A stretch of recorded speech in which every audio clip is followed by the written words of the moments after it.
came to win, yeah, I came to win. I came to win, yeah, I came to win. I came to win, yeah, I came to win. Can't no one stop me, yeah, bring it in. I came to win, yeah, I came to win. Top down, faded windows tinted. Push it with it, push it to the limit.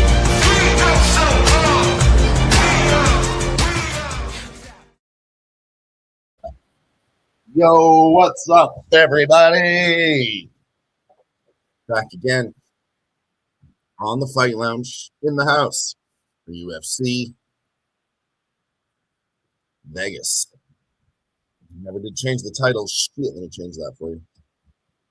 That is UFC Vegas 114. We're live for the event. Excuse me, the event has already popped off. First women's fight of the night. I wasn't very interested in, I'll be honest with you. I looked at it to go the distance, and it was super juiced. That fucker went the distance. And I was thinking about Piera Rodriguez, but I mean, I should have pulled the trigger. She won at minus 135.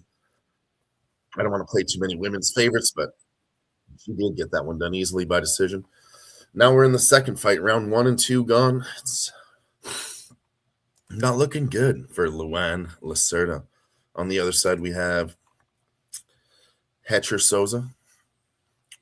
He's currently minus 333, was minus 145 just moments ago. But this is classic Luan Lacerda to me, honestly, because he tends to gas late. He's gassing here halfway through round 2. Now it's going into round 3. He's not looking like it. Kind of looks like shit. He's all bloodied up, breathing out of his mouth.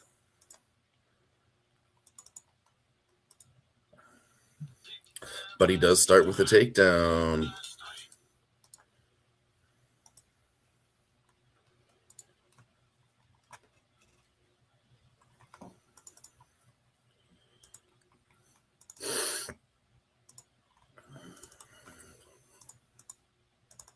Come on now. Trying to get this stream to work here, for Christ's sake.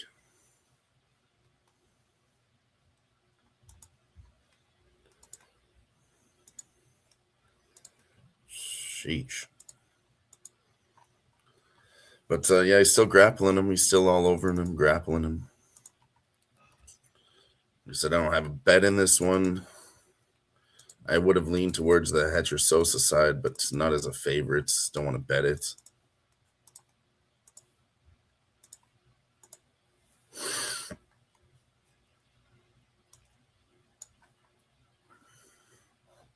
Minute and a half into round 3. Big leg kick from Lacerda. Wobbles him. Yeah, I think this one is going to be Hetcher Sosa by decision here. Throws a spinning back fist and then a jab does Sosa. Lacerda is still chasing him down.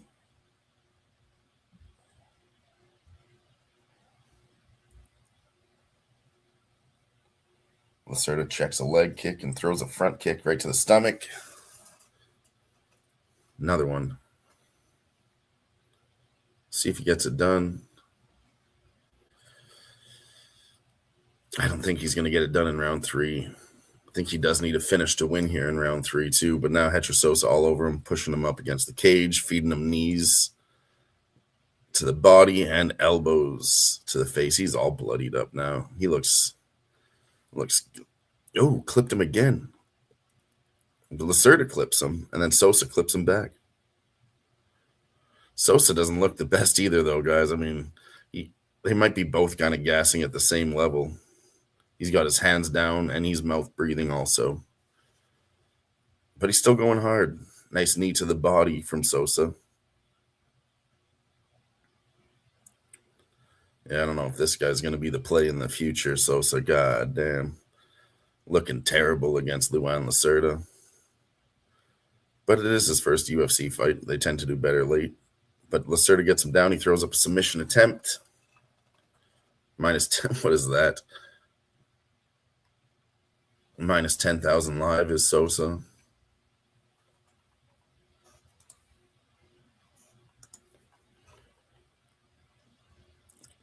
1 minute, 45 seconds left. Going to feel each other out a little bit here. Sosa throws a front kick to the body, and then they get back to the action. Elbow to the face from Sosa.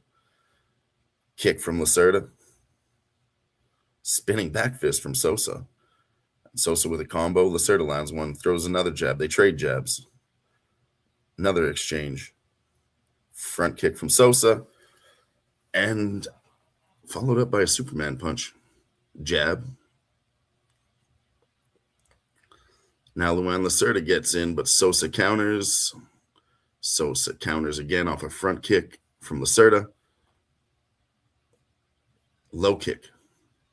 Low kick Sosa. Counters, right hand over the top. Wow. It's turning into quite the round three. Quite the round three. Sosa's up 38-15 on strikes in round three, 44-25 in round two. And like I said, round one, that was Lacerda's round, 24-21. So this guy always gasses. This is his pattern, man. He's gassing round two, round three, every time. Every time. It's embarrassing.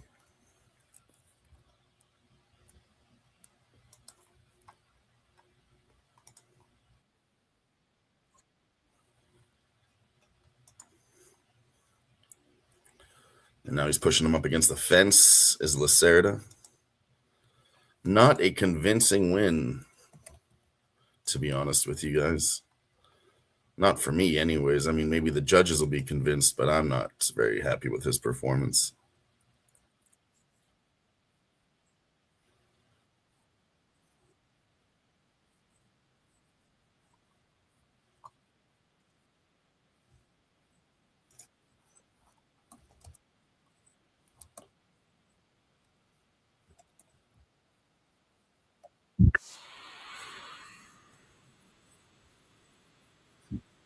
Yeah, that's crazy.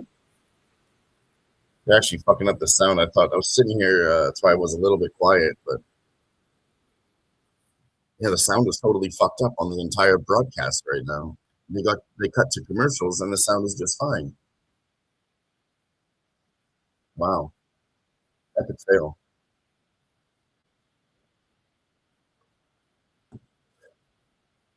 Epic fucking fail.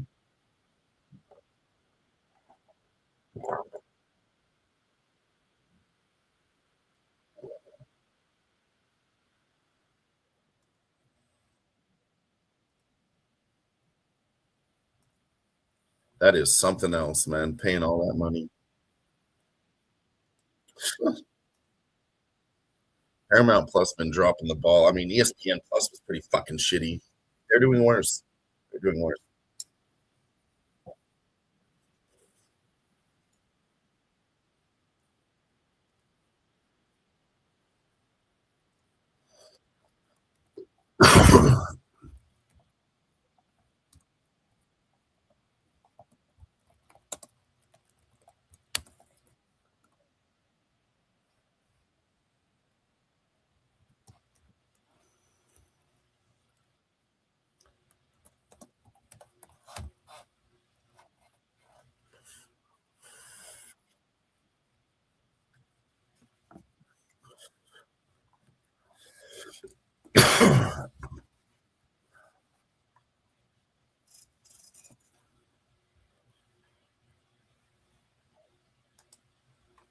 Wow.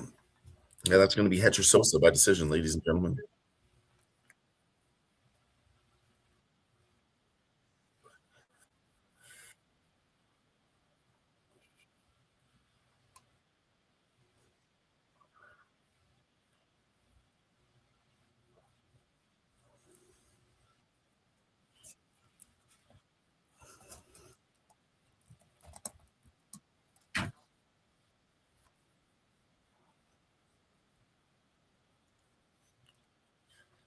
Wow.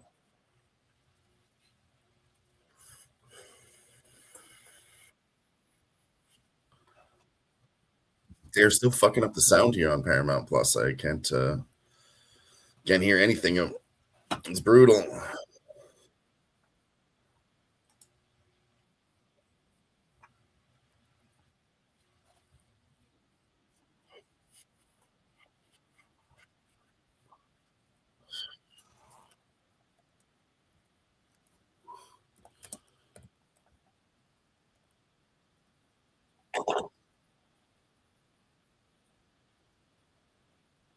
They changed this girl's name too.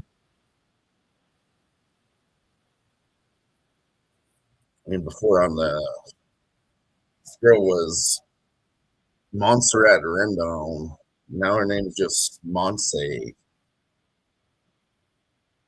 I don't know why they're giving her a shorter name now, but it was Montserrat. Now I guess her name is fucking Monse.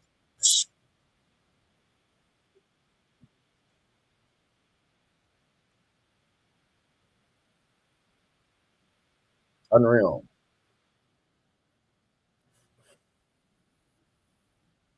That's a clear tell that she's trying to change big things in her life, man. Honestly, I've seen fighters change their nicknames before. Doesn't work. This girl's about to lose. I mean, she's on against a minus 600. But I think this girl gets it done inside the distance here. On the other side, via Mosquito. She definitely gets this one ITD.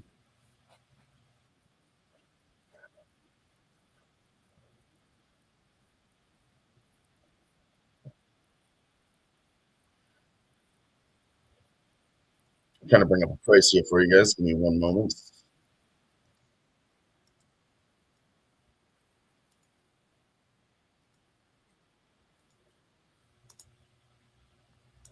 God damn.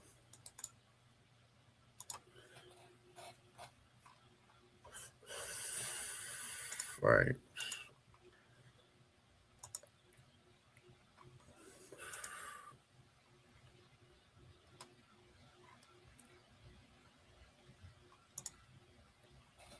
You can watch this live. 5. Oh, you know what else I do have? What up, Steve G in the house? What up, Steve G? Appreciate you stopping by, buddy.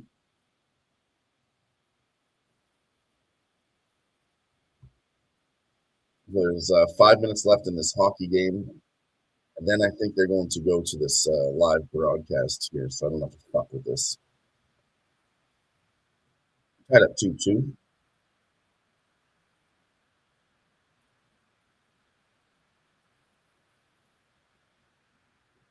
Looks like we are going to go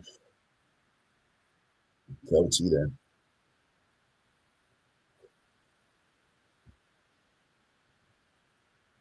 All right, let me load this shit up, though.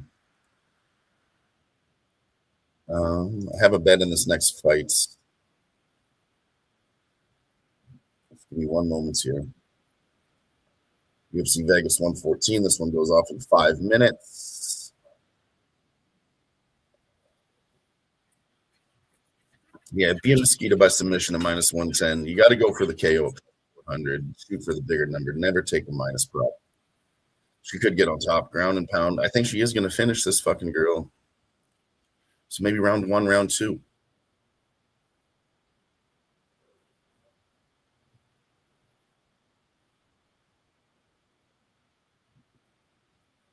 Be a Mosquito to get 2 takedowns is minus 130. I don't mind that. Oh, man, it's about to start. Get the fuck out of here.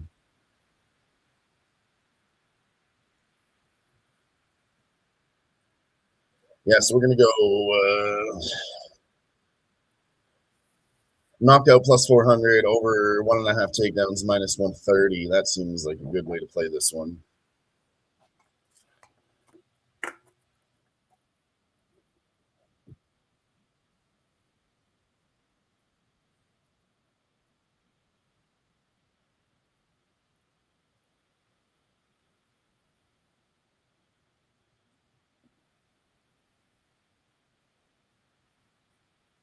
Jets still up 2 over the Avalanche. Damn. All right, let's go to, I said I had another hockey bet for you guys here. I'll go to that very quickly here.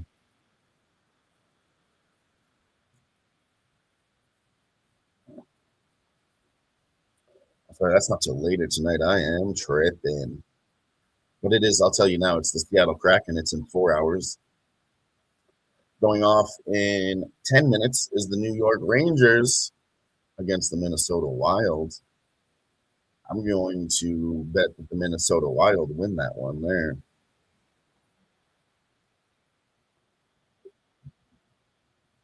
They're minus 187. Not too much I can or want to do with that pre-flop.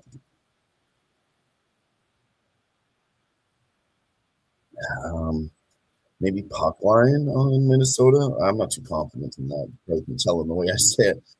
I think you got to wait live here. Maybe get a better price on Minnesota live. Maybe Rangers score first. They have been better away as of recently. So Minnesota Wild's doing at home lately. They're 38-28 all season.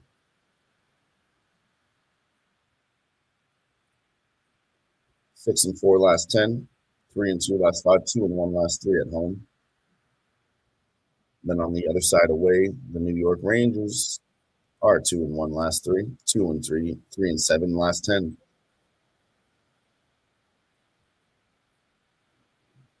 Check on some goaltenders here. Double check the goaltenders, see if everything's still in line. It is still Igor Shesterkin versus Philip Gustafsson. I could maybe see an under 6 there.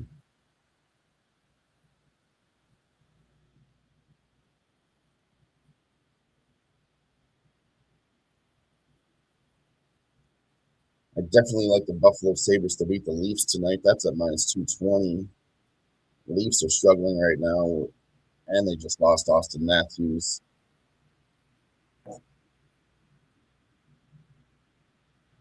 Kings are on a back-to-back tonight against the New Jersey Devils. Maybe that's a spot. Yeah, I like the fucking Kraken the most tonight. The most. Because the Canucks are, what did I say, 7 wins and 25 losses at home is what they are. And we don't trust. We don't trust like that.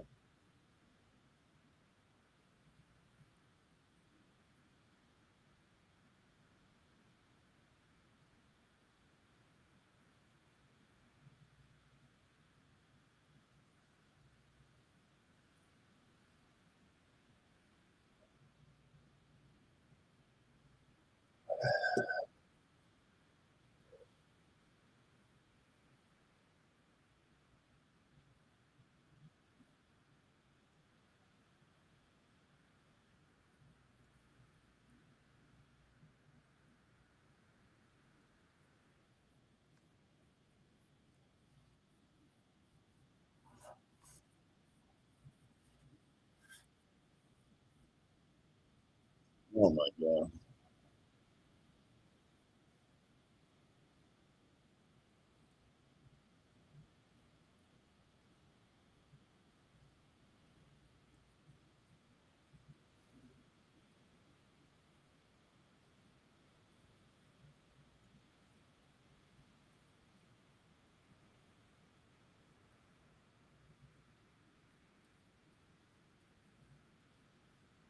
Oh, she finished by submission that quick. I thought this wasn't even supposed to start till 5. She already finished by sub. Holy fuck.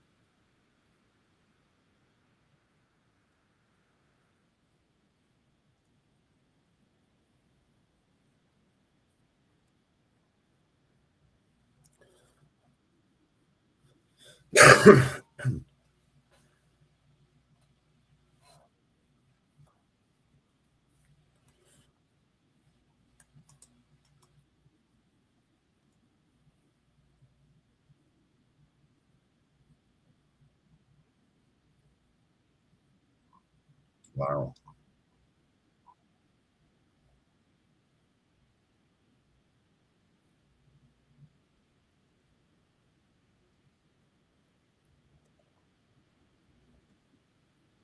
Wow, easy W.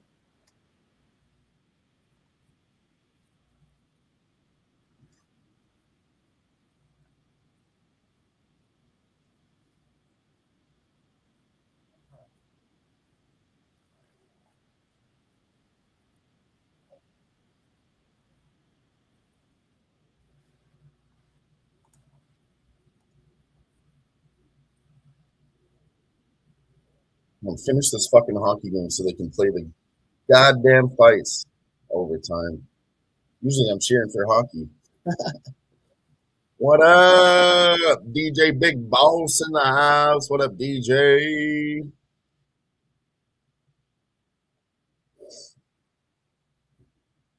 We are cheering for Boston, though. Our boy Razor is on Boston. Oh, and they almost get one in. 30 seconds left in OT. Shots are 33-27. McAvoy coming through with it. Pastor not coming through. Ooh, passes to center ice one timer.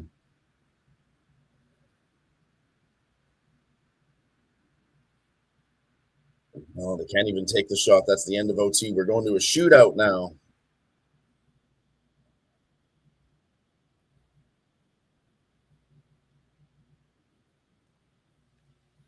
Come on, you guys just need to play the fucking fights, man. If it says the fights are on, play the fights. If I wanted to watch Boston Capitals, I would go click on that.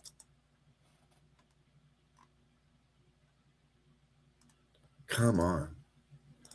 It's like the only time you'll ever hear me say, fuck this hockey game. It's great. It's going to a shootout. I just want to watch the freaking fights.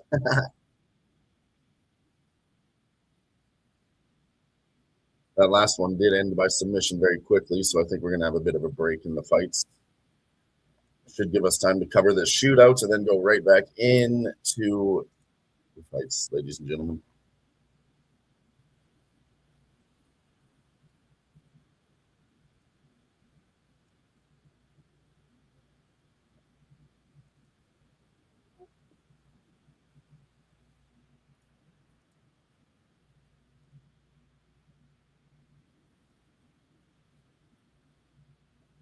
Jamie Swayman typically does better in shootouts.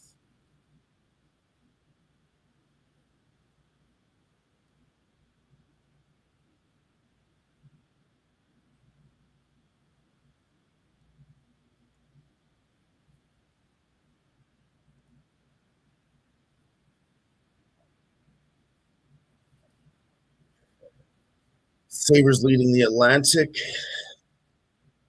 Canadians are doing good. I hope Canadians make the playoffs.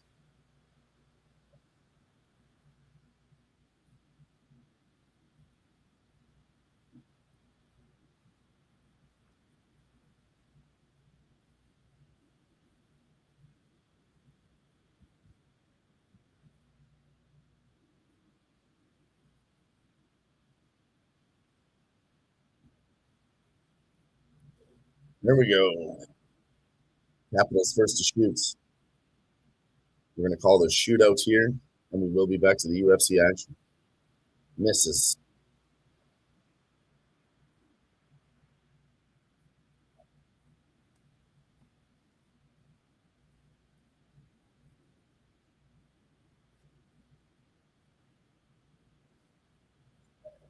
Nice save by Swayman.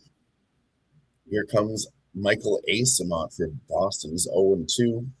Wonder what the coach sees in him to let him go first. Stick handles through the blue zone, over the blue line, shoots off the post. That was a good deke, man. He was quick. He has quick hands, quick hands.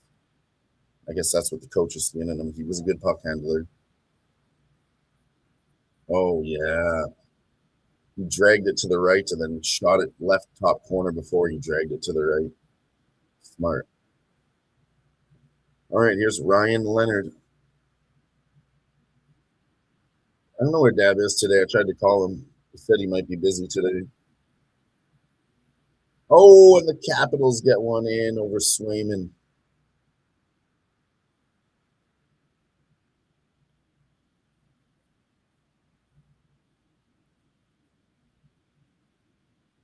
Oh, what? Swayman got a piece of that and it hit the crossbar. Oh, he's a lucky motherfucker. That was going in. I thought that went in. I thought it went in and out. That was inside the crossbar and out. Here comes David Pastrnak for Boston. Getting a lot of speed, crossing the blue line, goes far right, comes back to the left, fades right, shoots. Oh, blocked by Thompson. Stick side save from Logan Thompson. Local Alberta boy. is Logan Thompson. Pastor came in hot, man. He should have dragged that to the long side. He went short side.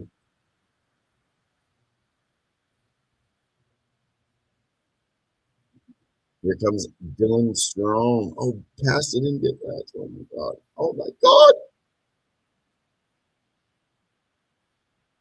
Another one that goes behind Swayman but didn't go in.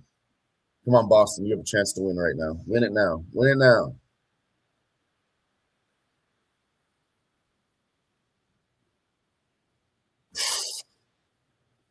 Swayman did not know where that was. He got lucky 2 times in a row, did Jamie Swayman for Boston. Here comes Victor Arvidsson, 3 for 10. That's 3 for 10 in his career. 1 for 1 this season, though. Victor Arvidsson to win it. Nope, blocked. We're going to extra shots. Next goal wins.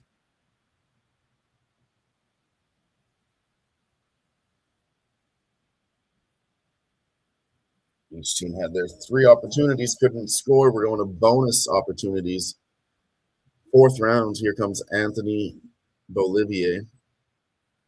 Picks up the puck, crosses the blue line, center.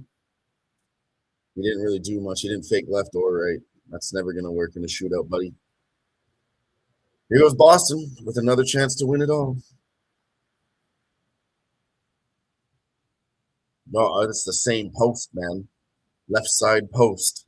It hits again. Swayman. Casey Middlestad here for Boston. Comes across the blue line. Oh, he misses. We're going to round 5.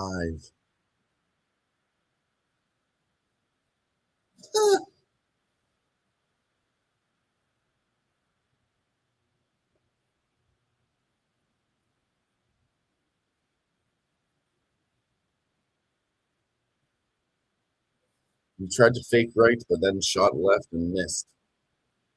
That was Boston's last attempt. Here goes Connor McMichael. He's 0 for 6. He's never scored in a shootout.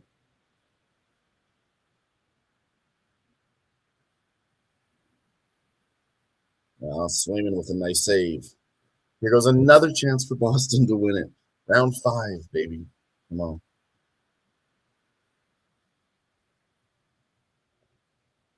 Here goes Charlie McAvoy. Charlie McAvoy's a guy that can get it done.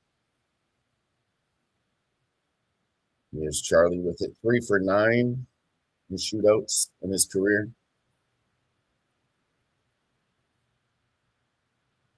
Here comes with speed.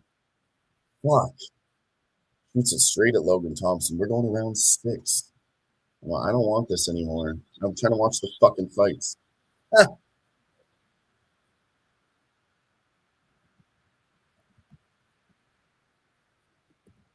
Here comes Ovi. Alexander Ovechkin, he's been playing for a long time. He's 37 for 127 in shootouts. The all-time leading goal scorer in the history of the Capitals goes. Now blocked by Swayman. This gives another opportunity for Boston to win. Shit.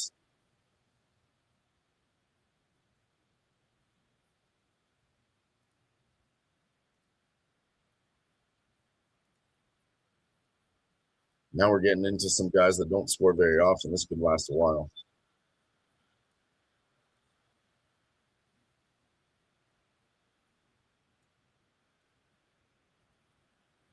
Pavel Zacha for Boston.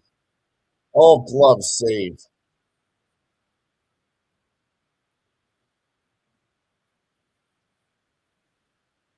Man. I missed this fight too for you guys because this fucking hockey game won't end. We're on Brad Tavares here. It was plus 115. He's now minus 111 live. I like Brad Tavares to win this one.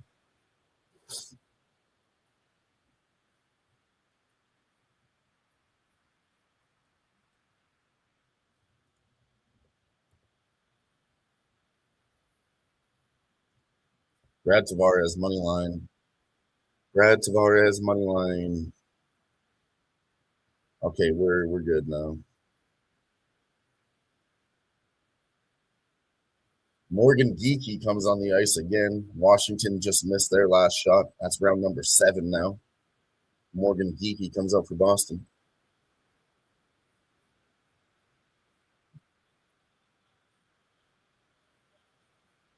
Oh my God.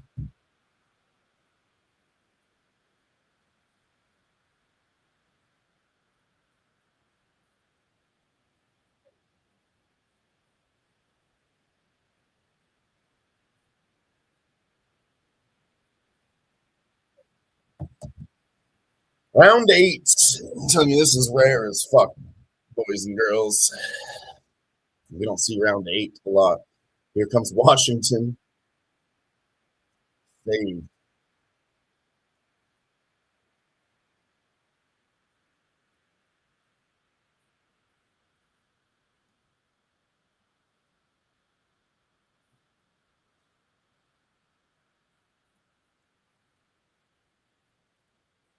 Brad Tavares is up to plus 200 live.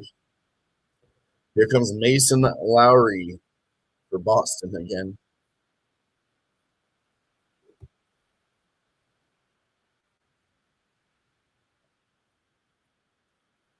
Oh my God, off the post for Boston. Round 9.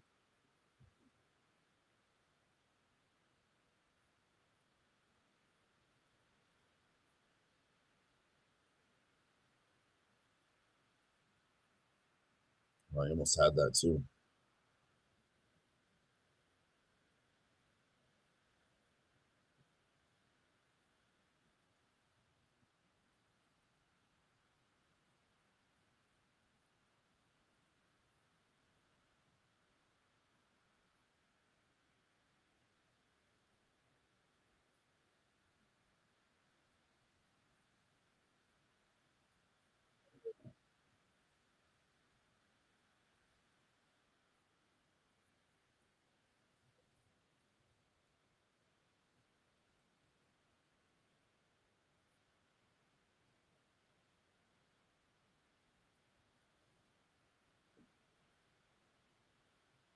Who was it? Boston scores in round 9.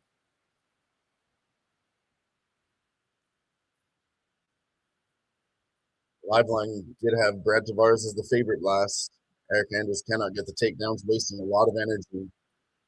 Probably should have jumped on Tavares live at plus money.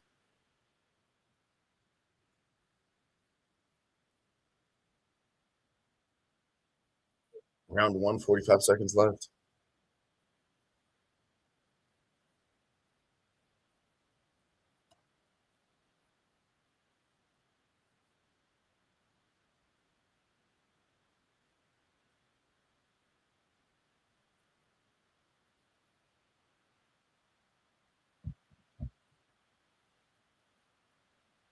Anders feeding Tavares shots now, though.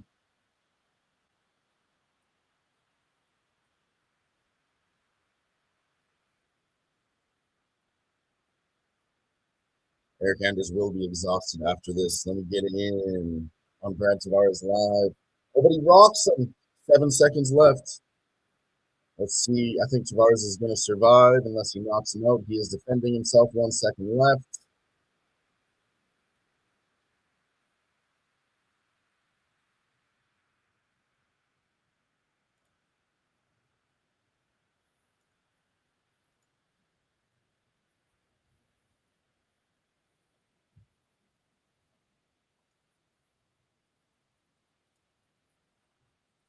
All right, we are out of that shootout, and finally, I can't believe they don't just have another network for that. They made me miss 17 minutes of the fucking fights because of a round 9 shootout. Crazy. But here we are, round 2.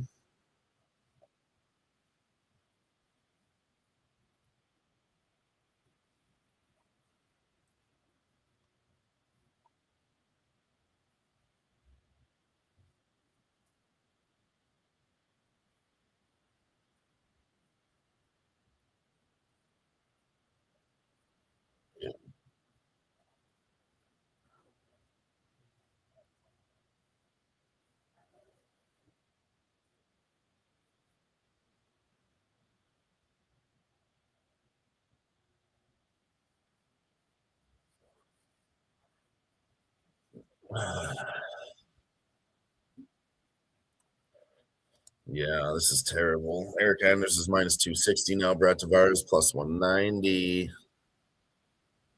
But he needs to just fight back. I mean, Eric Anders isn't doing shit. He's pushing him up against the fence and everything. But he definitely beat the shit out of him in round one, and he is winning round one.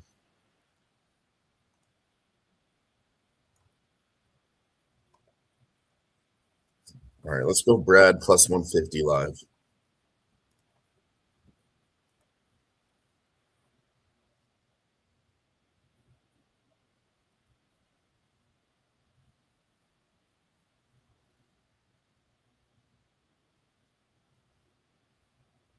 Get off the fence.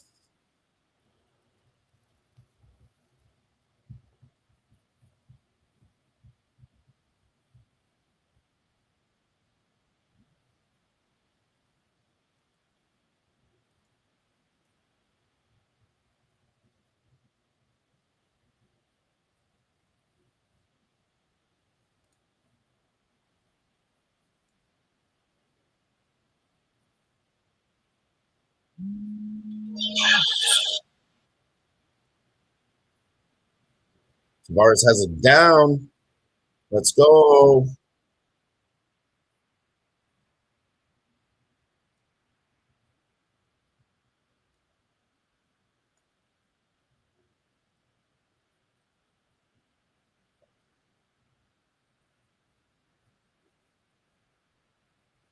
Oh, no way. Scramble by Anders puts him on top. Tavares throws up a leg triangle. He's now plus 120 live, minus 150 on Anders. Get your feet on the hips and kick them off. That's right.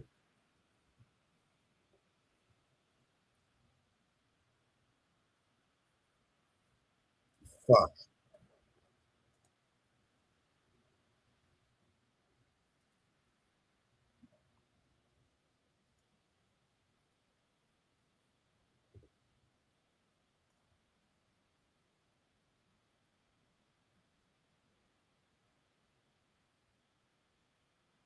Rangers are up by one already. I'm going to jump on Minnesota Wild live. Get up, Tavares.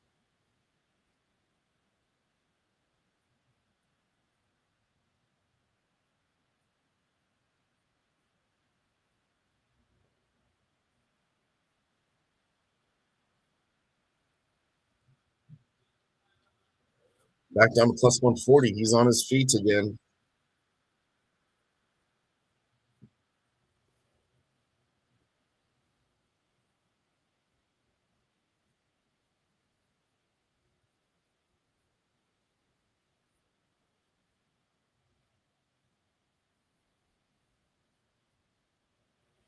Fuck Anders. Tavares is picking it up in round two, 15-12 on the strikes. Anders was 29-16 round one. But it looks like he is tiring out. Come on, Tavares. You could win this in round three, baby. Come on.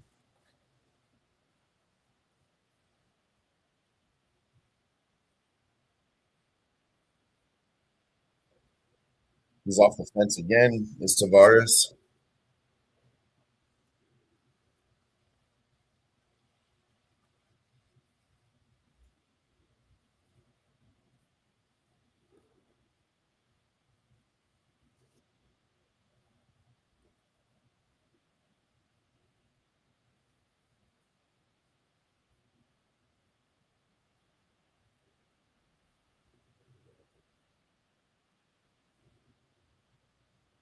All right, minus 185. Andrews plus 140 on Tavares going in round three.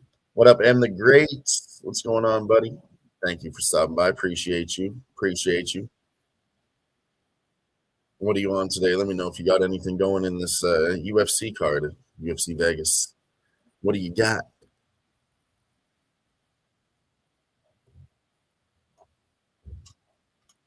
But it was just moments ago, 423 now. It was 420. Still in the 10-minute mark of 420. We're gonna smoke this bong here and get it rolling. What up, Andre in the chat? What up?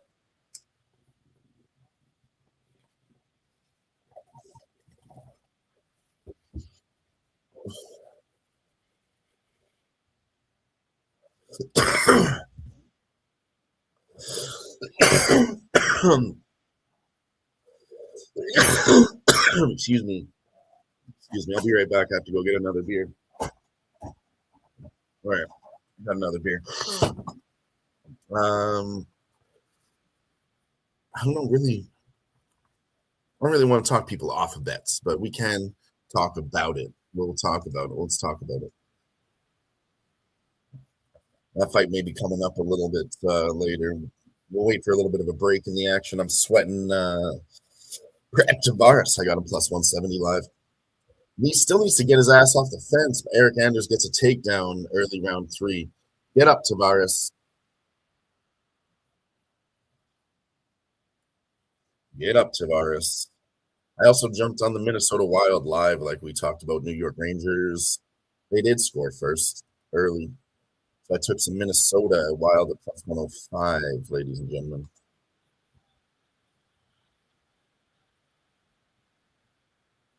Yeah, I didn't have a lot of time to do I didn't think the tape study was worth it. Honestly, this weekend, the grade, I like to see if I have an advantage that I think in a fight, and then I'll go do some tape study. I'm not just going to do all that work if I don't like anything, you know what I mean? But yeah, no, I feel you. I'm going fight to fight, and we're watching and betting live. It's usually the way it works better in the end, anyways. Brad's still plus 160. It's not going in his way, but it's not moving far away either. Still 3.5 minutes left. Oh, Tavares with a nice trip takedown, though. Huge scramble, but Eric Anders scrambles out of it. Fuck, that could have been it. Nice work from Tavares there. But he didn't do shit with it. It's a nice moment. Nice moments, but no. Is that going to do it for the judge? I don't know. I'm getting scared now. I'll be honest with you guys. I'm not going to sit here and say you can never be the most confident when they're both 38 years old. But on the Brad Tavares side, he does this in all of his fights, comes back later. Maybe not recently, but same with Eric Anders. They're both 38. Eric Anders said he wants to retire. Even just saying the retirement word, that's enough for me to pull the trigger on one side because it's going to hit most of the time. It's honestly greasy here. Tavares does rock him, though. Tavares is the way better kickboxer. He's going to stop doing all that grappling shit early. There we go. Piece him up for 2.5 minutes. I swear you can get this fight done. Oh, another. Eric Anders is just taking those shots and walking in, landing his own power shots, and then he gets a takedown again. Look. I like the caveman. Who, this guy? Josh Emmett?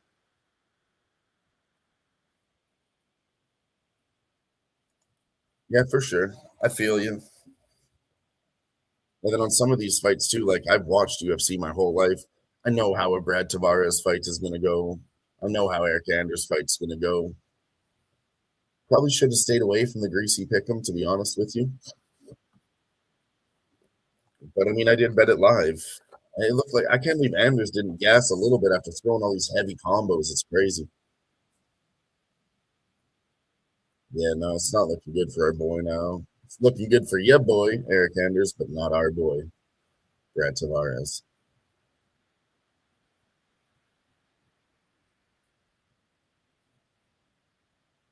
God.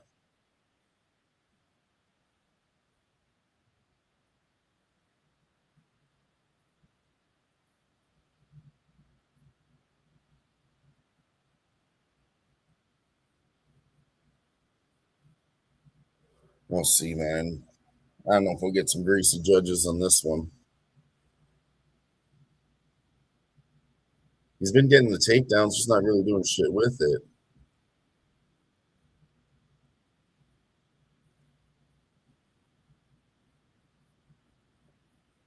Bring up the fight center.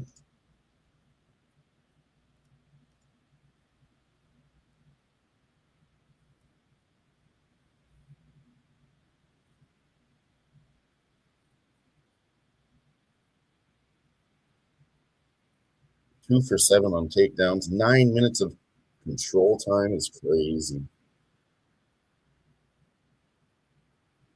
Tavares did get one knockdown, though. That should count for a lot.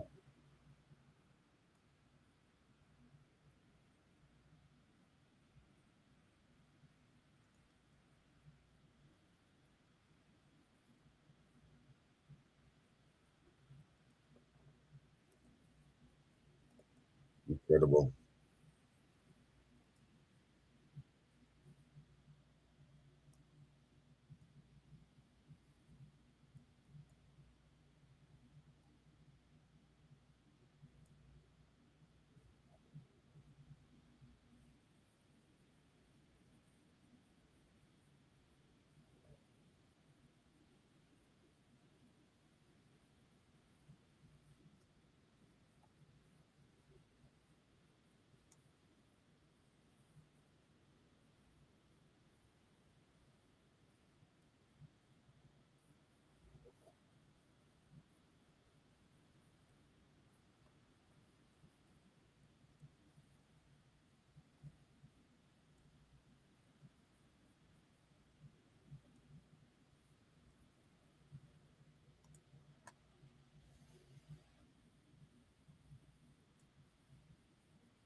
Excuse me.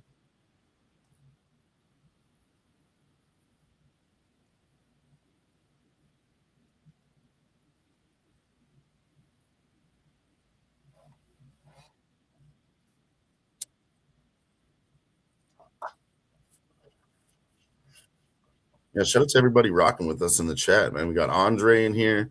M the Great rocking with us. Oh, Mick Tebic Orobai. His nickname is the Caveman. I thought you were talking about Josh Emmett because he looks like a caveman. Yeah, we had DJ Big Bouts in the house. Shout out to him. Don't forget, we are streaming over there on Who Bangin' Sports and on Razor Sharp Picks Network. Hit the like button on both. Steve G was in the house earlier.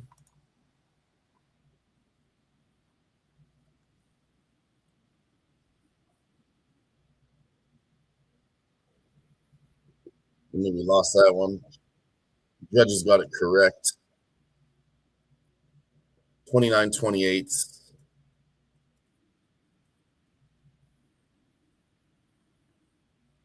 Absolute back and forth war. Man. Close.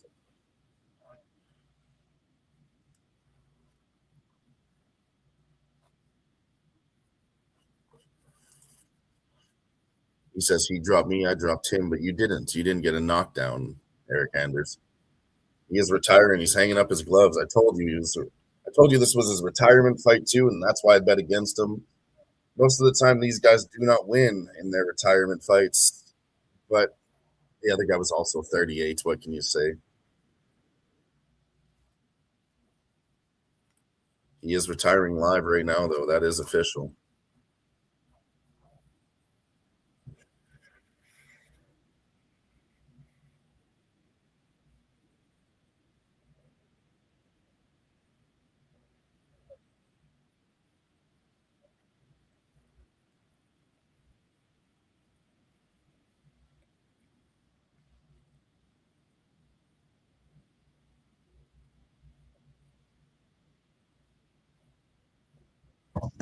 Fuck.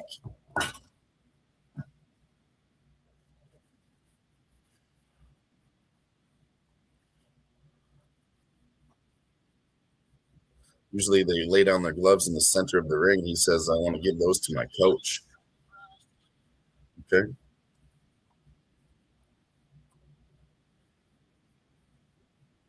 We still are on the Minnesota Wild at plus 105.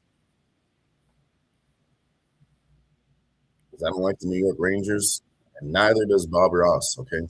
New York Rangers, it's okay to put this puck right here, in this pretty little net. Go ahead, you can do it. Just put the puck right here.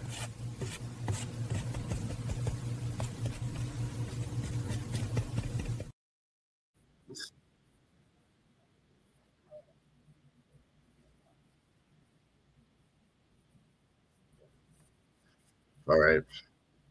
In the chat, you said you wanted to talk about. Andre said he wants to talk about Vallejos.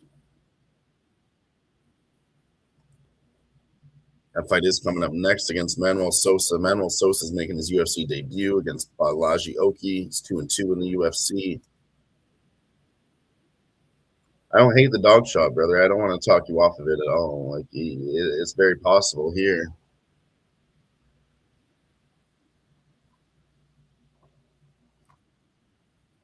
I'm not on it myself, but I don't want to talk you off of it either. So good luck, Andre. Good luck. I do like the dog shot here in Vallejos.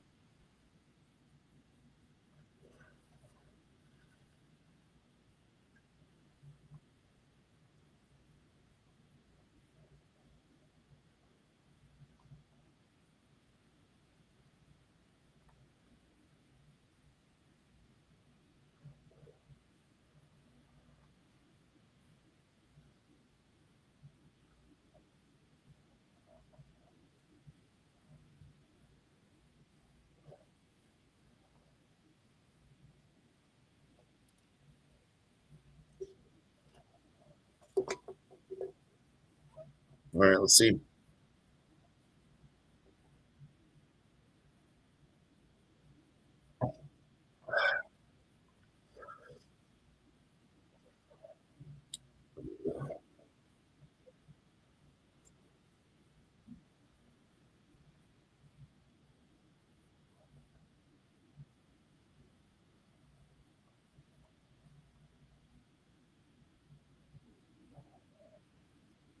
Well, Vallejos himself predicts around 2 KO. I'm not going to put any stock into that. That's what he said just now, watching a little bit of him talk here. Manuel Sosa had a loss to Archie Colgan when he did fight some higher level competition, and that is his only loss. I was in Bellator. Yeah, I don't hate it.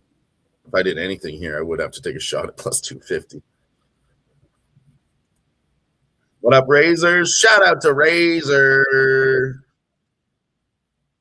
Cheers.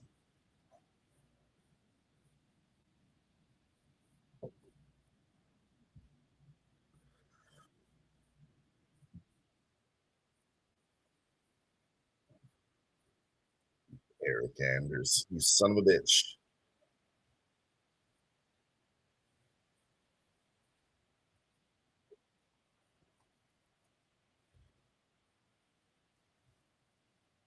Fuck, Rangers scored again right after I tried to jinx them. You little cunts.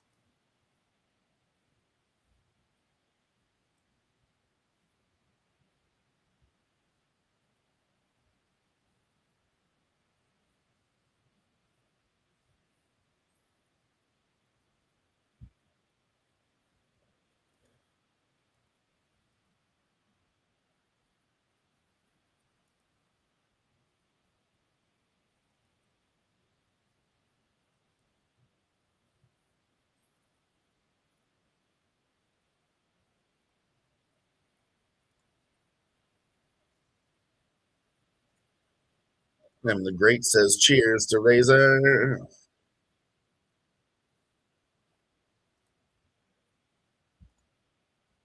I think let's have a look at some more lines in this one here.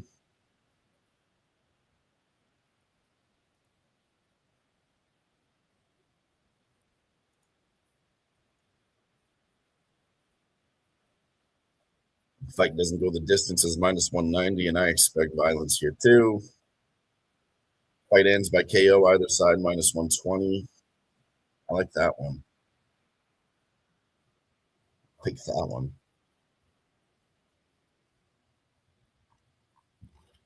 And then I like this fight to end in round 2. Round 1 or 2. Well, let's go either fighter by KO, minus 120.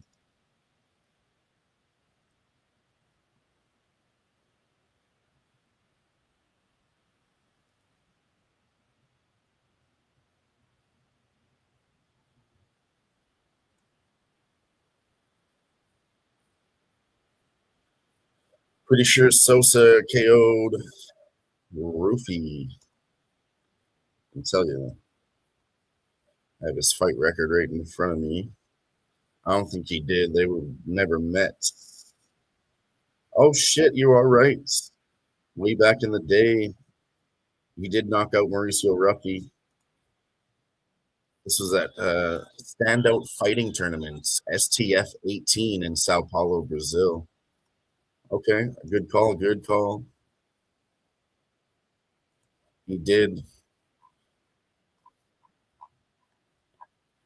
And yeah, on his side, Manuel Sosa does have 8 KOs. Vallejos on the other side has 5 KOs. And did lose his last fight by KO round 2.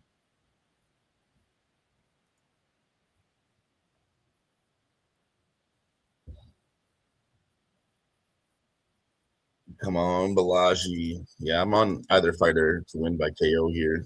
Let's go. He says I dabble a bit. I dabble. Hell yeah. He said I was busy this week looking at March Madness, hockey. And yeah, we've been doing really well on golf too. So I've been kind of invested in lots of other sports. And this really wasn't my favorite card. I didn't really want to invest in a lot of time. I looked into it very briefly, see what I think, but yeah, it's gonna be live. It's gonna be live. It's gonna be live. We're gonna have some great fights tonight.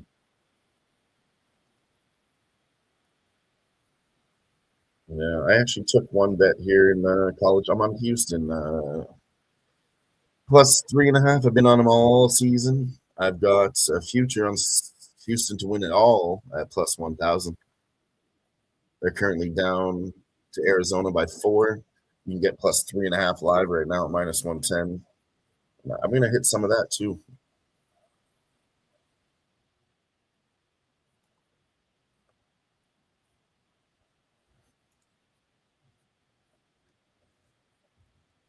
I need Houston to move forward in this tournament, so I'm just betting their money line on that one and then plus 3.5 live just now. Let's go. Houston.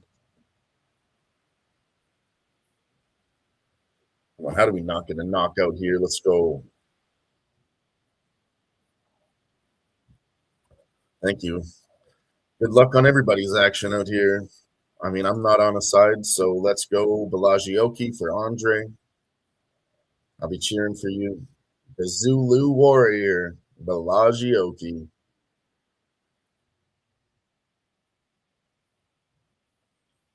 Keith, Cigarettes and Alcohol Peterson.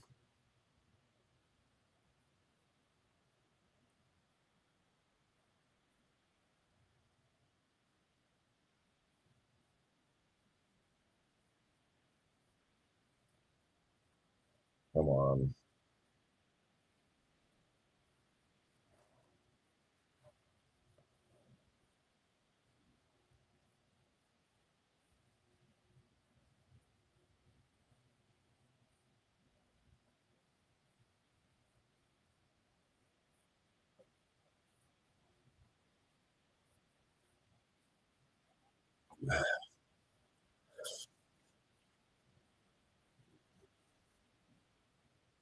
Somebody's going to knock out here.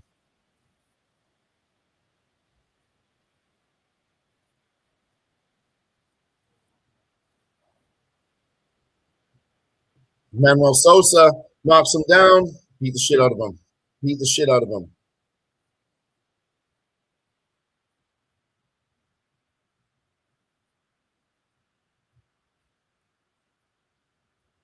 You're not surviving. Beat the shit out of him.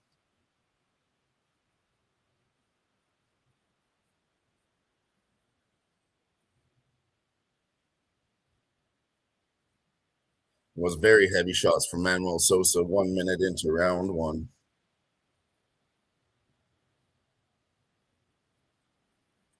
Sosa is trying to get a Kimura on the ground. Don't fucking get a submission, I swear to God.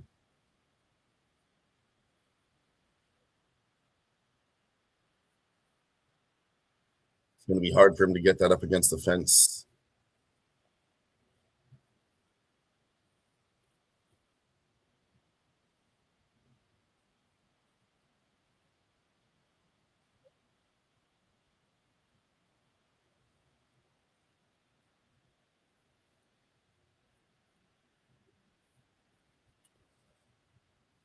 Come on now.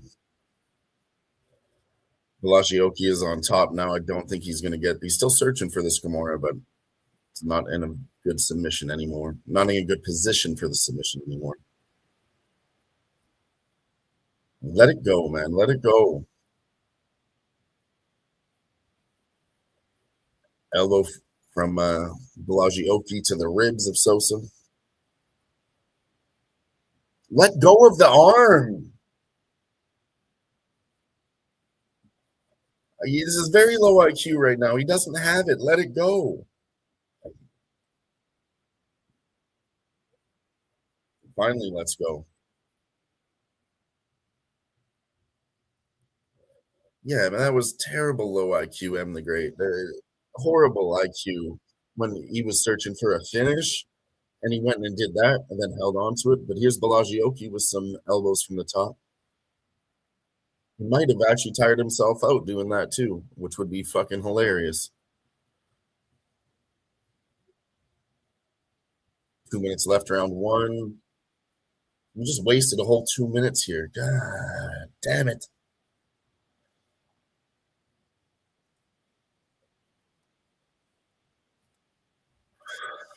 Come on now.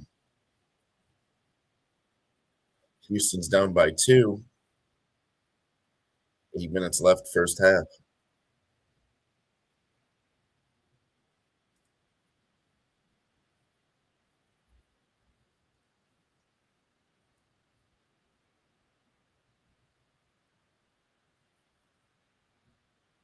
Sosa's minus 286 live. What's Oki on the other side?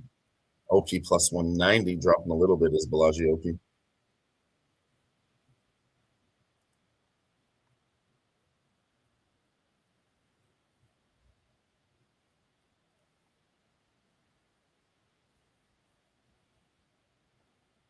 Sosa's taking deep breaths in there right now, they're saying. You can hear it in the apex. Yeah, he's breathing through his mouth like crazy. He's tired as fuck. He tired himself out searching for a sub. This could be Vallejos.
I'll be right back.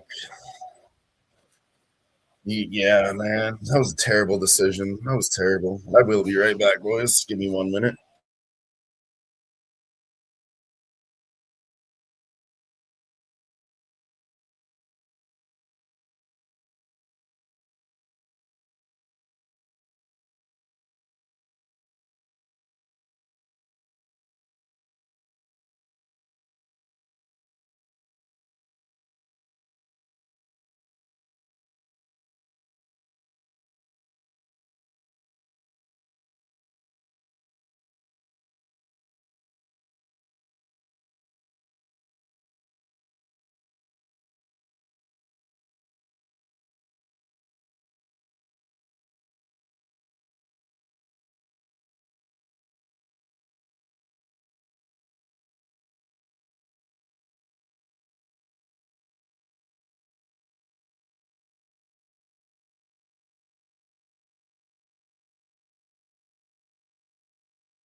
Yo, I'm back.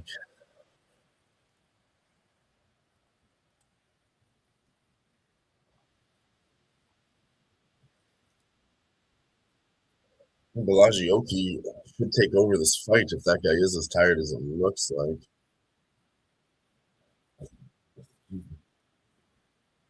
Plus 140 now on Vallejos. It was plus 250 to start this fight. God. I think that first round wasted a lot of their energy for this fucking knockout bet, though, which is terrible. There you go. Oki lands some nice shots, though.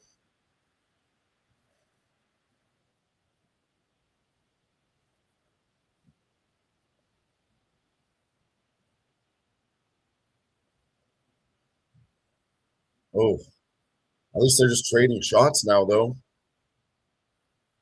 Oh, you knocked him down, did Vallejos. Don't fucking grapple. Don't fucking grapple. Yeah, back to the feet. Back to the feet.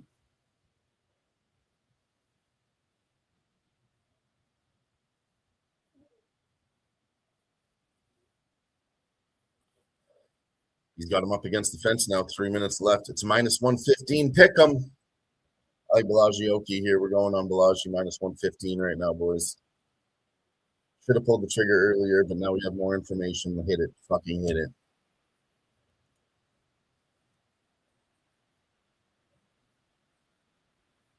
Yeah, hit it. Minus 115, Vallejos live.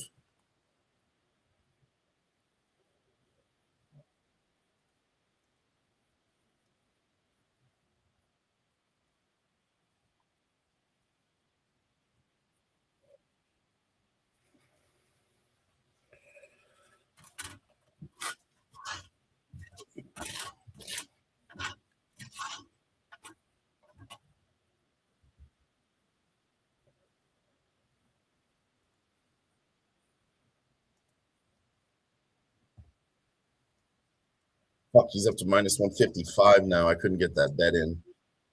God damn it.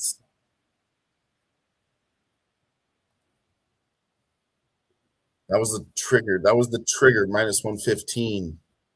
When it moved to a pick 'em from plus 250. And this guy's clearly slowing down. Vallejos is picking him apart.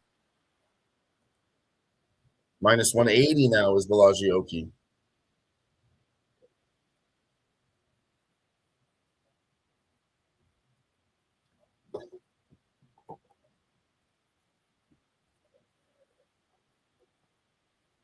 Shout out to our boy Andre who bet that. Let's go. Said talk me off of Vallejos. I said I can't do it.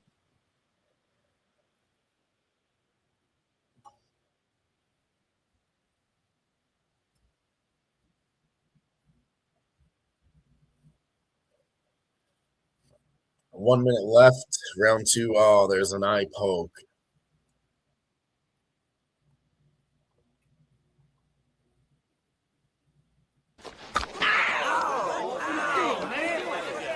He poked me in the eye. Captain Insano shows no mercy.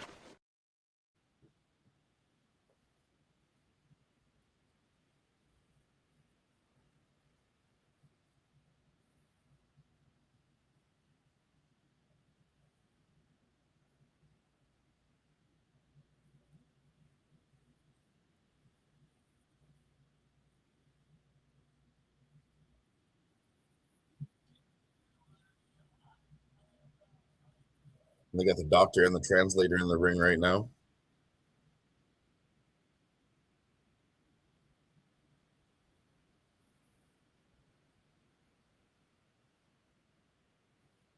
Why did he swipe at him with his fingers open, though? That was right in his eye.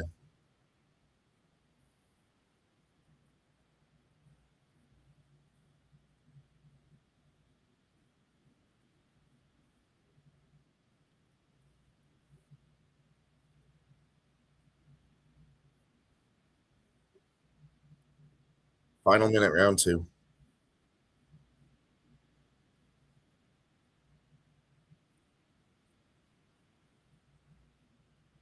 Significant strikes, round one, 24 for Vallejos, 25 round two, and 12 apiece in round two. and 1 for Sosa.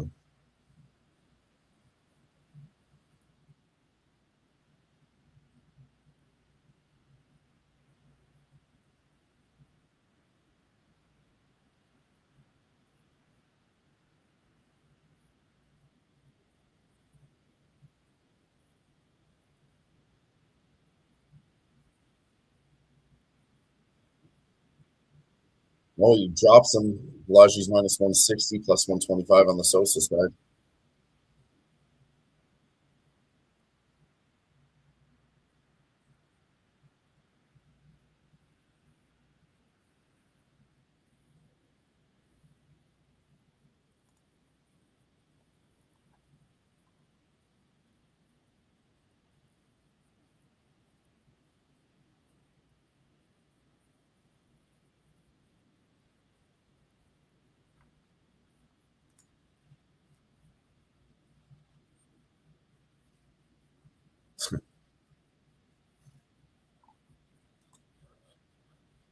Sheesh.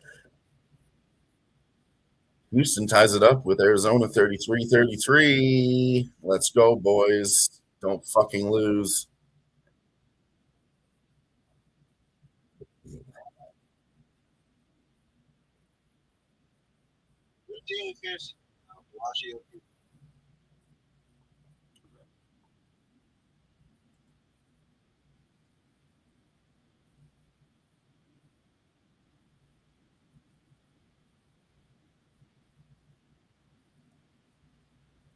See, we got 4 likes on the Razor Sharp Picks Network.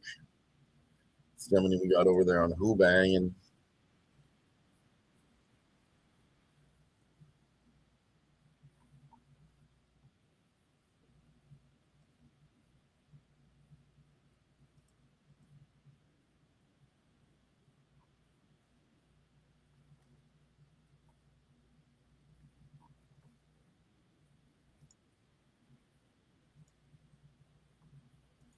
See how many likes we got here, boys and girls.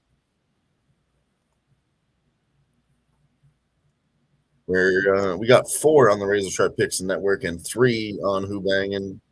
You guys could hit the like button once you get to 10. I'll shotgun a beer for you. I'll shotgun a beer.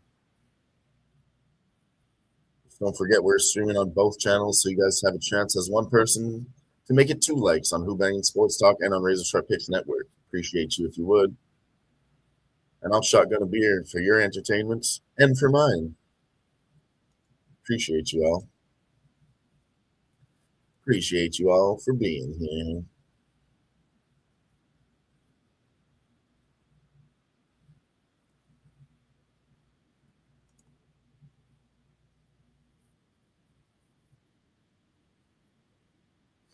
Nah, we're not getting this fucking knockout. Stupid.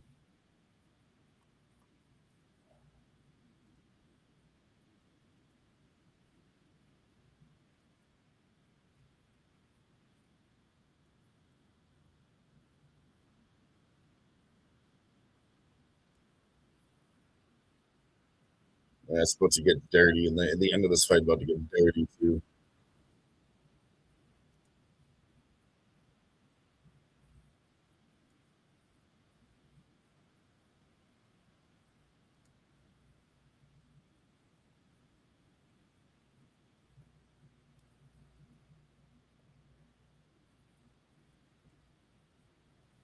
Yeah, Manuel Sosa is gaining some momentum here in round 3. This is getting dirt nasty, boys. Dirt nasty.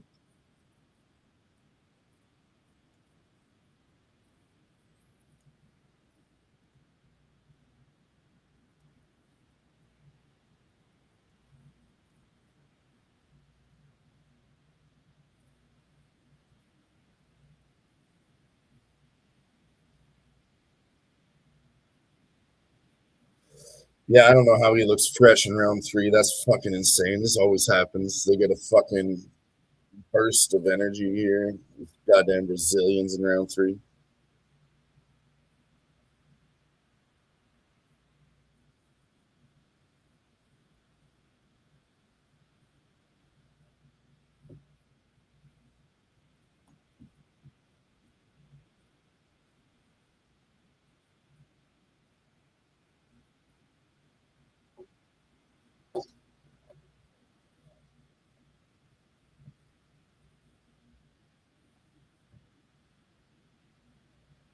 Come on, minute and a half left. Just fucking knock him out now. Oh my God, Oki with a 5-piece.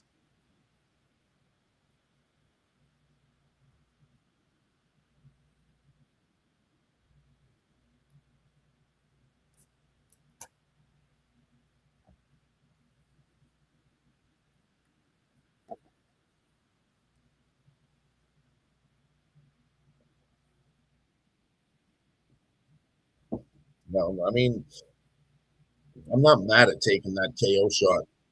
He's got 52 significant strikes in round 3. Come on, minute left. Oh, he knocks him out. Round 3, he knocked him out. Let's go.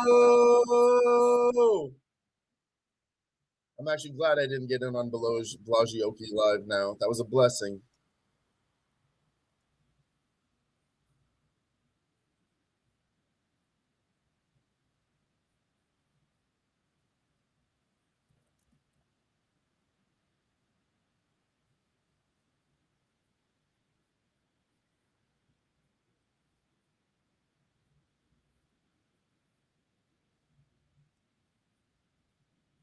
Wow. Exactly. Fucking sheesh.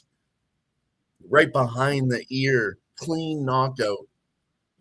He was out before he hit the ground.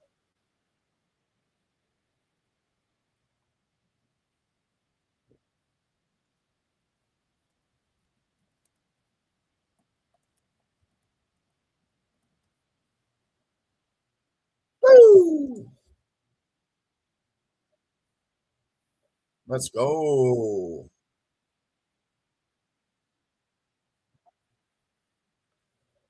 Bang, bang, bang. Let's run a fucking video. I'm feeling good. Get in my belly! I'll do you in the bottom while you're drinking sangria. What bets do I have so far? I'll let you know. I'll tell you in just a minute here. Good call, says M the Great. Yeah, I mean, I was thinking that one was going to end late, too. I mean, I thought about round 1 and 2, like I said, didn't really feel comfortable with it. That's why I bet it. Didn't bet it, sorry. Round 2 and 3, man, that fight was, I mean, 13 knockouts between the both of them, and the guy's making his debut. Vallejos 2-2. He's 50-50. I mean, the writing was on the wall, in my opinion. Minus 120 for both fighters to get a KO. That was great. So that's the reason why I went with a great price. But fuck. I mean, round 3 was something else. Would have been sick plus money.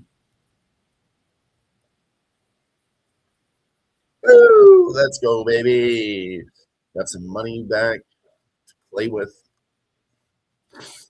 Houston's down 7 now. You can get plus 5.5 there. Fuck.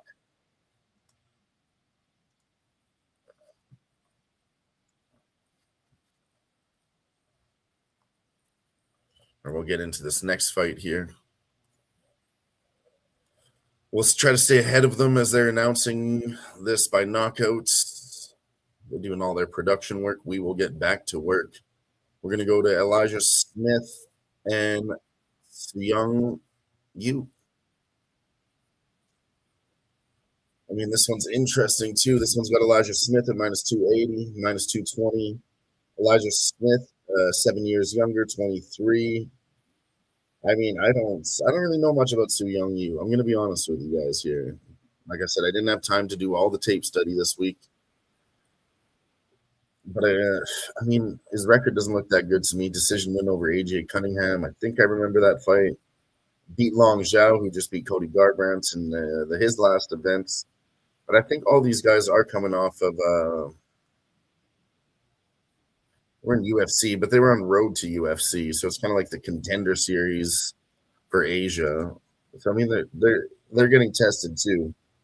Elijah Smith, I think he's off Dana White's contender series also back in 2024.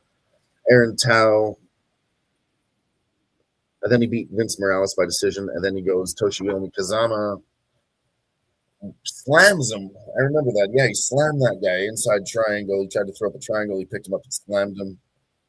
So basically, this is Dana White's contender series versus the road to UFC. Two contenders facing each other for the first time.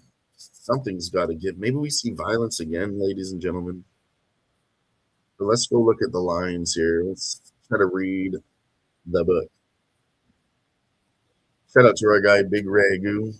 Sniz told me the other day, he said, you got to read the book. It's called a sports book for a reason. You got to read the book.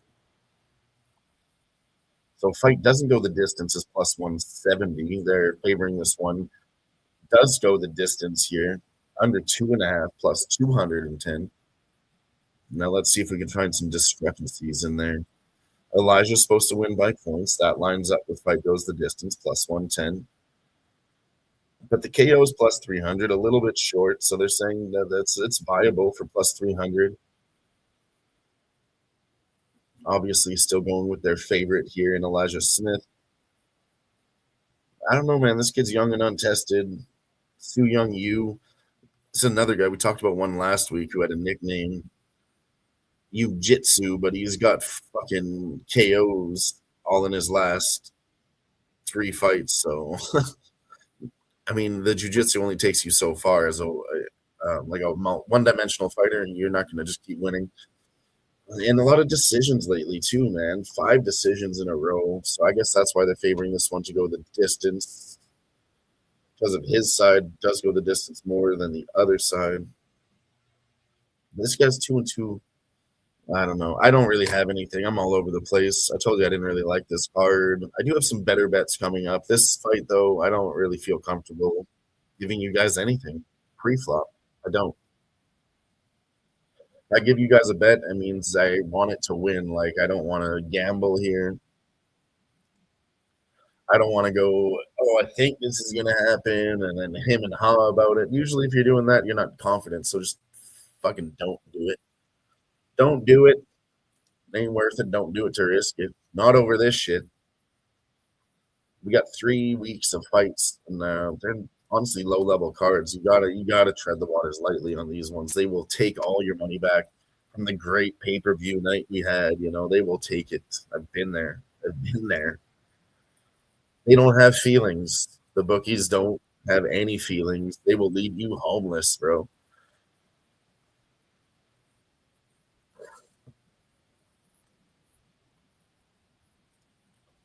But Andre said, what bets do you have? In the next fight, nothing. Coming up here, I think in the main event, man, I've got to go with Kevin Vallejos. 17-1. Took him as a dog last time. I've seen him fight. I like his style. He's aggressive, gets in the pockets, which, I mean, that could lead to a bad time for him with Josh Emmett. The only way Josh Emmett wins here is by knockout. If Josh Emmett clean knocks him out one shot, that's Josh Emmett's path to victory here. On the other side, Kevin Vallejos, he's up and coming, 17-1, 3-0 in the UFC. And, I mean, I think this event is promoted to get his name out there. It's the first time he's on the top of the card. Definitely going to be a test for him and a higher level guy, right? More experience. But he knocked out Chikadze.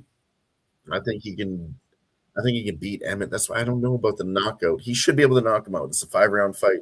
Should knock him out 2, 3, 4. I'm thinking somewhere in the middle. I think Josh Emmett survives round 1. Other than that, yeah, man, it's this fucking 17-year age gap. I could break it down really smooth like that. And then once you have all that, and then you add the 17-year age gap to it, too much for me to go ahead and bet Josh Emmett. Too much. And then we have a spot with Gillian Robertson and Amanda Lemos. This line has just got inflated. I mean, she was minus 255 to plus 200. Now I think it's even higher. Gillian Robertson looks like shit at the weigh-ins. And I'm not pulling the trigger pre-flop here on Amanda Lemos because it could have just been the weight cut. I don't know. Sometimes you see things and everybody overreacts too. And I learned my lesson doing that too, betting UFC. I'm not going to overreact here and say, oh, smash Lemos, she was limping. But we're going to wait and see her walkout. If Gillian Robertson looks bad on the walkout, we're betting on Amanda Lemos. And then I like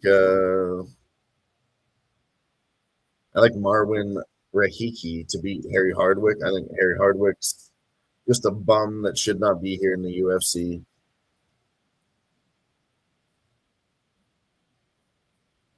He has a Homer Simpson style of fighting, and that's not good. But let's go to the next fight here. Elijah Smith. I don't really have a bet on it. We'll try to lock in something live if we can. But here we go.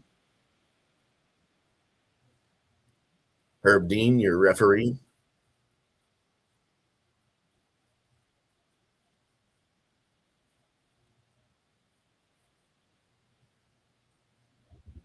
Let's go.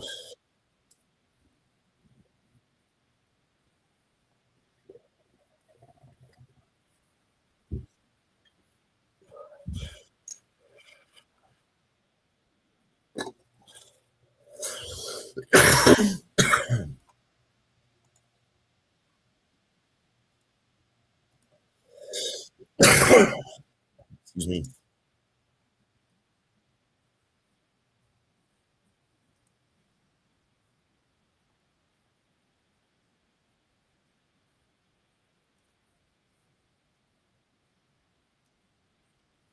Let's go. Let's go.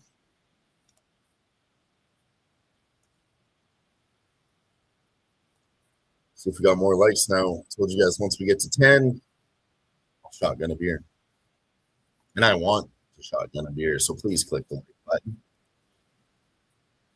We still got 4 and 3, 7. We need 3 more likes, please. Let me know if you're rocking with us right now. Actually, do it 4 and 4, which by my math is 8. 2 more likes. Gets the takedown, does you. But you know what? I might just do it for fucking 5. I'll do it for 5 since you guys have been rocking with me since the beginning. Andre M. the Great, Steve G. in the house. Let me know if we're still live in the chat. If Andre and M. the Great are still in the chat, then I'll shotgun this beer right now with this knife and this beer. There's at least 2 people watching it. I'll fucking do it. You is grappling Elijah Smith here. I heard a lot of talk about that this week too. Elijah Smith, like I said, that's why I'm not very confident in this 23-year-old because the other guy's 30. He's just right there in his prime too. On the other side, Elijah Smith getting into his prime. I don't think he's a good grappler. And this guy, jiu-jitsu, this is a grappler versus a striker. He is throwing him all around right now. This guy does not know what to do to defend it. He's just athletic, so he's doing a good job of defending without having the skills. And he takes him down.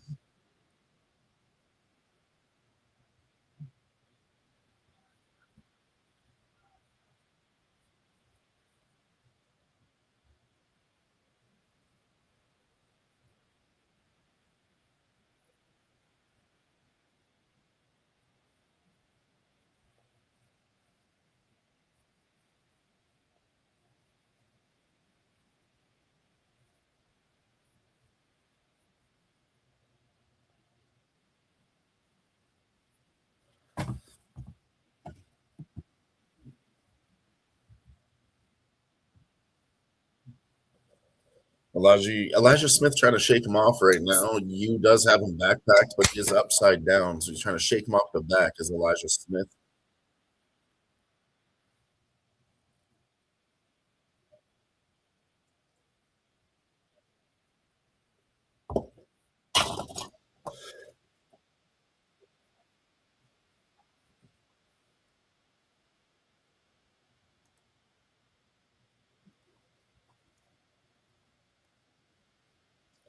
Let's see if Minnesota Wild even caught up. They did get one, but fucking Rangers got another one. That's the 3-1 hockey game there.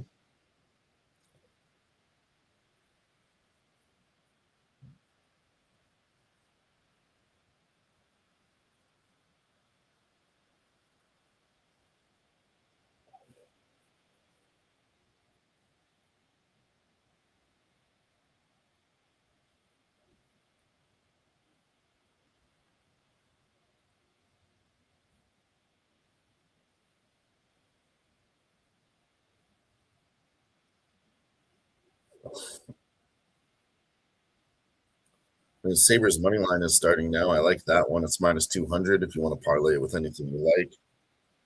And then Seattle Kraken.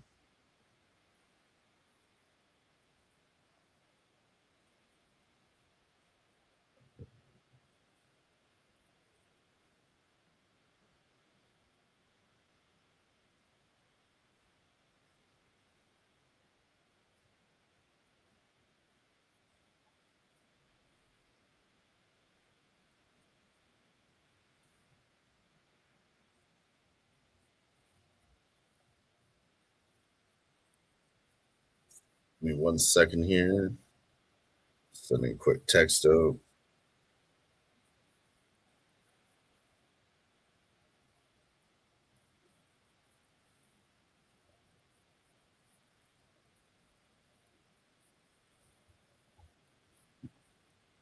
I think that's going to be a round 1 for Su Young Yu.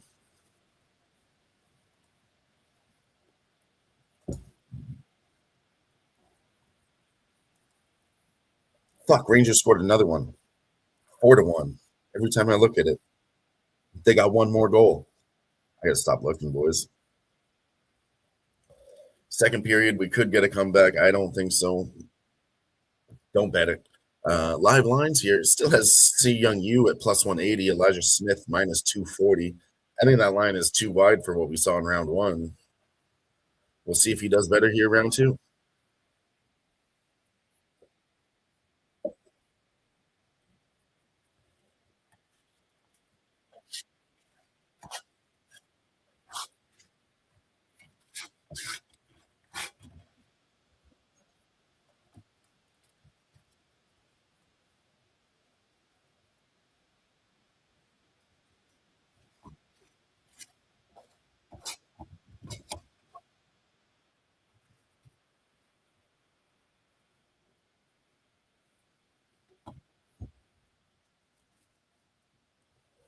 Line's dropping now. I told you that was a good price. Now it's plus 120 and minus 145 on the other side.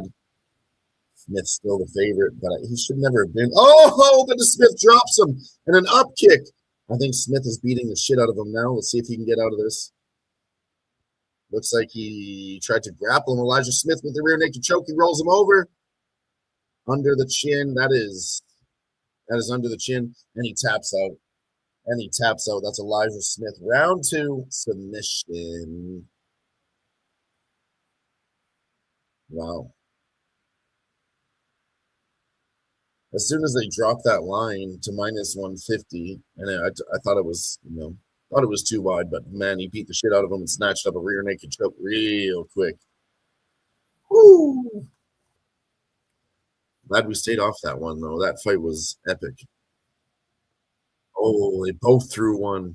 They both landed at the same time, but only Su Young Woo got dropped by it.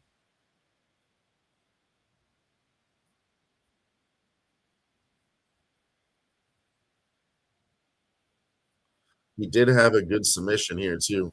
He had the rear naked choke locked in like this, and then that leaves it vulnerable where you get both hands on this one and pull it down. So then he switched his grip to this one. That's fucking technique. That's technique. Then if you do this one, then there's no way for them to reach up and grab your hand. You lock it in with your hand, and then you fucking pull your other elbow high. I was smart. Smart.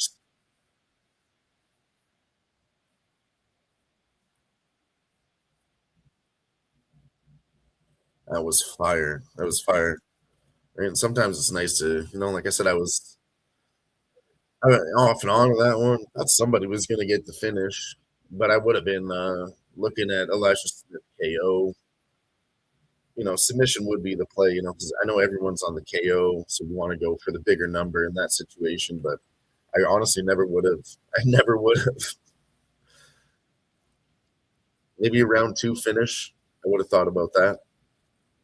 Round 2, 3. I think I mentioned that. I'm not sure, but that was a submission guy versus a striker, and then the striker got the submission. Looks like he got a little bit more MMA in his pocket than people gave him credit for.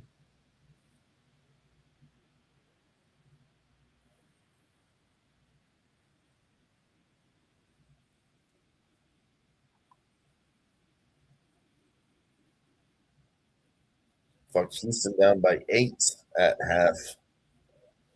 Come on, don't lose the tournament this early.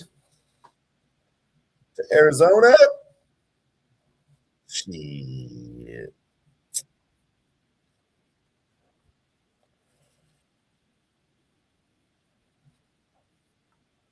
All right, let's see what we can put together, ladies and gentlemen.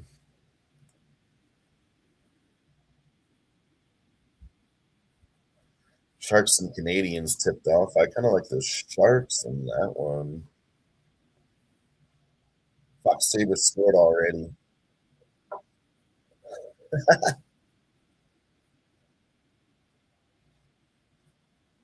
I think the Sabres are going to be the shit out of the Toronto Maple Leafs tonight. I told you guys parlay that with anything you like. It was minus 200. Toronto Maple Leafs are struggling right now. I told you they just lost Austin Matthews. He was injured.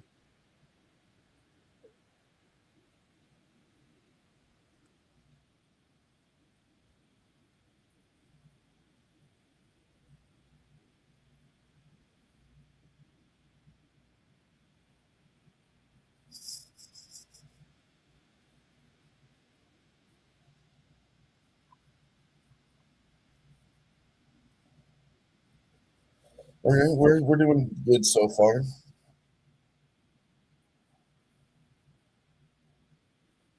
Tried to make a live bet on Oki, did not get it. That was a blessing.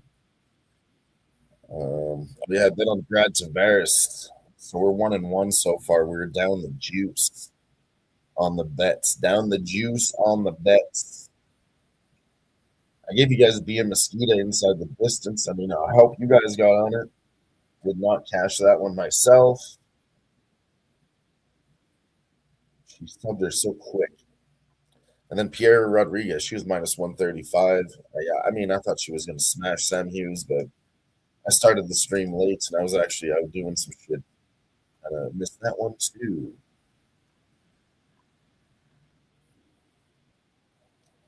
Next fights, yeah, let's talk about the next fight. And the greats, that was interesting. Next one, it is, man. I'm going to stay off this one too. I want to go with Stephen Asplund. He's been on a tear, plus 170. I mean, he's 265 and a half. Cut weight made it good. He is the bigger guy here on the other side, 248 and a half. He's going to be 3 inches taller, but no reach advantage. If you guys don't know about Stephen Asplund, he was like 300 or 400 pounds, lost a fuckload of weight, went 4-1 in the LFA. He's 1-0 in the UFC, and he was 1-0 on the Contender Series, having knocked out his last 4 opponents. I don't know. I think this is a guy that gets finished sometime. I mean, he just scraps. He's kill or be killed. I think this is a heavyweight fight that goes under. Vitor Petrino, he's 6-2 in the UFC. He's got a round 3 finish in his last fight, uppercuts and a left hook. And then a round 1 rear naked choke over Austin Lane, former football player. That guy was a bum and he got exposed. Then he lost to Dustin Jacoby round 3. That guy's an excellent striker. Lost to Anthony Smith in round 1. I mean, when was that, 2024? Yeah, that's a bad look. That was a bad look. Had a win over Anton Turkalj. I went to the decision. I think this guy was he at light heavyweight? Hold on here. I think he was at light heavyweight before, and then he moved up to heavyweight now to Vitor Petrino.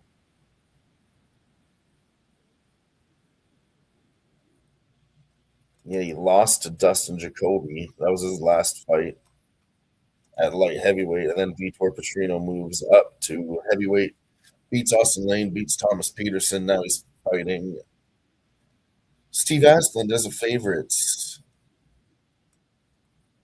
He was a minus 300 favorite and then a minus 600 favorite. Now he's minus 205. I think Steve Asplund has been a dog every time, been tested. Vitor Petrino, plus 170. Sean Sharif, I think he was the favorite there, and he smashed him minus 230.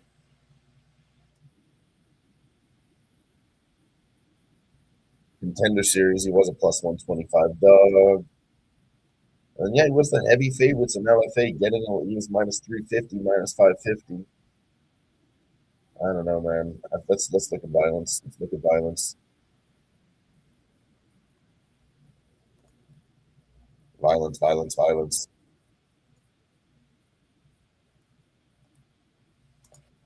Under 1.5 plus 120.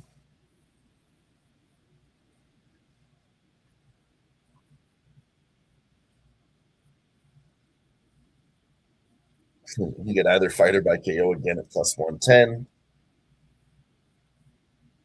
Let's go. No submissions. Let's go for another KO bet. I think somebody gets finished here. I really do.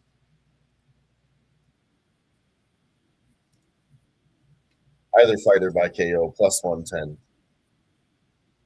That's the official bet.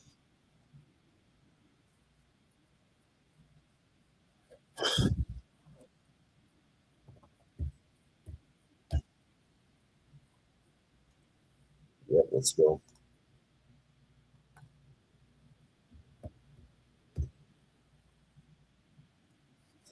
Let's go.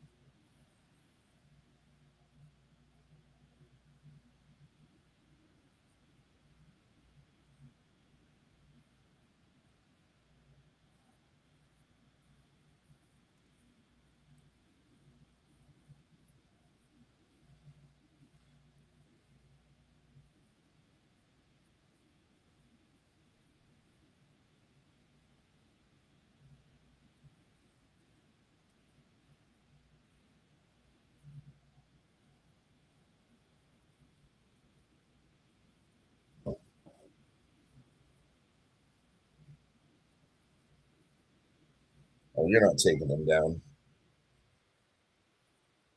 Too heavy. It's going to be a striking match.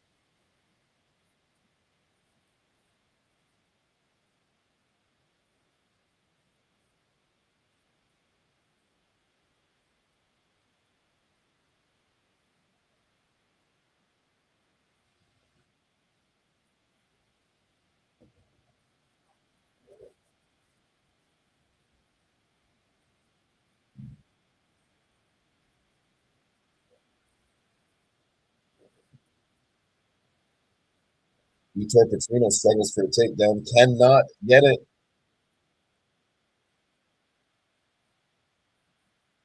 Pushes him up against the fence, though.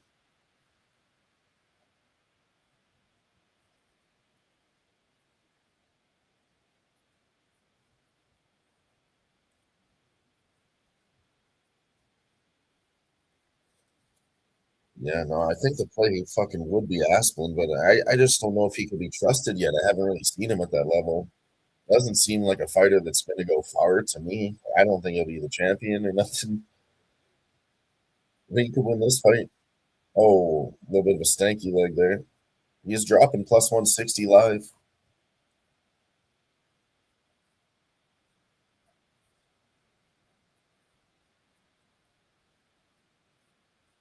Another one I've been betting recently is heavyweight overs. So the over 1.5. I told you they're favoring this one. They're like, oh, it's going to be violence. This one was favored to go over here at minus 130. It's been happening so much lately.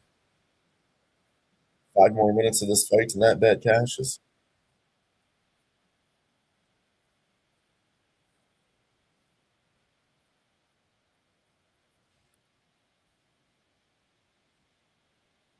Steven Asplin now cut under the right eye. That was from a left hook by Petrino, but he's plus 110 live, minus 154 on the other side. Even though it's weird because Asplin, he looks like the fat guy that's going to gas. I'm telling you, it's going to be this big fucking muscly guy, dude. This guy's used to carrying that weight. He used to be 500 pounds. He's going to be just fine here. On the other side, but Vitor Petrino, I've seen him gas.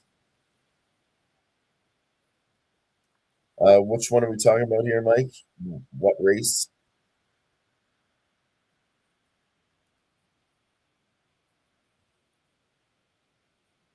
Are you talking about racing with Gillian?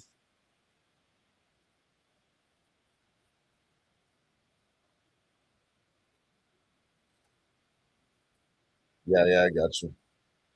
We'll wait a minute and a half here. Round one. It's almost over here in the UFC.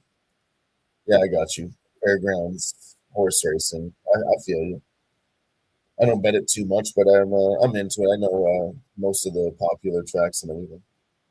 I like to bet it. It's fun. Oh, Asplund!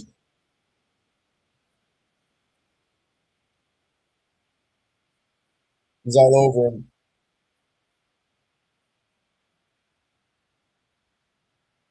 He's all over him, but Petrino gets back to his feet. Asplund hits him again, though. They're both bleeding. Wow. Get in there, Asplund.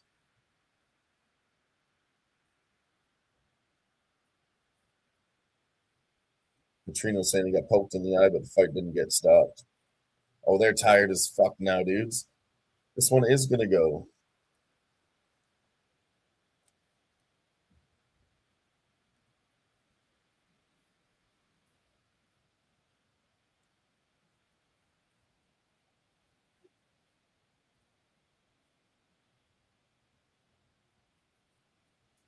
Yeah, this cut under Asplund's eye is getting bigger and bigger.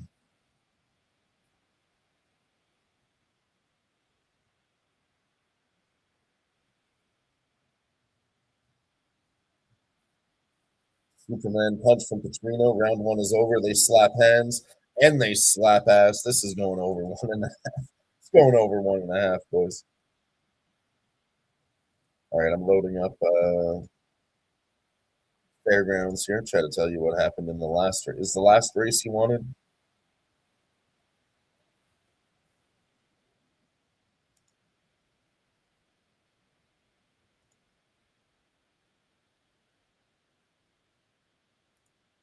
Yeah, Fairgrounds race 7. Let me know if that's the one you want.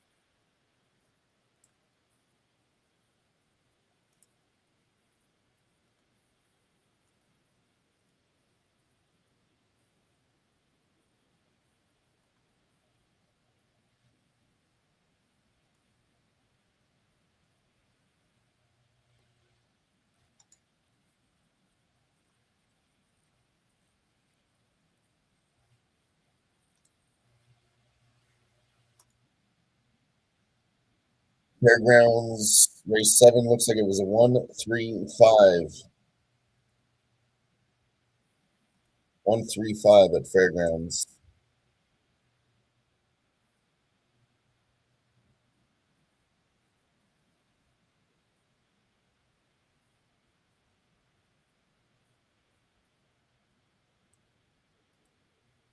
We're back to the action, round 2.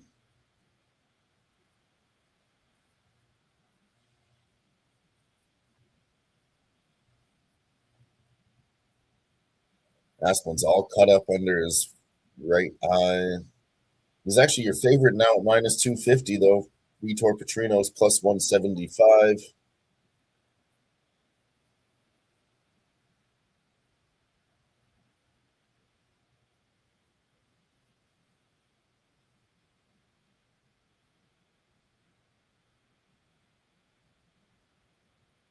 Oh, Vitor Petrino lands a head kick and drops him.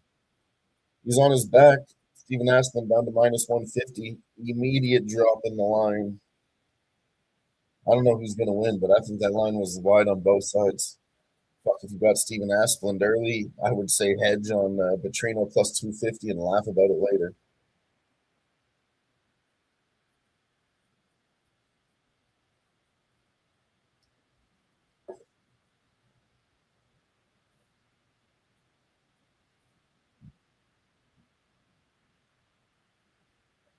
Vitor Petrino tries to drag him back to the ground.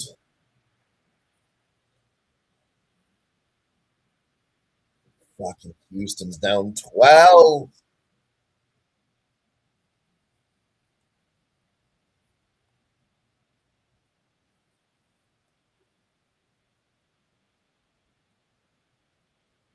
Devils are up 2-0 over the LA Kings.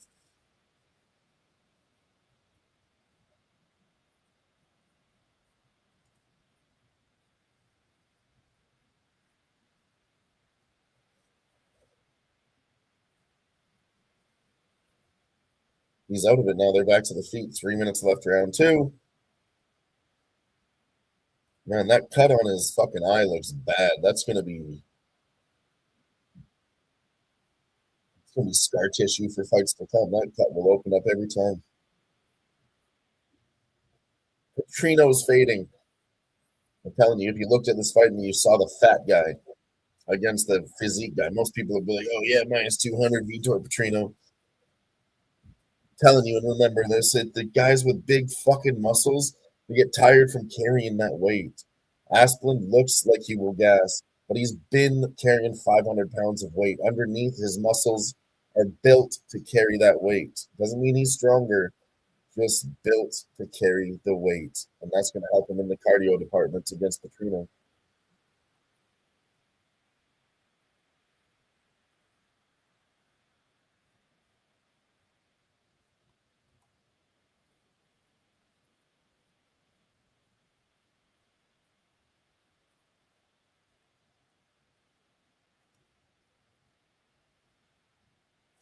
Chance of USA in the crowd right now. Even Asplund now minus 105, though. Petrino minus 118. This fight is getting interesting. Oh, Petrino pieces him up with a combo. And then he finishes off with a leg kick. I mean, they're both getting tired now. Asplund needs to pick it up. Holy shit.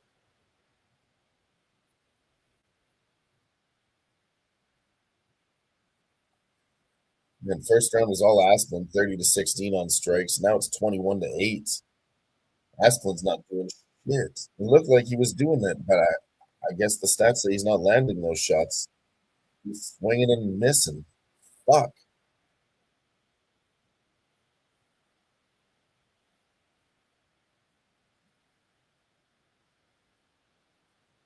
Oh, they're tired as fuck. They're both, oh my God, this is going to be a slop fest.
Who the fuck is this guy's coach? I don't know if she should be in there.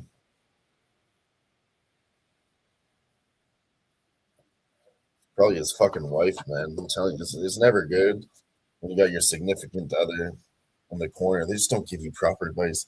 This cut under his eye is fucked up.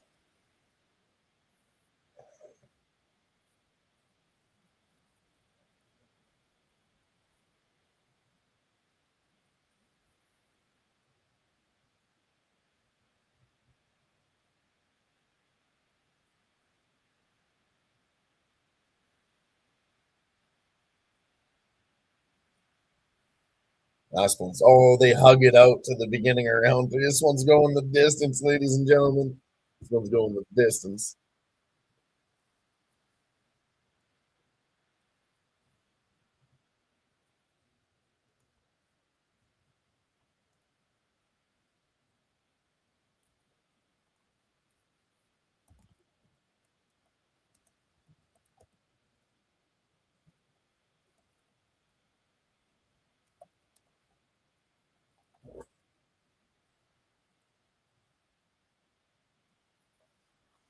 I was thinking the same thing, bro. That was not good, not good.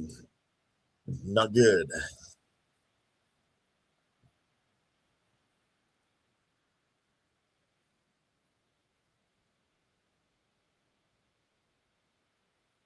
Oh, big fucking hit there, though.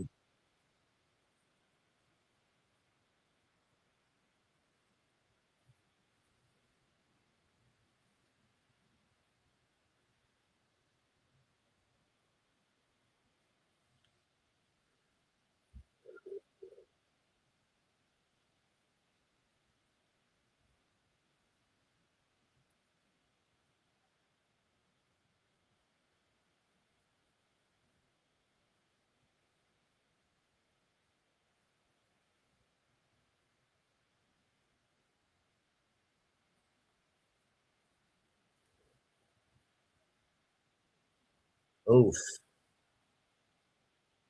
yeah, this is a great fight, Andre. Great fight. They're swinging the fuck round 3.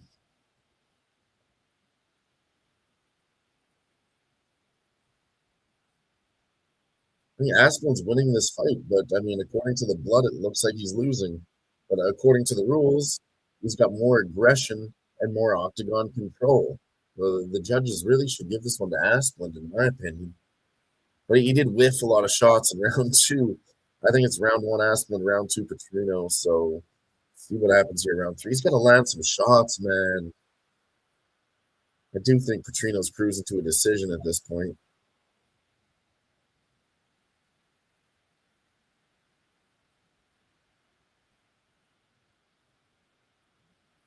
Yeah, I mean, I like Aspen no matter what. He's a fan favorite. Look, he's having a fun fight at heavyweight. Most of these, like, I thought this was going to turn into a slop fest, man.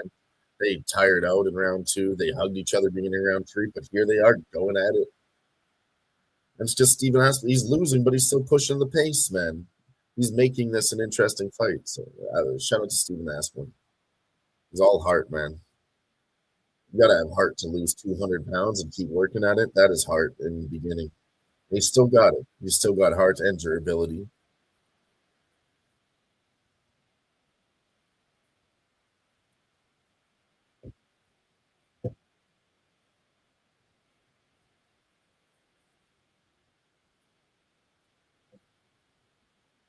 Oh, he gets dropped.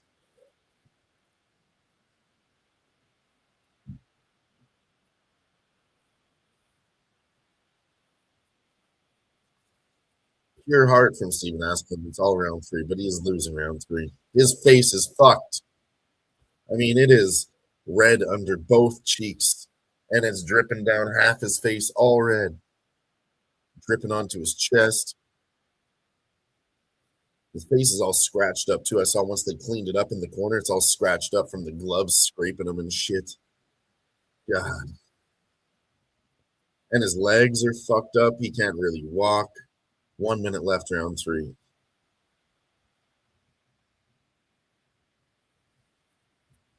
Shit, what a fight, what a fight, what a fight, what a fight, fight.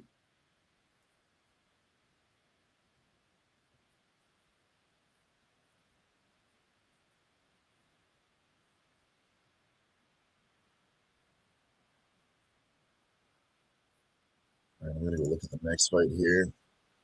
This one is going to cruise to a decision. Don't forget about heavyweight overs. We should probably bet those consistently.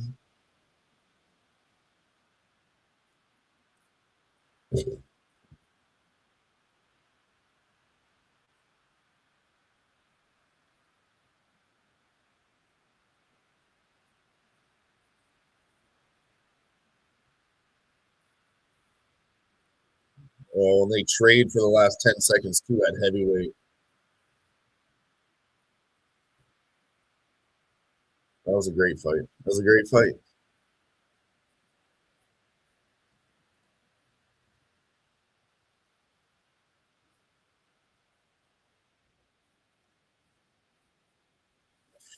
Sheesh.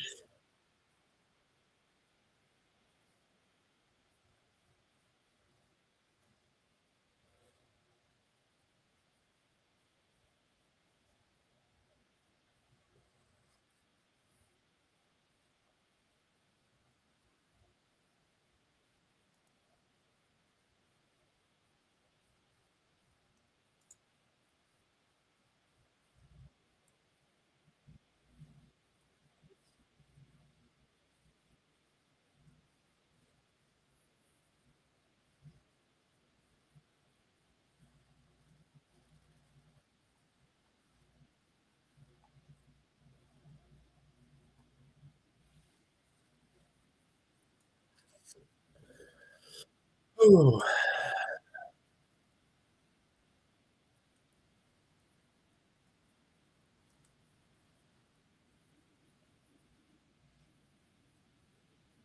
All right, I will be right back.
All right, I'm back, boys. Hell yeah, it was great. Great. M the Great says it's a great scrap. Andre said, what a fight. It was good. Aspen showed heart. We got to move on, though. It's Mick Tebek or by the Caveman for our boy versus Chris Curtis. He's a huge favorite, minus 500 to plus 375. I got this one favored to go the distance here. I don't know, man. Maybe he goes the distance, but I do think Mick Tebek or is live for a KO. Fight to go the distance is minus 140. Mick Tebek by KO. You're getting a plus 375. Chris Curtis doesn't really get knocked out much, though. This is one I'm telling you. The next few weeks, I'm going to keep my bets tight on UFC because I'm betting across multiple sports right now. We're getting into playoff season for college basketball. Like I said, hockey's coming up. So yeah, I got to keep my shit. I got to keep my shit tight, boys, and I got to keep it tight for you guys too, because I'm not going to give out something. I don't love it. I like some things here, but I don't love it. Should have went with the heavyweights over in the last fights. I failed you guys. That's been cashing as a system play. But if you guys are here next time, just remember that for yourselves. Heavyweight overs. I think heavyweight over has been smacking this year.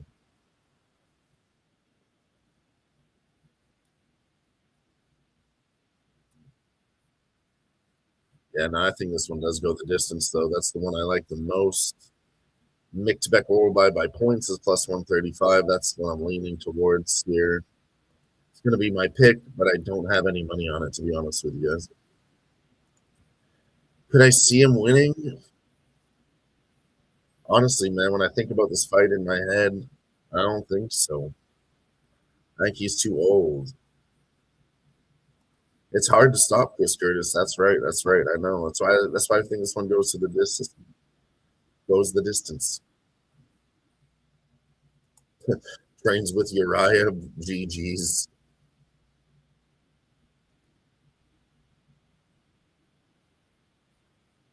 Chris Curtis does have a good coach too. Yeah, I mean, I just like pay-per-views when they have stars. The thing about this, I'm not going to sit here like every other UFC capper and say it's a shitty card and this one sucks. It's new guys getting tested from Dana White's Contender Series. You're going to have to wait and see how they do. That's for me as a bettor. I got to wait. You know, I need some more information on these guys. How are they going to do against the higher level opponents? And then we can start betting on them. But I still love watching the fights. I think most of them are good. Tonight's been good. Maybe they went to decision and shit, but I think 2 weeks ago we were talking about some real bum-ass fights on a bum-ass card. That was for sure a thing. This one's been a good card so far.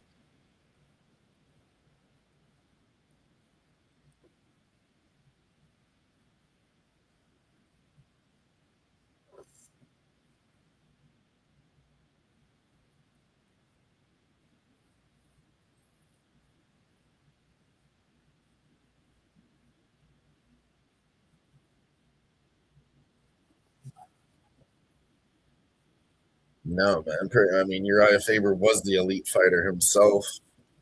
I mean, I'd have to go look at a list. There's probably one more in there.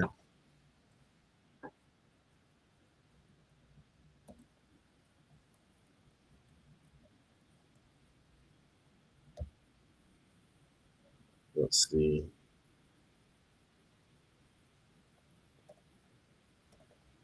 Team Alpha Male. Let's go look at them.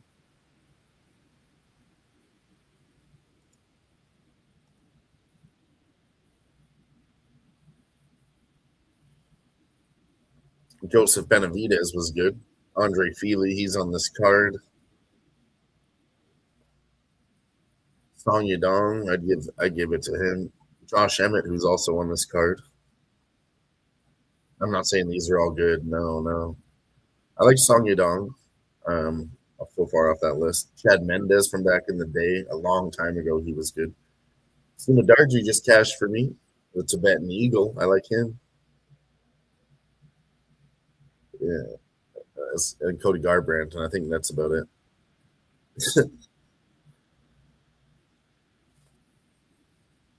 Ricky Tercios, who just lost on the last card. I mean, the list goes on forever, but we're getting deep into this list now. It gets less and less notable. Yeah, no, they're not very good right now.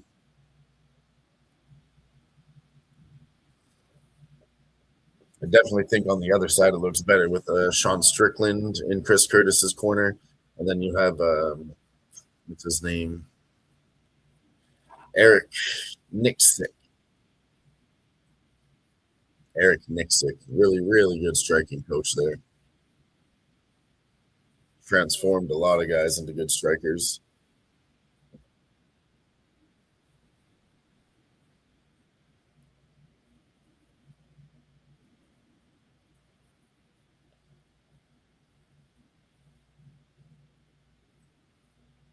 Yeah, you're saying the same thing in the chat there. Good corner for Chris Curtis as well. I love Nixick. Yeah, he's done great things for a lot of fighters.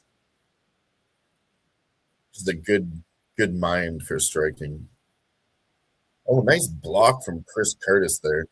Head kick attempt from Oralby. Chris Curtis blocked that easy. Wow.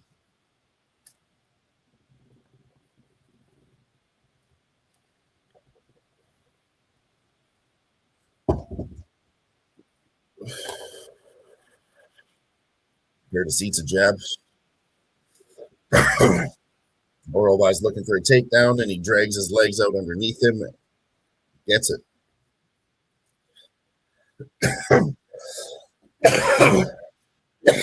Excuse me.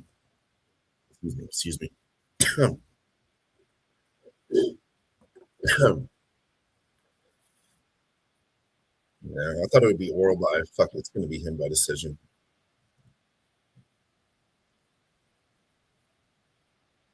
Puts him down.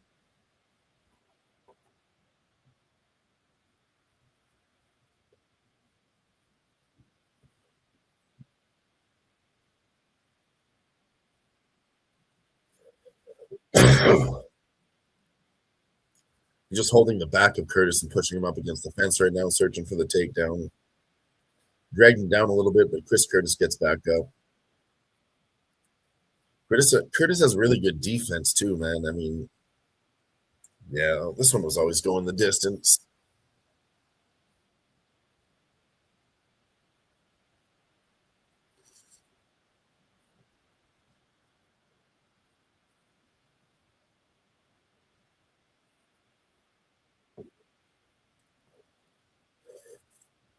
Takes him down again. Same takedown. Drags his legs down, puts him underneath him. Now he's sitting on top up against the fence. Chris Curtis gets back up the same way. And he gets the same takedown again. Chris Curtis pulls his legs out, trying not to get swept. Pulls one knee out, presses up, gets the other knee out, presses up with his legs.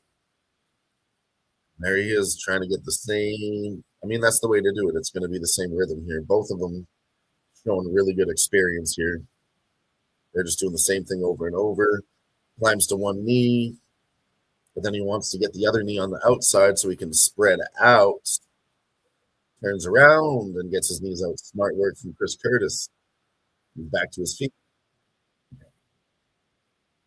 think Chris Curtis is grabbing the fence a little bit, and the referee's not seeing it. Gets taken down again, though, does Chris Curtis. Minute and a half left. He's looking for a rear naked choke. Doesn't quite have it. It's on the chin. Not under the chin, just on the chin.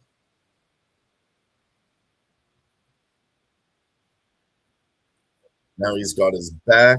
Chris Curtis turns over.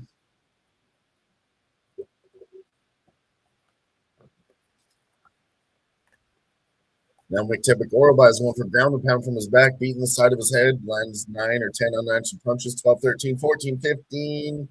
Not too strong. Referee's not looking at it for a finish. Oh, he lands a big one there. Now he puts his head down and starts feeding him shots. Now the referee's taking a closer look. 1, 2, 3, 4, 5, 6, 7, 8 unanswered. Chris Curtis gets out of it. He gets out of it. Oh, shit. Oh, and he puts him right back down. McTevick is all over Chris Curtis.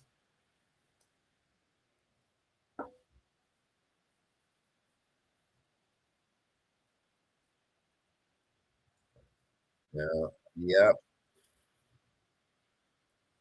I knew it was oral by, man. I just knew it.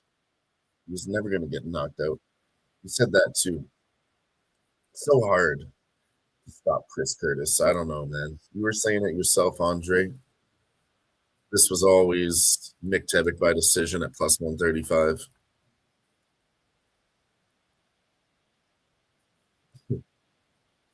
Maybe I should have put that one up too.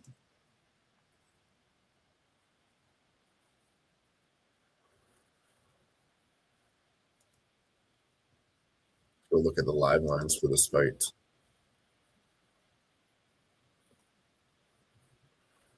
McTevick oral buy.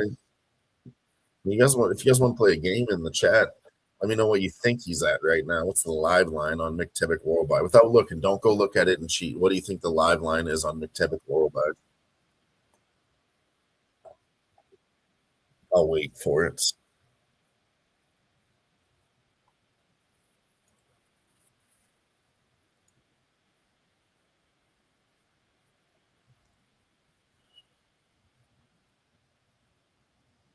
Shout out to everybody that's still rocking with us, watching these shows.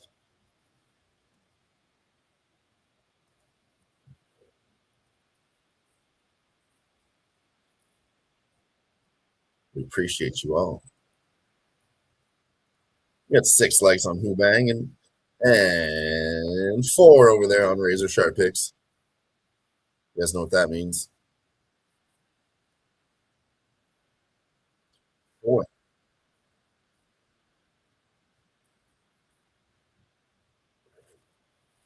M the Great says minus 1,000 for a guess. Okay, good guess, good guess. I'll just tell you now, okay? Minus 10,000. Add a 0 to that. He's minus 10,000.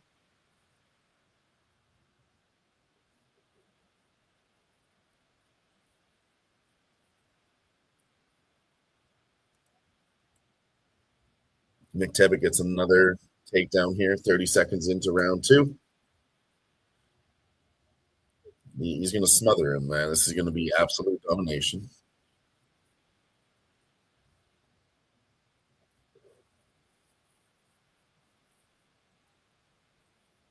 Well, Houston's only down by 5.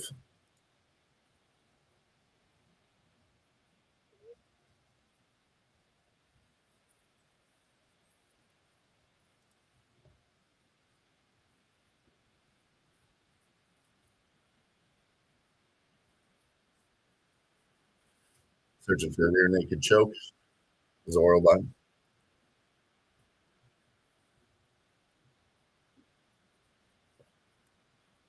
Yeah, he's absolutely smothering him. Minus 1,000 was a good guess. I mean, I thought, maybe it should be around that, give him a little bit of a chance to come back.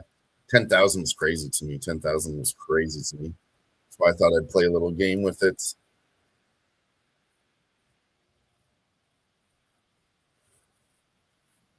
You were only off by 9,000. Pretty close.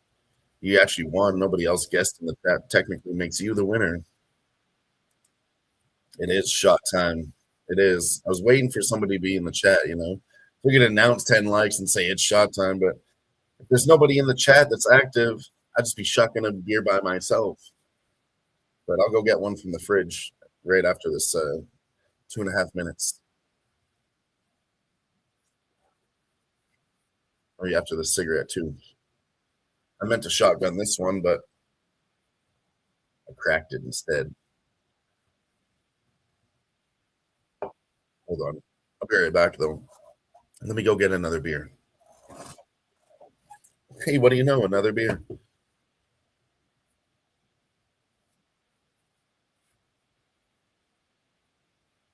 I'm looking for the rear naked choke now, but he's only got a single arm on it.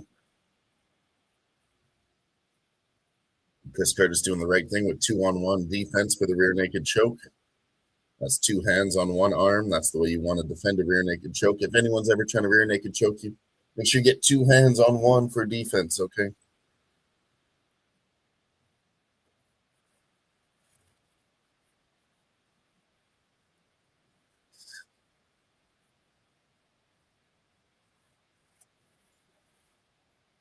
All right.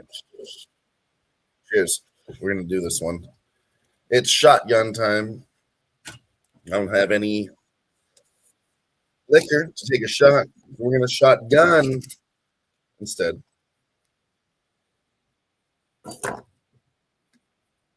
Cheers.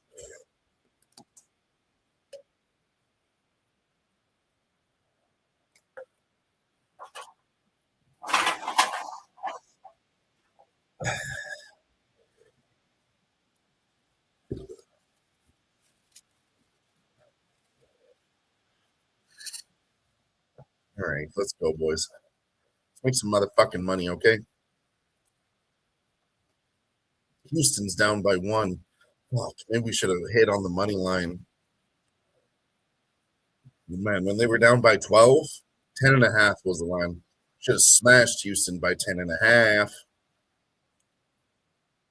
Fuck. Missed it. It's okay. We just need them to win, man. And then our bet is still alive for the future at plus 500. Yeah, he's been pitching a shutout at Oral by. I don't even have a live line right now.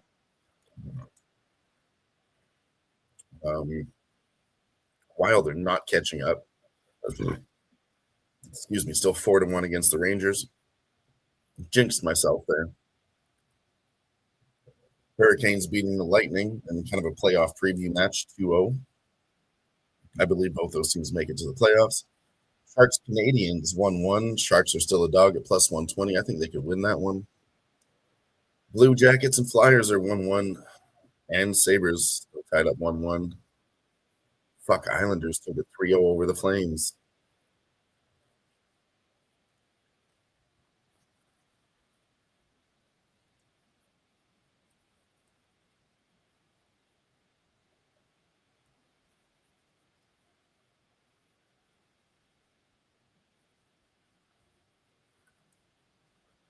Yeah, we got to find a live play here. Not in this fight. I'm thinking Houston plus 3.5. I still think they keep this close. I like that one live right now. And then I like the Sharks, if you guys like that. But I like the Sabres the most at minus 220 here. I think Sabres beat the shit out of the Leafs. You just got to find something else to put with Houston plus 3.5, gets you a plus 150. Let's go with that, boys. Let's go with that.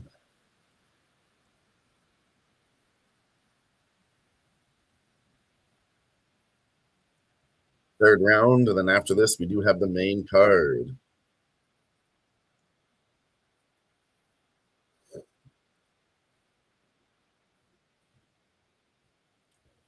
So McTevick oral by decision was a great fucking bet.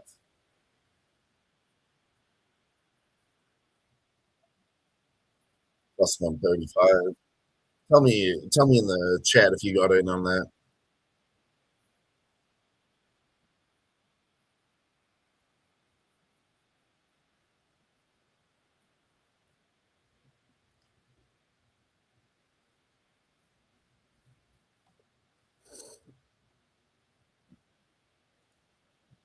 We're gonna have a bit of a break here.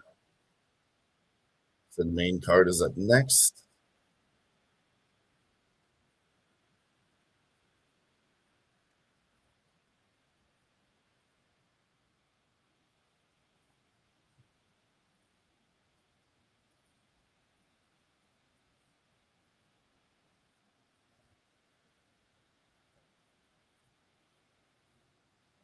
Four minutes left. I don't think he gets this finish. I really don't in round 3.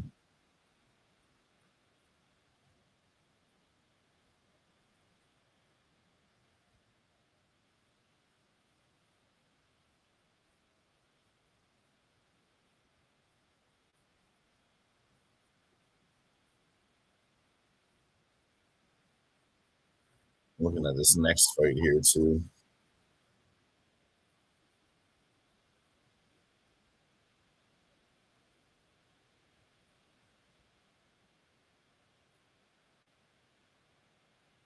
He's fucking him up here. 3 minutes left.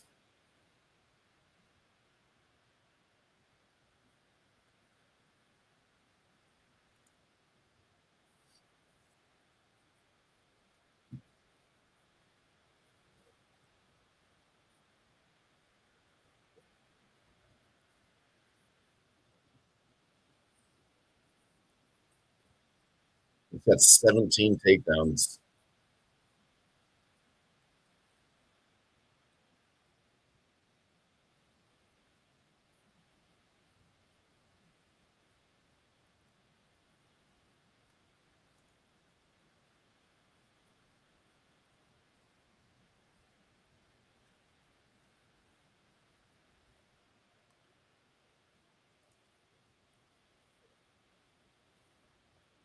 I was on the main card already. This one's not in here.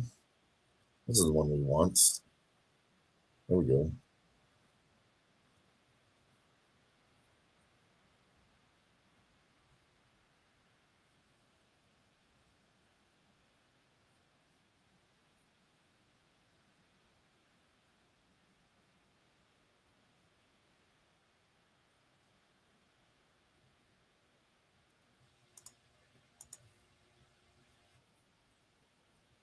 Shout out to everybody rocking with us and the great Andre. New name, by the way, Andre. Appreciate you rocking with us here tonight for the UFC Vegas 114. Mike Sagar was in here earlier. Shout out to Mike.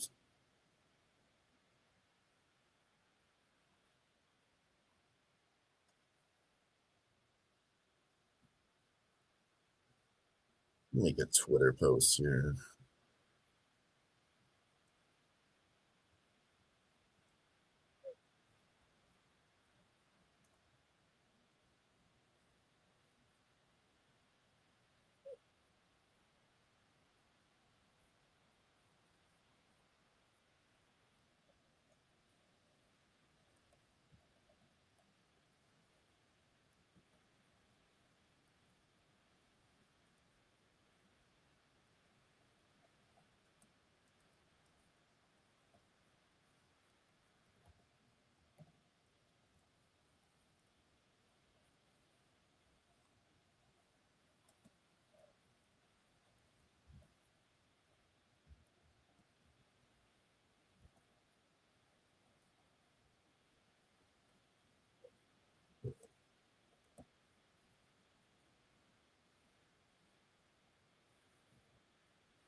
go. Let's go. I hope you guys got in on that at plus 135. Gave that bet to you. Maybe I didn't cash it, but you guys could have. I love it. That's what I came to do, you know. Give you guys the bets.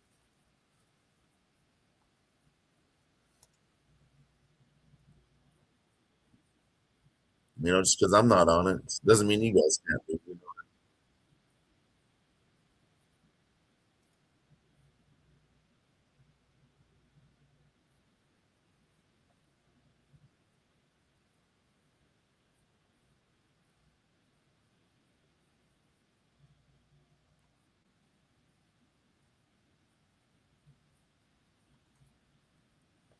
30-27, complete domination.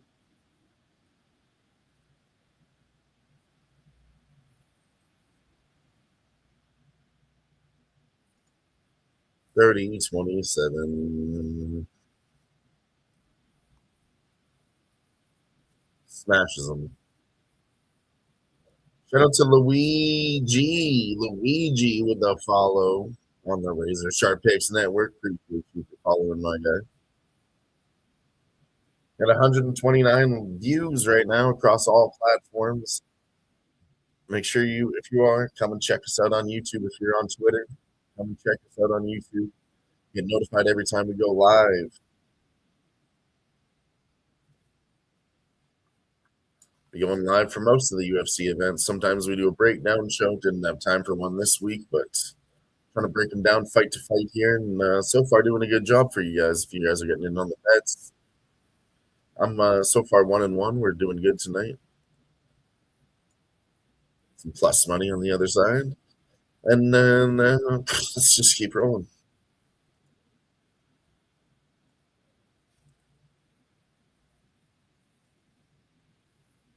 We're going to find another live spot. We just have to be patient.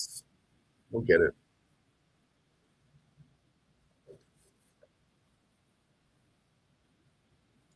It is fight. It's Marwan Rahiki all day, minus 250 out here over Harry Hardwick. I really do believe in that one. And then having other spots I'm looking at. I think Jose Delgado gets this one done over old Andre Fili here. It's just going to be too faster, too technical. I think that one's going to be an ITD. It's coming up 4 fights from now. Yeah, I mean, Bruno Silva and Charles Johnson. Let's talk about this one quick. I mean, Bruno Silva hasn't fought in a while. Charles Johnson, I think he's fighting too soon, man. I think he's fighting too fucking soon. I don't think he should even be the favorite here, but I really don't like the way that Bruno Silva fights either. He's not a guy that's been cashing for me when I bet on him. He's always an underdog. 5-4 is a UFC record. Go look deeper into his record here. It's a plus 175 against Youngsung Park. Won his last fight in round 3 by rear naked choke. Of course, he was a huge underdog to Josh Van, lost in round 3. And then Manel Cott, he was plus 310. He lost in round 3. And he's got a lot of round 2, round 3s here lately. Charles Johnson, been known, I'll tell you this before I even go look at his record, been known to finish fights in round 3. Last one, he got finished in round 1, knocked out. That's what I mean. That's why it's important. This was January 24th of this year. So just under 3 months ago. Not the worst return on time, but I don't know. Guys that fight every 3 months, kind of crazy. Then he's got a round 2 finish over Loney or Kavanaugh before that. And then 2 decisions, and then a round 3 with Joshua Van. I think round 2, round 3 is viable in this next fight. Charles Johnson. It's a flyweight fight. They're going to come out hot, but I don't know. I've been betting on some flyweight unders. Everyone says they can't do it. But yeah, 2-3. Look at that.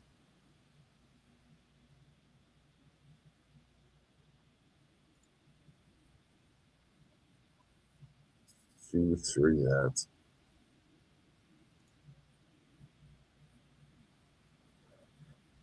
Josh Emmett just turned 41 years old and signed a new contract. That's crazy. All right, round betting. Now, when will the fight end? Let's move on. Round 2 plus 500, round 3 plus 800. That's what the fuck we're locking in here. Let's go. Plus 500, plus 800. Fight ends in round 2 or round 3 for plus 800.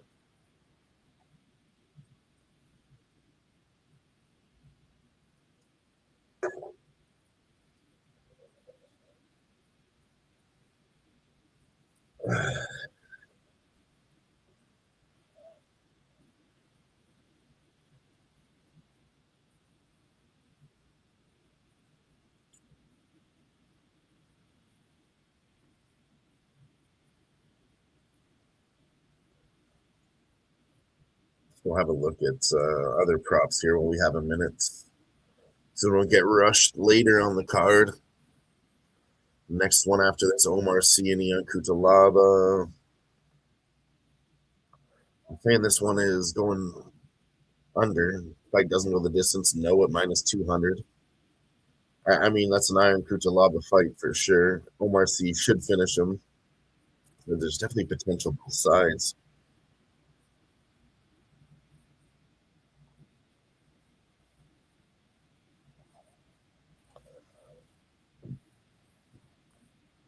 Oumar inside the distance is minus 110, and then Ion Cutelaba is plus 355. And fight to go to the decision is plus 160. That's interesting. I'm going to come back to this one after this fight. I want to do somebody to finish here. So if you do Oumar Sy and then Ion Cutelaba, say you lose on Oumar Sy and then Cutelaba gets it, you'll be getting a plus 260 if you place the plus 360 on the other side. But then if you go to either fighter by KO, it's plus 165. So it's kind of splitting it. You'd put more, you'd lose the Oumar Sy bet. Or even if Oumar Sy cashes at minus 110, then you would just lose a little bit of the juice. But you could put a little bit less if you wanted to play it that way.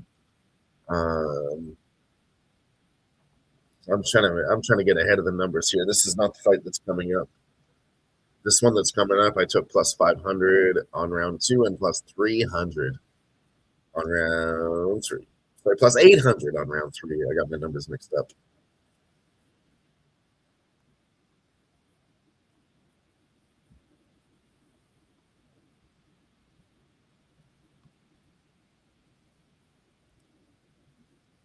Yeah, no, this one's going to be a good fight. Hey, what up? We got G in the house. What up, G? He said, what up? 2-0, 4.9 units so far. Let's go.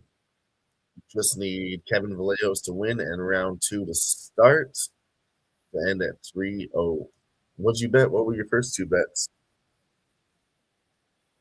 I should have been on Mick to back oral buy in that last one at plus 135. That one really pissed me off. I didn't get in on that. But I did cash a knockout bet in that Vallejos fight. Took either fighter by KO at minus 120. And then I lost on Brad Tavares. I took him at plus 170 live. So 1-1 tonight. Took a shot at plus money.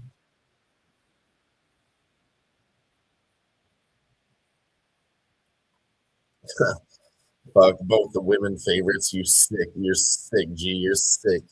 I love it.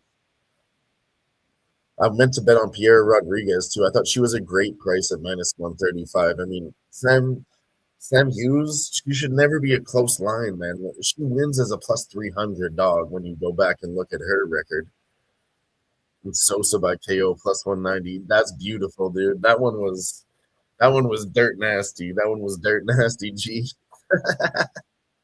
Round 3 knockout. That'd have been a nice sprinkle on the round 3 there at plus 800 for him. I think Sosa by KO round 3, you'd get like even 1,500. But I would go both fighters by KO or fight ends in round 3, be like plus 1,000. Okay, and then oral bye with Kevin Vallejos in the round 2 to start. Let's go, G. Good luck. Those sound like great bets. I'm not against any single one of those. I like Kevin Vallejos to win. I was thinking about round 2, 3, or 4. I think he gets it done in 2, 3, or 4. And 4 is obviously where it stretches for big plus money. But I think he finishes him, and I think he finishes him semi-early.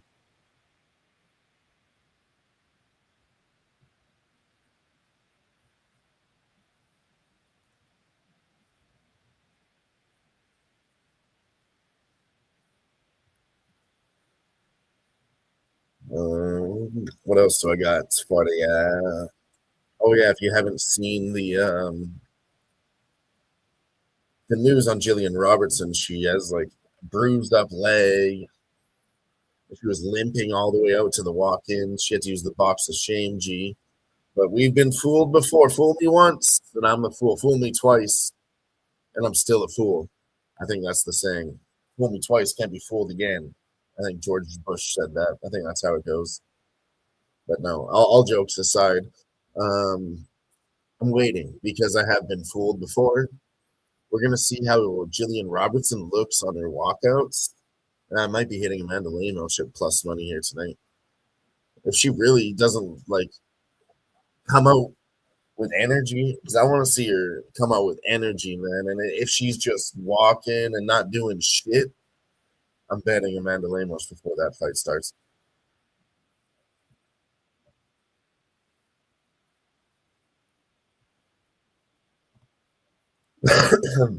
Excuse me. And then a little bit of hockey news. G, I took Buffalo Sabres. Oh, look, Sharks are up too. I told you guys to take the Sharks plus 120. Oh, fuck, Kings tied it up with the Devils 2-2. That's not good. Oh, and this might be good. Actually, let's place this live bet right now. I was going to tell you to take the Sabres. Montreal has scored, and I'm taking the Sabres live at plus 120, boys. Let's go. Let's go. Let's go. Let's go. Let's go. Let's go. Let's go. There's a good live bet.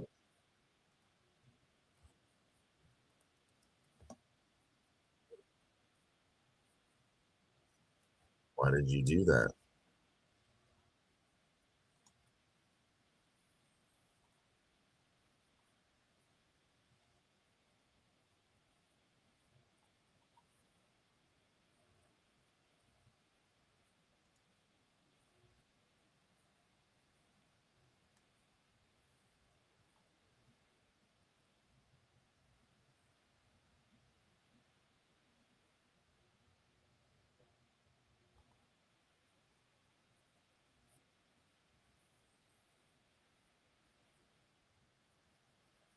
Tai Jitsu.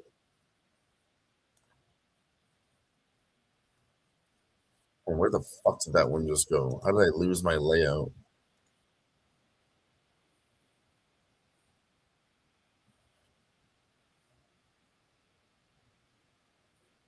I'm trying to type this live bet in the chat and then it fucked up my layout.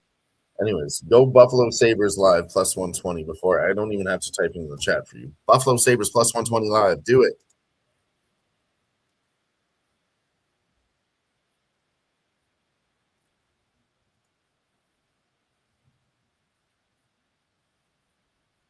Just gave you guys the Sharks at plus 120. They're up 2-1 over the Canadians. That's going to be a battle, man. I think you should just take the dog there. But let's go. Let's go. Let's cash some more. Oh, fucking Dallas Stars over the Red Wings. They're up 1-0. Stars are a sneaky dog this year, man. They're a contender for the cup. But 30 seconds in the round 2, Silva so far with the aggression, but Charles Johnson, the way bigger guy here, shoots in for a takedown.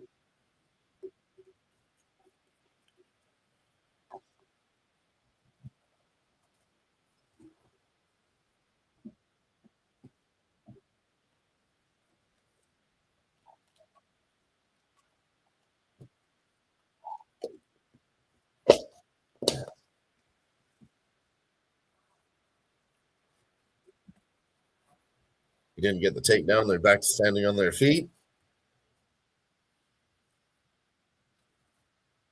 Charles Johnson looks like he's working early.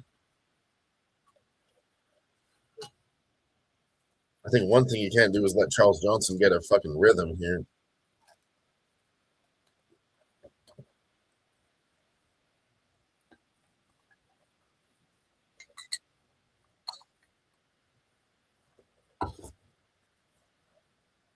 Oh, they took back that goal for the Sharks. That's going to be 1-1.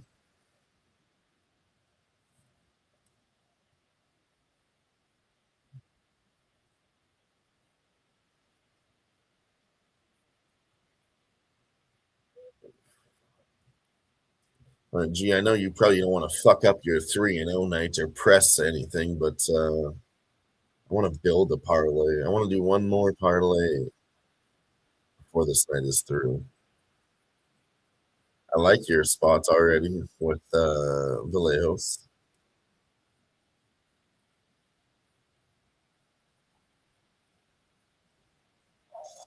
Oh, the sun is coming out over there. Fuck this. We're going to go KO minus 110. We can do better than that.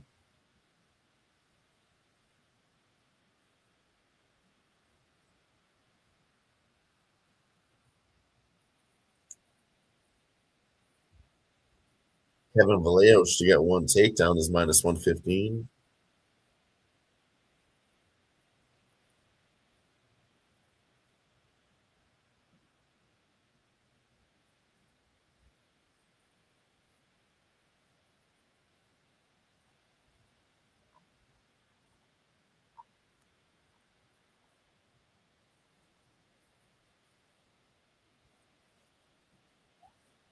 Interesting. I think I kind of want to go with a 3.5, under 3.5 rounds at plus 105. That's right when it gets to the right where it gets to a pick'em. You don't think this one's going to go into the championship rounds?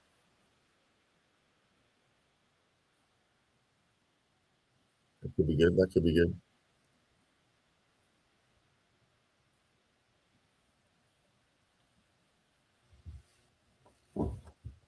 The live lines on this fight so far, though.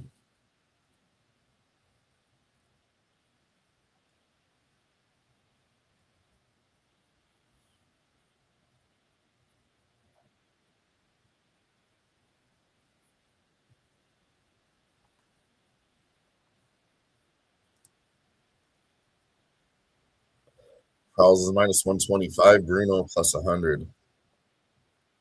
I gotta go get my phone charger. I'll be right back, ladies and gentlemen.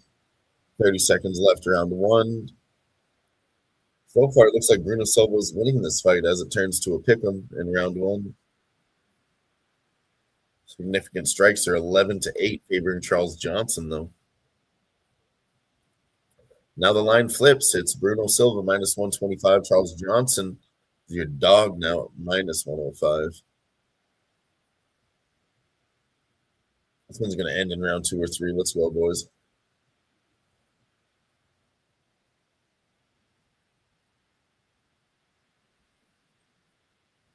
And I will be right back.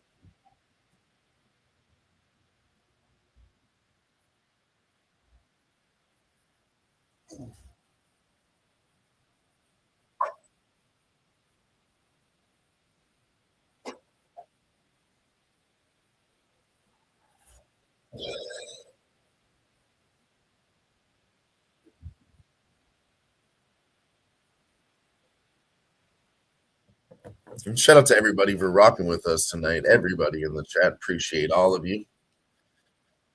I love it when we keep it, a little bit small. I have to read the chat, and everybody in the chat, great opinions. M the Great, he was on some good shit tonight. Andre knows what it's talking about when it comes to the fight. Steve G was in the house rocking with us. G always smashing it.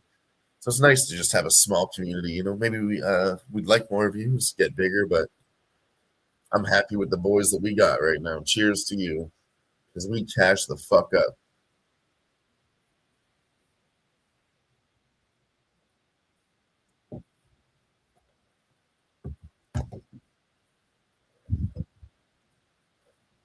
We shotgunned at 5. Sorry, we chugged a beer at 5 likes. We shotgunned a beer at 10. And if we get to 15 more,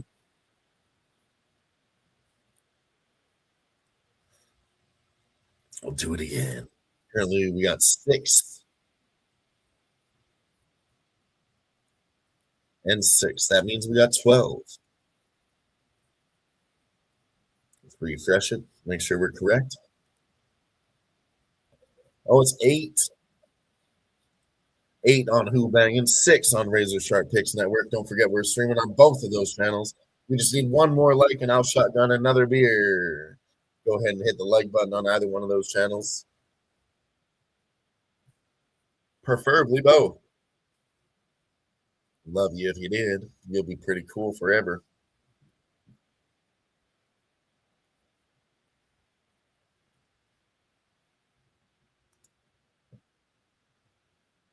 Oh, Silva gets the takedown too. I knew this line was sus. I said that out loud. Fucking Charles Johnson's coming back after 3 months.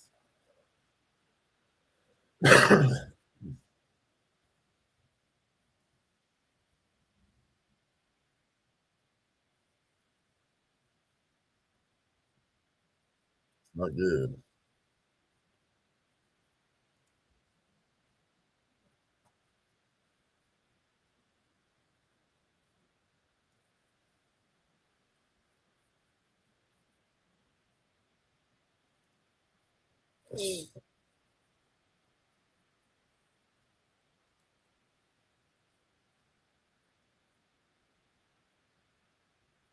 All right. Still cooking that parlay I was talking about too. Still cooking with Chef Dylan. It's definitely going to be Seattle Kraken against Vancouver, minus 135 on one side.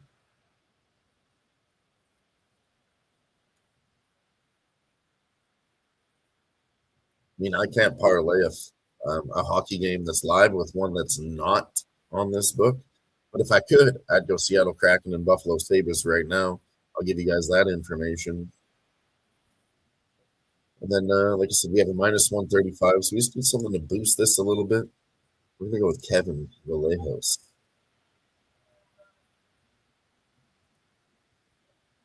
Just to get us, plus 105. Now we could do better.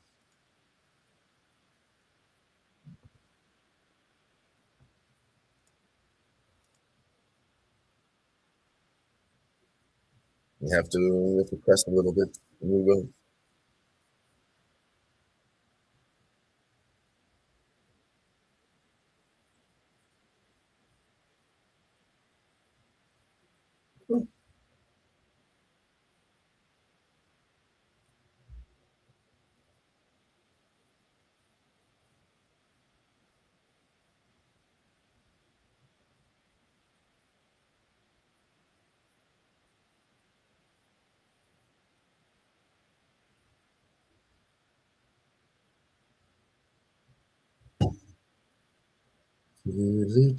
Yeah, we're gonna go with Marwan Rahiki. That's the one. I think he's gonna fuck this Harry Hardwick guy up. Let's go with that. Get it.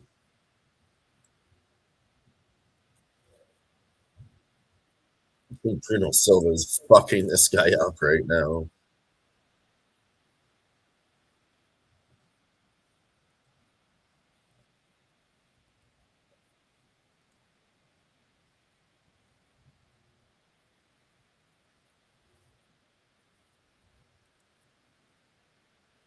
Bruno Silva is wrecked now. I think Charles Johnson wasn't ready to fight again, man. This is too much too soon. That is fucking stupid for a fighter to do. We've seen that a lot.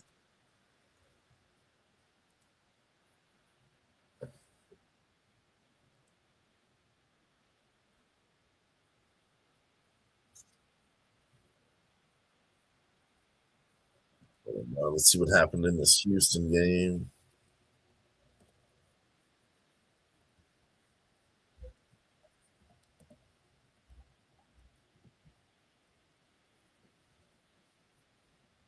They lost by 5. Fuck.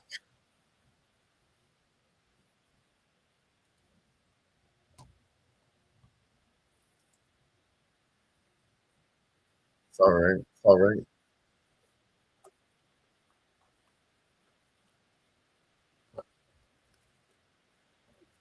Oh my God. He comes out with another nut kick.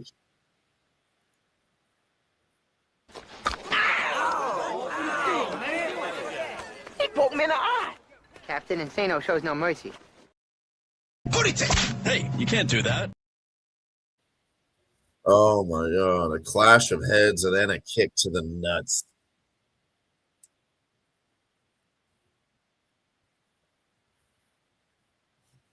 Lucky they got Keith Peterson out here. This is a hard warning. Hard warning. If it happens again, that's going to be a point deduction.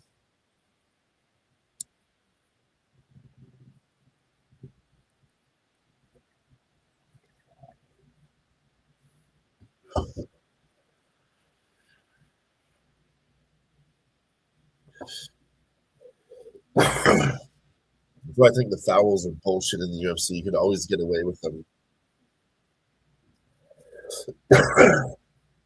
Excuse me. But it seems like they give him the 3 strikes you're out rule. And that's ridiculous because I'll tell you guys, if you don't know the details, so backstage before the fight starts, the referee goes over the rules with each fighter. He tells them already, this is what you can't do. You can't do this. You can't do that. So that's your first warning. First off, you should know the rules already. So before the fight starts, the referee is going to reiterate the rules. Backstage tells you, here's what I want. I want a clean fight. And then he says it again right when they start the fight. Clean fight. Don't want any bullshit. And then he gives them 2 warnings live. That's 4 strikes already, ladies and gentlemen. It's too much. So that's why I think they give him 1 backstage. You already got warned once. You should have known the rules. 1 mistake, that's fine. But you already got warned backstage. So you fuck up once, that's fine.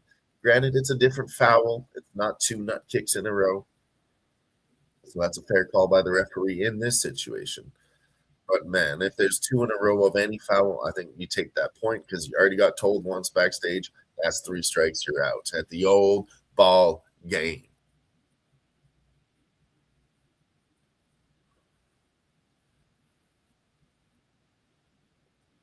And next pay-per-view is a month away. Prohaska versus Alberg and Joshua Van versus Tetsuro Taira. Let's go. Round 2, though. Come on, Charles Johnson. He's a fighter I like, Charles Johnson. Yeah, I'll be cheering for him in this fight as a fan.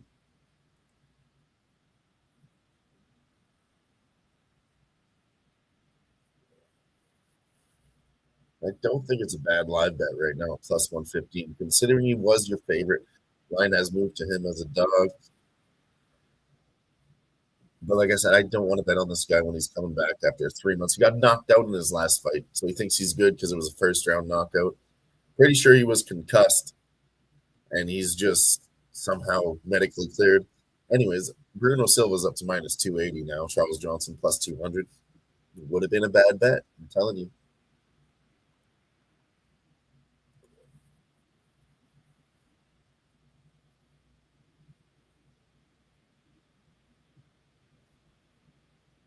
Oh, Lightning tied it up with the Hurricanes 2-2. Kings took the lead over the Devils 3-2. Sabres tied it up with the Maple Leafs 2-2. Let's fucking go. Gave you guys plus 120 moments ago.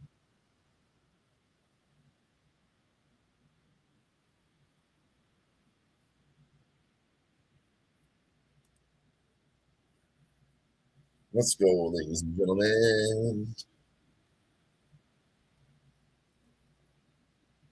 All right, I will be right back again. I'm going to go to the little girl's room and then I shall return.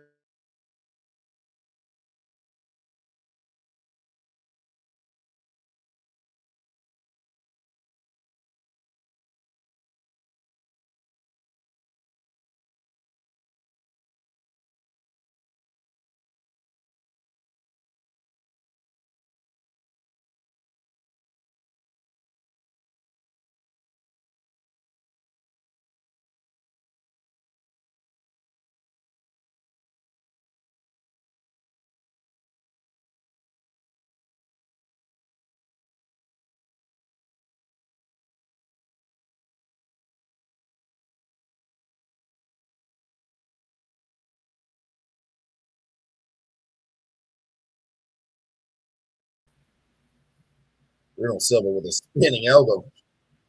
Yeah, it's bad.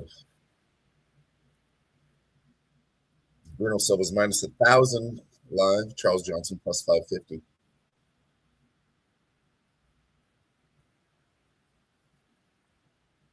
Yeah, it's not good. I'm telling you. Yeah, I mean, I like him too. He's been a profitable fighter for me multiple times.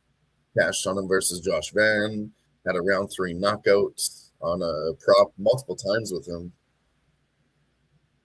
He's definitely a fighter that's made me money. But I can't get all invested in him because of that. He's coming off. I knew this was a bad situation. I should have bet the goddamn dog. He should have never been the favorite, boys. Charles Johnson should never. Anybody coming off a fucking knockout, not Charles Johnson. Anyone got knocked out 3 months ago should not be fighting that quick, especially when you're an older fighter. Not good.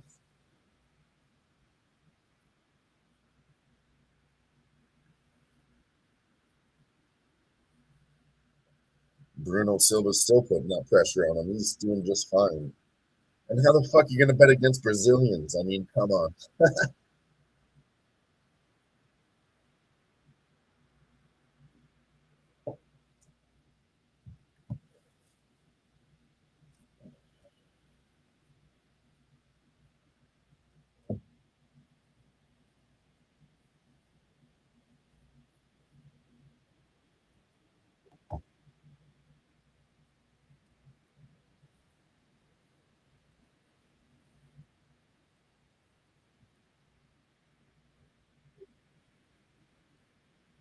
Oh, they're throwing down. No, 25 seconds left, round 3. I don't think we're going to get that round 3 knockout here, but they're going for it. 15 seconds.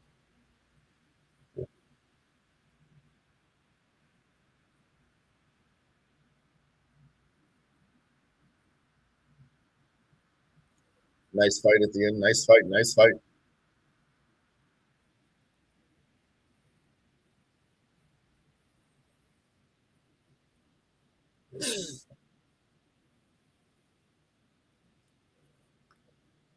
Woo! Great fight.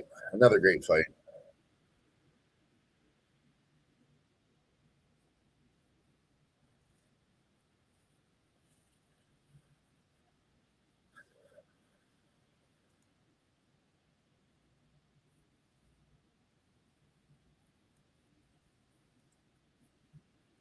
Let's go, though. Sabres tied it up. They're minus 185 live now against the Leafs. And I'm telling you, Leafs have issues right now. Just losing Austin Matthews, that's big. And they've had goaltending issues. You got to win this one. You have to.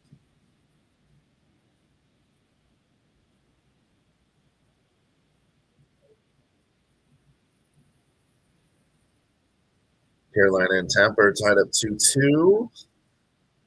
Sharks scored again. They were up 2-1. Goal got taken away. They're now up again 2-1. Nice work, Sharks. Told you guys about the Sharks at plus 120, didn't I? Let's go, boys. Let's cash up tonight. But yeah, Hurricanes and Lightning, that's plus 100 for the Hurricanes, minus 130. I mean, that's a tough game. Brandon Bussey, hard to fade. Hurricanes did have a 2-0 lead, and then Lightning caught up to make it tied up 2-2. So I expect goals in the third. Over 6.5 is favored at minus 135 case, could get tied up 3-3. Brandon Bussey's 25-5. I think he's the best goaltender in the league according to records. But he's been fire, man. Lots of great goalies. I don't want to say he's the best, but record-wise, 25-5 is the best record for goalies in the. But Andre Vasilevsky's 30-11. I mean, that's fucking good too. Charles Johnson wins that fight.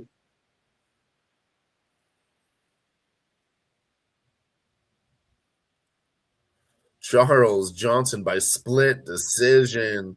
See, yeah, I'd be so mad if I was on the dog there, dude. We would have got robbed. We would have got robbed blind, and I'd be fucking furious. Dude, what? Did we really just see that?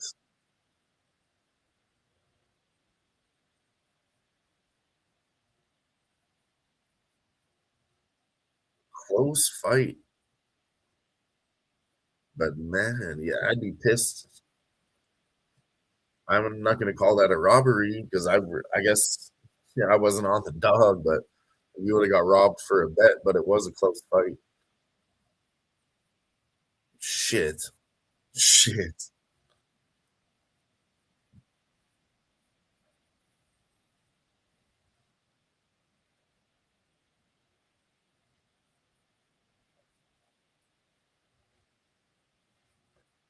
Wow.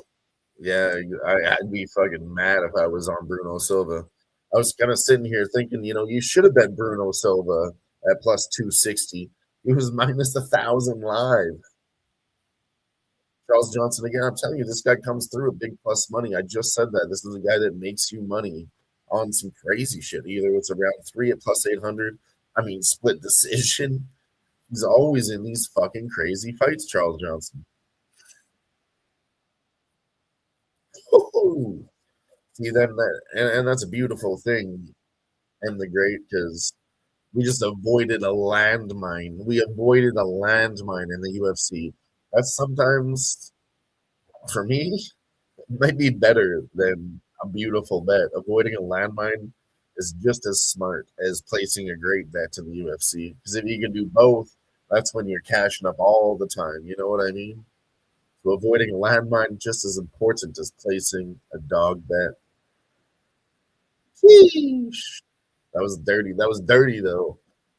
And I say landmine for a reason. We stepped on it, couldn't take our foot off of it. Now our hands are in the judges who are really, when the bomb can explode, when it goes to some dumbass judges. You don't want to be stepping on that landmine with the judges pulling the trigger. You don't want it. You don't want it. You don't want that smoke. All right, let's go. Let's go to the next fight, ladies and gentlemen.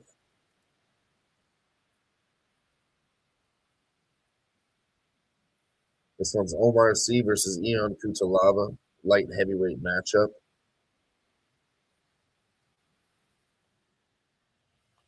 The stats here, let's bring them up.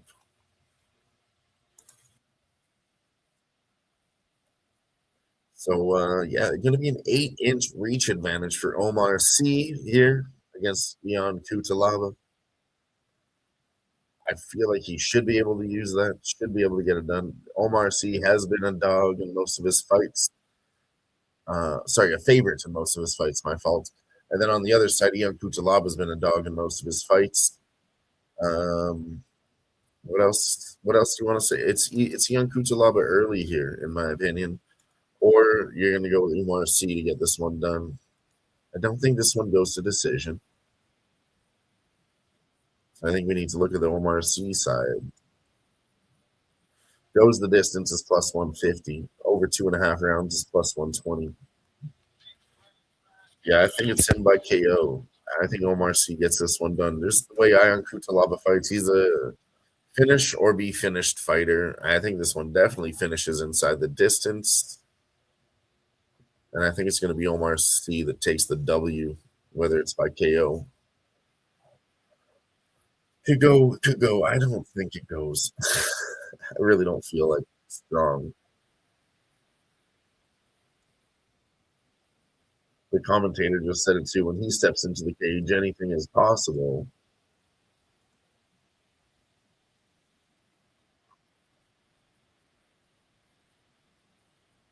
He's 8-10, 3-3 in his last 6.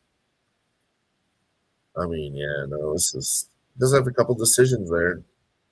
3-1 last 4 goes to a decision. Oumar C has always been a big favorite. Now he's minus 200. That is a little bit sus to me. First time he's dropped, so it means he's getting tested at a UFC level here. And he's fucking 2-2 to the decision in his last fights too. Yeah, this one's a stay off. But I do think it's Oumar C.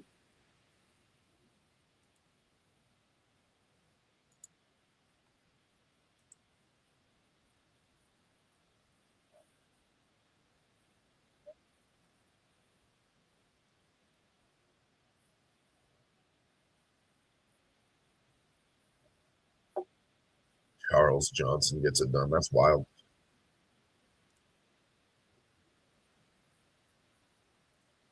Just wild. Also, Lakers and Nuggets in the NBA. Lakers are up 17-13 halfway through the first quarter. Second quarter for the Magic and the Heat. Magic leading 51-39. Live spread there, -4.5, total at 243. Both these games pretty high totals starting off that way.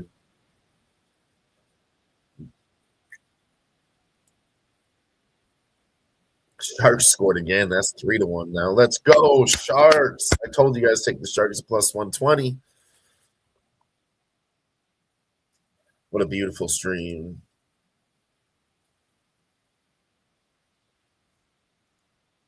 Yeah, G says it's going to be Oumar C. Probably inside the distance, plus 105. That's the way I would go, too. I mean, Ion Cutelaba fights insane. That's why it's hard to predict his fights. I think he loses, right? But it could be a sub or a KO. He's going to get into some grappling situations, could go crazy there. He just fights scrambly. That's why I do think this one goes under. Maybe round 1 or 2. I'll predict round 1 or 2 here. And then, yeah, I like what G's saying in the chat. See inside the distance plus 105.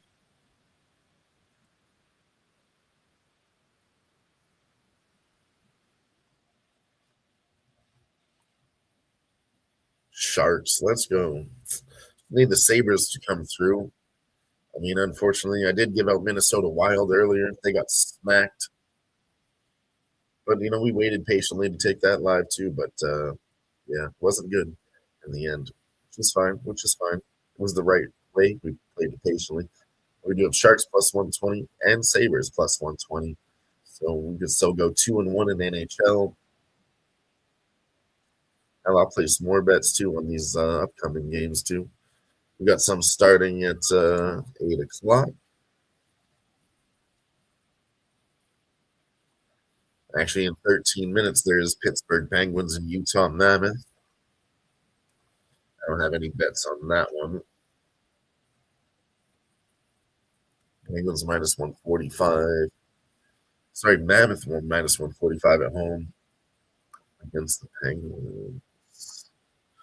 Who's in nets? Who's minding the goal? Stuart Skinner for Pittsburgh and Karel Vejmelka. They're both not bad right now.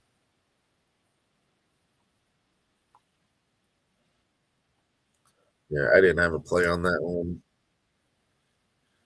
I do have, if you're just tuning in, I do have Seattle Kraken minus 135 coming up in about an hour. That's my 4th NHL bet.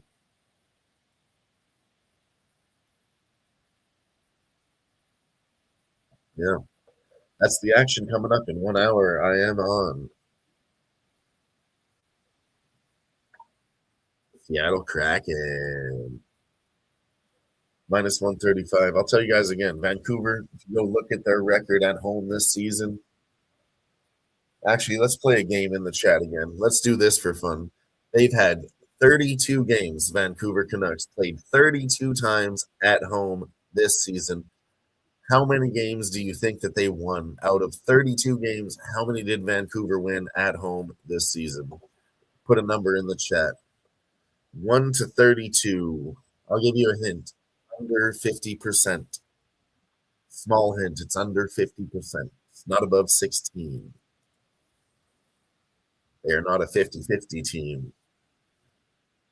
Might be a little bit better than a 50-50 team. I don't know. Put a number in the chat, though. Put a number in the chat. Out of 32, how many times have Vancouver Canucks win at home?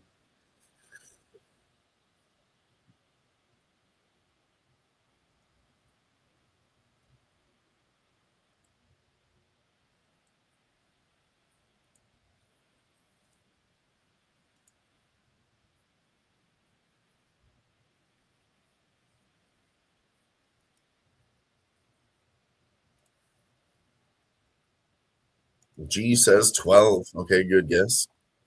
I'll wait. Anybody else with a guess in the chat? 12?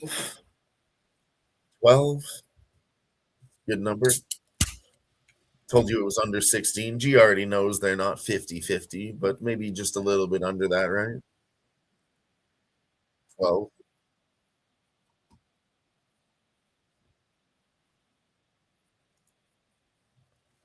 Let us know. And the Great, if you're still with us, put a number in the chat. Put a number in the chat.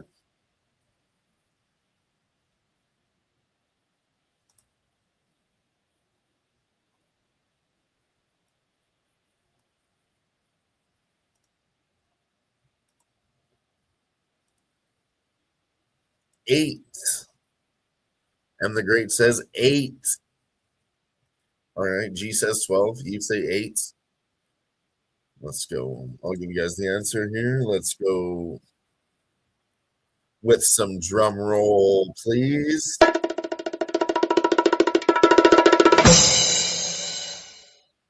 And the answer is 7. 7. Vancouver is 7-25 at home this season. Fucking terrible. With absolute goaltending issues. Tonight they're going to be using fuckface Nikita Tolopilo. He's 5-5, averaging 3.25 goals against. And then with Seattle, Philip Grubauer averaging 2.5. It's a respectable number. 11-8. 3-2 is not 3.2 is not bad for him, but I mean 5-7 with 2 overtime losses. They're actually both 50-50, but Philip Grubauer is a little bit closer to 60. And this guy just doesn't have the experience as Philip Grubauer does. I don't think he's a good goalie. Nikita Tolopilo, that's the 3rd string goalie for Vancouver, if you guys don't know. 3rd string. So, last option goalie.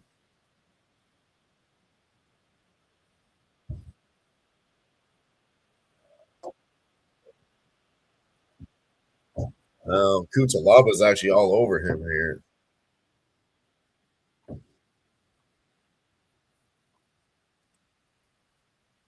They're telling him to get the underhooks. Cutelaba's corner.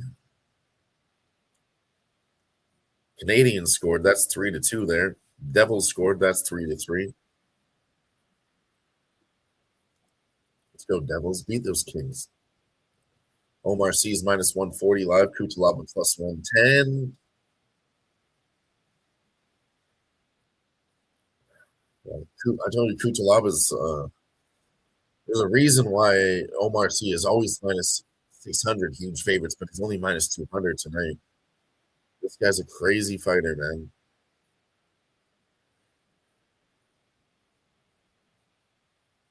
Get up. Get up.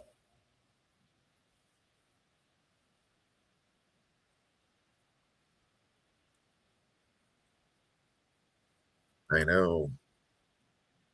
See, I think, G, you were thinking about it, and you said 12. I would have honestly agreed with you a little bit, but it's terrible. And then I think M the Great just threw out a random number. He happened to beat you, but 7. Yeah, it's 7. It's terrible.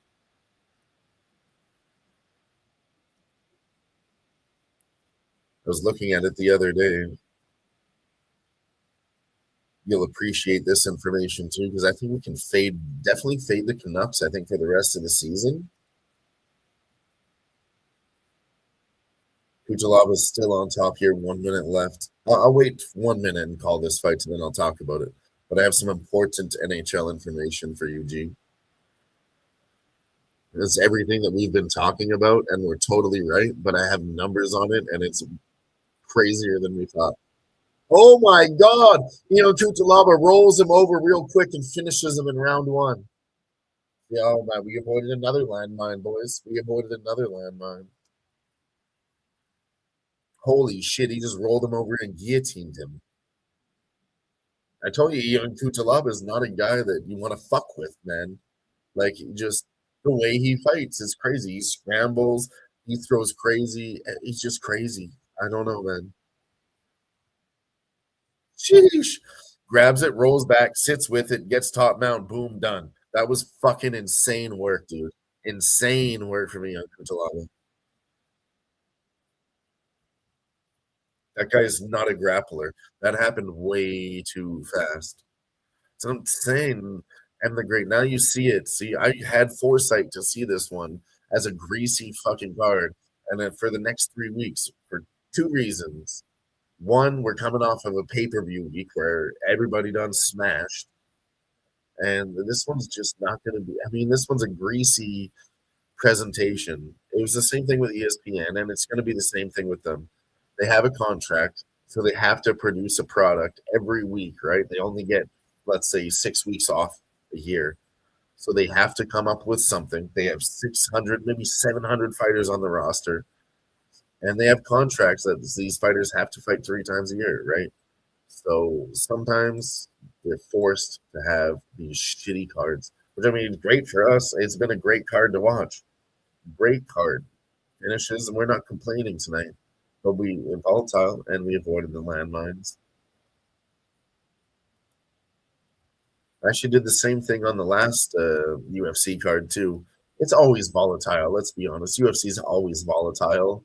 But we can bet other things, too. You know, we looked at Houston tonight. Should have bet them at 10.5. Gave you guys the Sabres and the Sharks. We did the same thing last time in the UFC. You know, we're going to take one NHL play, and we're going to put that with one fighter in the UFC.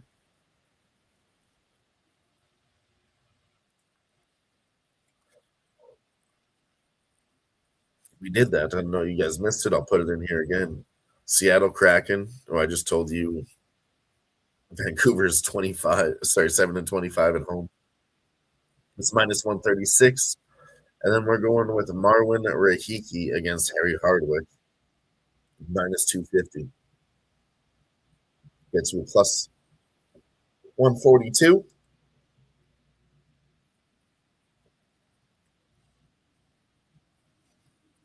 And I've lost before fading Ion Cutelaba, thinking he's just getting old, right? I've watched this guy a long time. He keeps doing it. So I'm not ready to. You shouldn't fade him. You know what I mean? This one was tough, though. This one was tough. 16 first round finishes in 32 fights. 50% of the time he finishes in round 1. That's insane.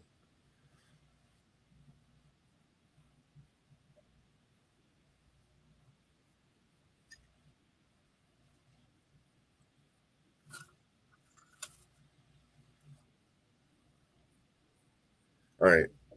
So Ion Cutelaba wins. Let's go to this Let's go to this NHL information that I promised you. This is on the money line entire season. Let's go to the best teams. All right. If you've been on Buffalo Sabres all season, you'd be up 15 units. They're 40-26. The Sharks all season, 31-32, 50-50 record, but a lot of plus money there, right? You'd be up 13 units betting on the Sharks all season, up 11 units betting on Boston all season. And then Islanders, you'd be up 10 units, Ducks 8 units. Ducks at home is going to get you 9.6. Away, you would have lost money. But let's go to the important ones. Let's go that's both at home and away originally. And then the worst teams, both and away. Winnipeg Jets actually 20 units. Oilers 18 units. Rangers 16 units. And Kings, Vegas Golden Knights 20 units. Damn, Vegas 20 units. And Vancouver 22.5 units if you faded them all season at the bottom of the list. But it's very interesting because it's 18 units at home. So away, you would have lost that money. And the teams that we hate and we always talk about, this is all at home, by the way. Rangers are 9-21 at home. You'd be up 18 units fading their asses all season. 46% ROI. Los Angeles Kings, who we've been talking about, suck. 10-22 at home. You'd be up 21.7 units with 46.7% ROI fading their asses all season. And Vancouver Canucks, 18 units. You'd be ROI of 49% there on that one. But those are teams we always talked about. They suck. With Vegas at home and away, they're not doing well, man. You're 10 units on both sides there. That's insane. And then the winners, like I said, Buffalo Sabres, but at home, it's pretty split. 7.5 units about on both sides, 7.25 and then 7.9 on one side. Sharks at home and away, very good. Boston Bruins at home, though. This one's notable. 16.5 units. They're 25-10. You'd be losing 5 units if you bet on them away. But Boston Bruins at home, they smack. And then the Ducks away, you're actually losing units. Ducks at home, you'd be up 10 units. So there's the NHL information breakdown for you guys. Let's go to the next UFC fight, though.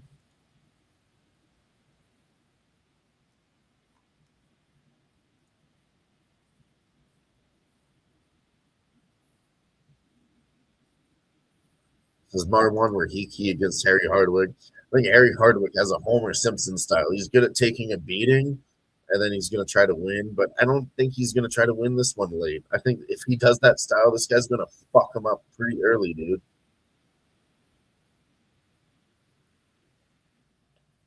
I mean, he's 13-4, but he's 0-1 in the UFC.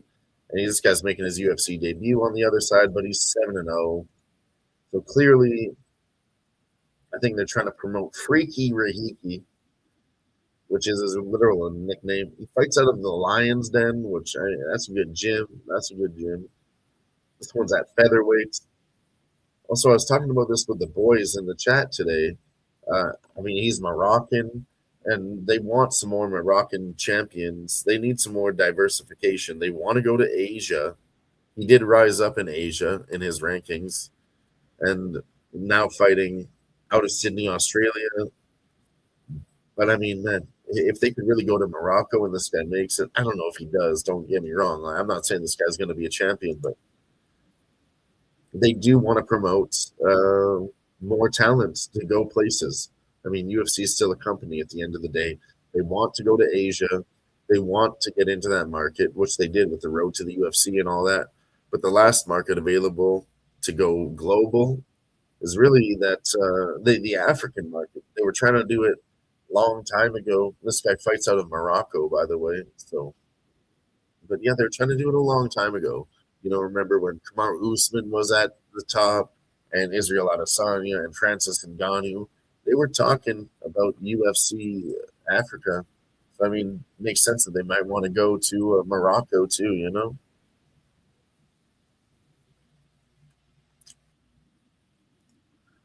Shout out to Nuke Worker.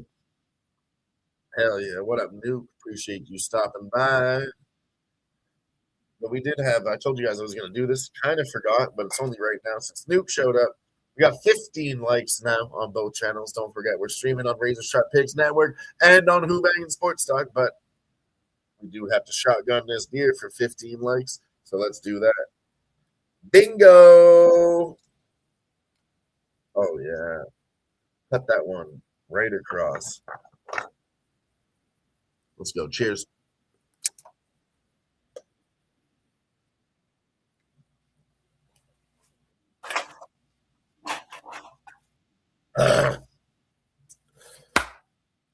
Hit the like.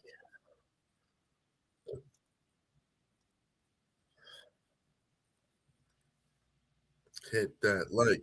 Hit that like.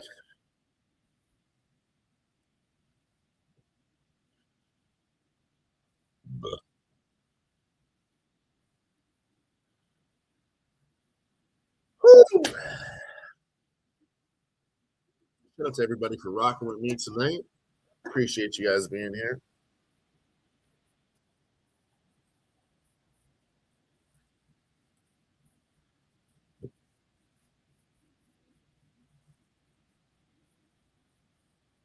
I will be right back.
And the great says that fight ends KO in the touchy Fili fight.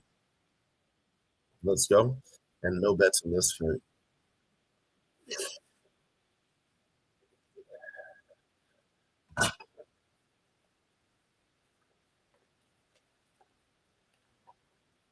It's wild. Yeah, I got our boy in the next fight. Let's go.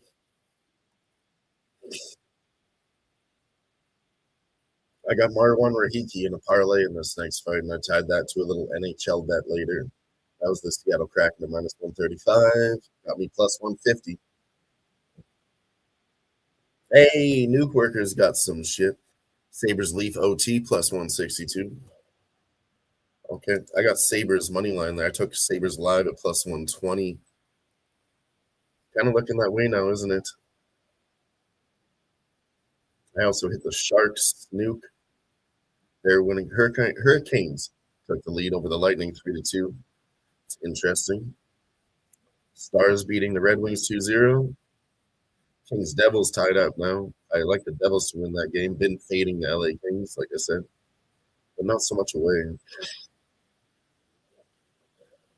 Let's see, Mammoth scored first over the Penguins. Blue Jackets 1-1 with the Flyers. Flames came back 3-2. They were down by 3. I told you, Flames are a third period team. They really are. And then let's go Sabres. Let's go Sabres.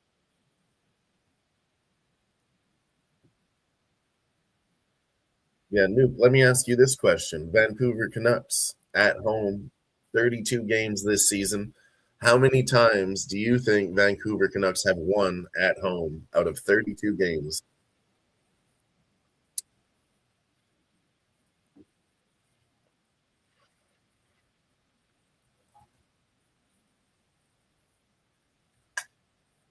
Ugh. God, it's brutal over there. Tell you guys the reason I'm wearing my sunglasses. I live in an apartment, 8th floor apartment.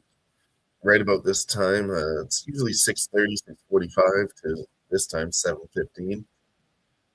When the sun is setting, it gets really low, it hits right off all these fucking mirrored towers on the outside, shoots right into my fucking eyes.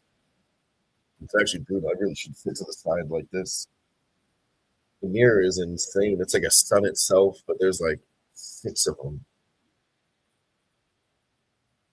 I'm telling you, in the summertime, you can noticeably feel your apartment getting hotter by like 5 degrees. Literally magnifies the sun's rays. It's insane.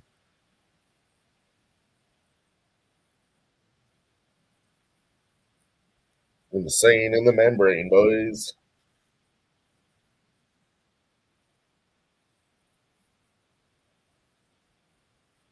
Nuke Worker's on top of his shit. He said probably 5 in regulation. There could have been some overtime losses. I don't have those numbers, but they are 7 wins and 25 losses at home. Probably about 2 of them went to OT. That's fucking super sharp, Nuke. That's super sharp.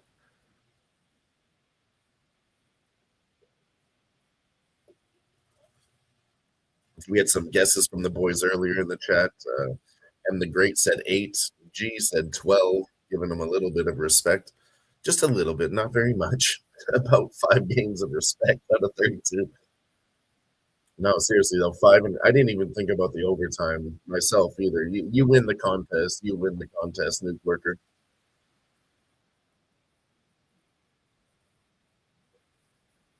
There's no prize for that contest, just glory.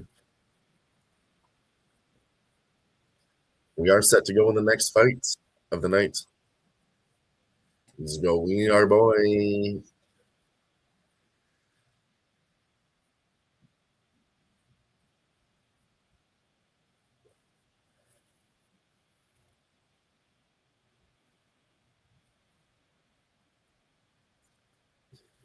Harry Houdini Hardwick. I don't know.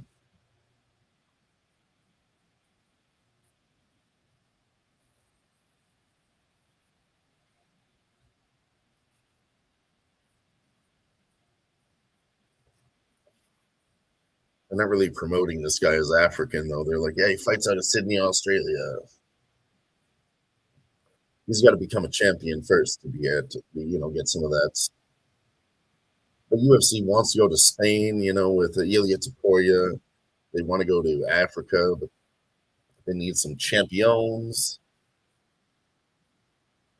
Well, let's go here. Beat Harry Hardwick. Show him you're good.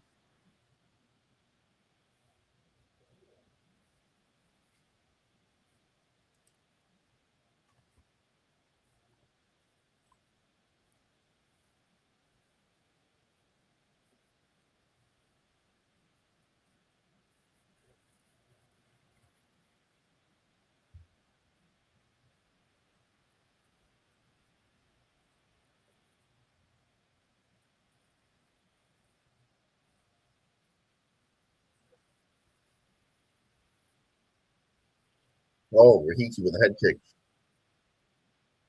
Oh, he slips. Harry Hardwick gets his back. This is not good.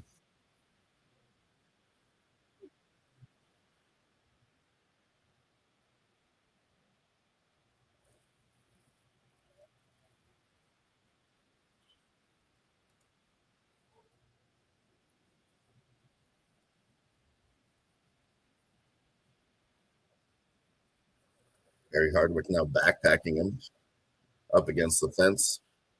Oh, he shakes him off. He grabs his arm, pulls him down, shakes him off to the side, gets him off. 1 minute into round one, they're back to their feet.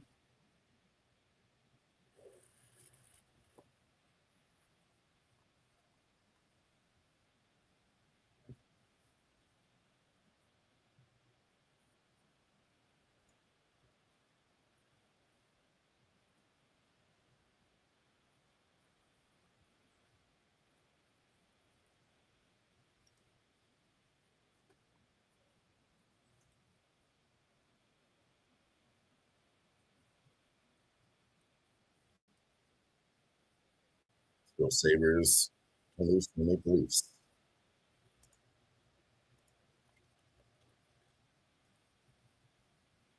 Live line still at minus 200 and plus 150.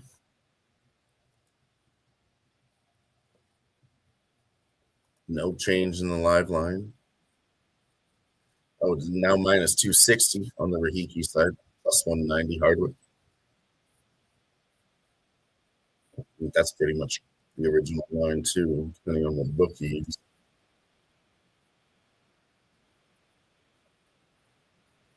Nice head kick attempt from Hardwick.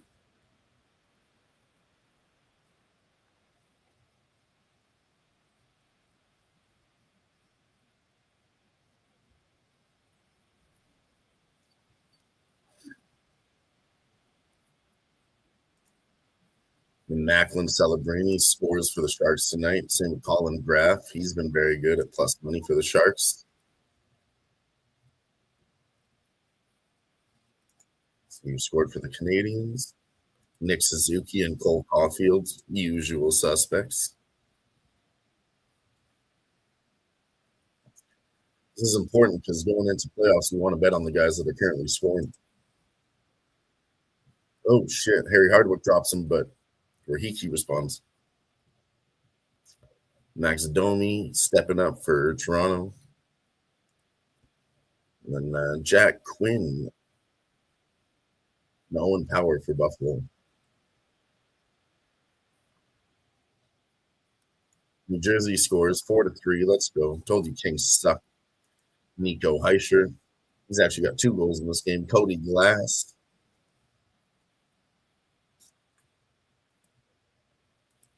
Yeah, I'm fading the Kings. They ain't making the playoffs.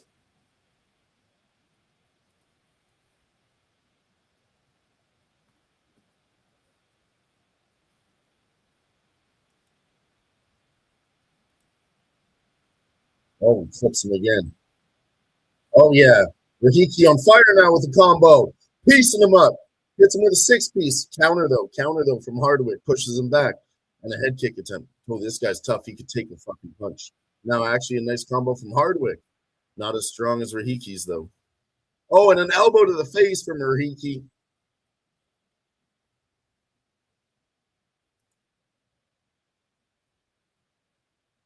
Wow.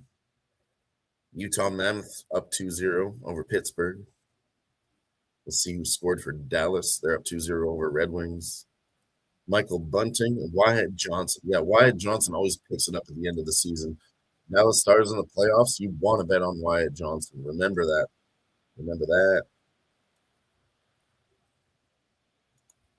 Red Wings, yeah, they ain't going to make the playoffs. 100% book it. Ohtani, home run. Okay. Haven't looked at baseball yet. You know, I got some basketball going. Venezuela versus Japan in the World Baseball Classic. That's 1-1. Dude, I don't really know baseball like this. Maybe you can help me. And of course, it says Japan should win at -240, but -1.5. If they had got Ohtani on their team, man, they should win. He might hit another one, nuke. He might hit another nuke. See if we can get a live line on fucking Shohei Ohtani to hit a nuke. And then he hits another one. But I haven't looked into this. I don't know who the Venezuela roster is. They might have some decent players. Not sure at all.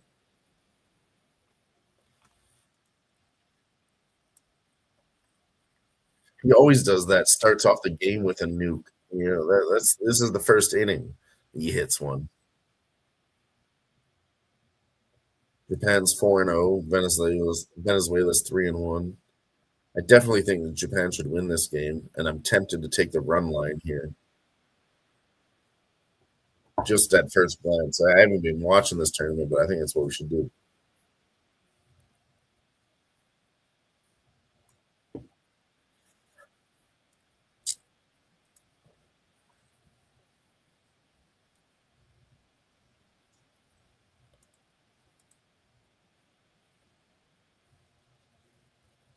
Let's go.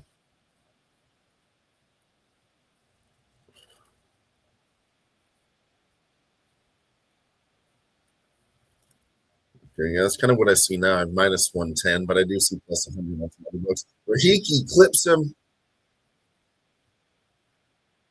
It hurt him bad, and he kicks him in the stomach, does Rahiki.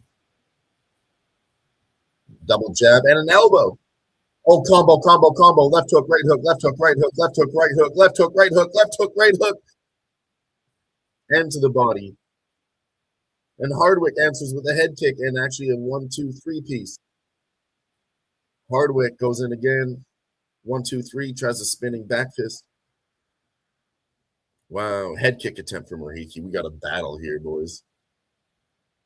He's way faster, though, than Hardwick.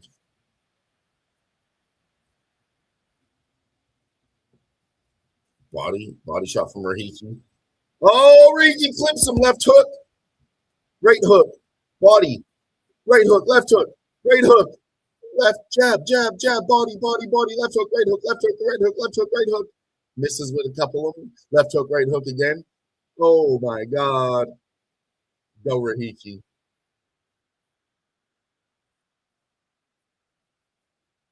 Told you guys this guy has a Homer Simpson style. He's gonna take this beating, dude. Attempts per minute are 22 for 22. God damn.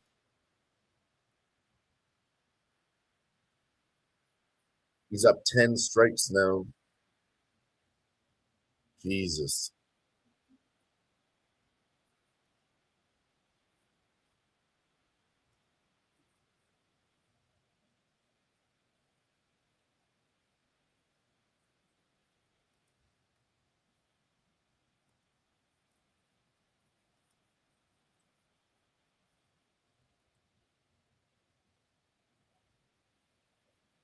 Wow, 2.5 minutes left, round two. They slowed down a little bit here. Oh my God! But ladies and gentlemen, welcome to the stage, co-host of the Fight Lounge, Dab Father. How you doing tonight, bro? Hey man, back kick to the stomach. Yeah, this dude, Harry Hardwick he's a thug, bro. He's a thug. Dude's a thug, bro. They scramble. He gets on top. I knew it too, Dabs. I knew it too. I've been on dogs all day, point spreads all day. Didn't want to take him by KO. This guy's the Homer Simpson. Anyways, talk about your action. What you Yo, got? G, what's going on? What do you got going for the rest of this UFC card, and how the hell you doing? Take the floor for a minute. I mean, it's been pretty good. I'm be honest. I'm a little upset with the way the Stephen Ashburn fight went because I took Stephen Ashburn. He was putting on. He didn't get that damage to the face, he won that. He won that fight. The damage wasn't as deep as it was. He won that fight. You know what I'm saying? The damage was what looked bad for the judges, right? Yeah. He had better cardio. I said that in the breakdown here. I said you're gonna look at a fat boy and a big physique, and they said on the broadcast you got the worst physique versus the best physique, and everybody thinks best physique gonna win. Hold on a second, we've seen that before. Well, my last action is I just need Gillian Robertson to close out this 3-legger. Elijah Smith could be tough. Elijah Smith cashed, and everybody was kind of going against Eric Anders with the retirement fight talks. I spoke to this dude in the DMs. I love Eric Anders. Got a history with this dude. Been on this dude. Retirement fights don't mean shit to me, honestly. They don't. And you look. Hey, honorably, people were upset with the scorecards, but I in my heart, he won first and third round for sure. No, I was on Brad Tavares live at plus 170. And I'm not mad with the way that fight went. Yeah. And then as far as the retirement, I love my stats in retirement, but that one doesn't apply there because they're both 38. This is not exactly, bro. Beating the shit out of him and sending him on his way. This is completely different. Harry Hardwick. Brad Tavares was the spot, and then I waited, right? So I thought it was right at plus 170 live. He just defended the takedowns too much. I think, and Brad Tavares, he's done for me. I think Brad Tavares is getting kind of gun shy. Yeah, well, I mean, I heard the reason too that I said too. It's obviously the retirement fight we talked about, and then Brad Tavares said, "No, I'm ready to go. I got 4 more fights. I want a new contract. I'm trying to reach 40 fights in my career, right?" So I said, "No, this guy's ready to go, and the other guy is retiring." No, man. Yeah, he's lying Brad to him. Tavares is always going to get. He's done. I'm not going to say washed. I'm not going to use that word. His ego is too big. I'll just say it like that. He thinks he can fight 4 more and be a contender. He's not that guy anymore. It's been very clear in his last few fights. You're not that guy, pal. No, not anymore. You're not that guy, pal. It reminds me of Chris Weidman saying, "Yeah, I think I could have a few more fights and get for the belt." Like, you got to be real with yourself at some points in your career. At 38, you're not going for the belts. Nobody's ever done that except for Glover Teixeira, and that was heavyweight. Hey, did he have to? Hold on. Did he have to stop fighting? Who? He broke his jaw. Yeah, we're coming back to the broadcast here, and the fight's over. Yeah, dude's fucking mouth is shot. Oh, whoa! His mouth is shot. Yeah, his jaw is broken. His jaw's broken. He says, "I'm sorry." He said, "I'm sorry, but my jaw's broken." What a fucking real one. Yeah, bro. You see how he stood up and he fucking dropped. He was getting robbed. Where are we at on this round 2, round 3 prop, though? Does that? I think that's round 3. He fought like a savage, yeah. Dominic Cruz just said it best. He fought like a savage. He said, "I'm so sorry. I wish this could go on. I'm sorry to the fans. I wish my jaw wasn't broken." What a dude.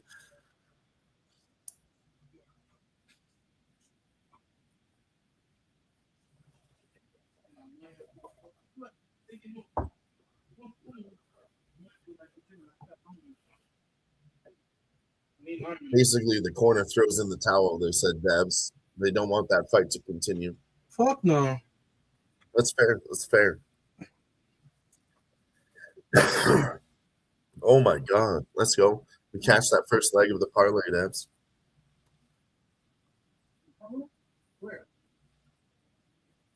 That was actually oh shit. Yeah, Venezuela got a run over Japan here. We're kind of looking at Japan money line in the International Baseball Classics.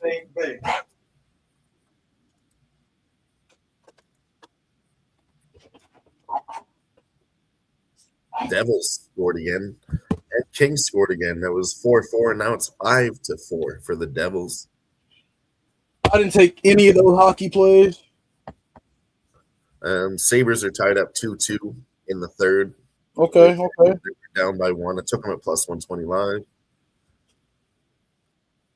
And then I took the Sharks. I gave that out live here on the show, plus 120. They're up 3-2, third period. Minus 5.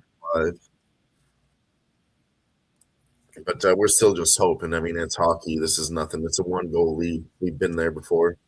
Yeah. Dude, that's crazy. You told me it's finished. And I was like, what are you talking about? It's round 3. And then, yeah. Your broadcast is just about 3 seconds ahead of mine. I'm like, what the fuck? It's UFC Fight Night. I do have this on Paramount Plus. I just don't have pay-per-views. Okay.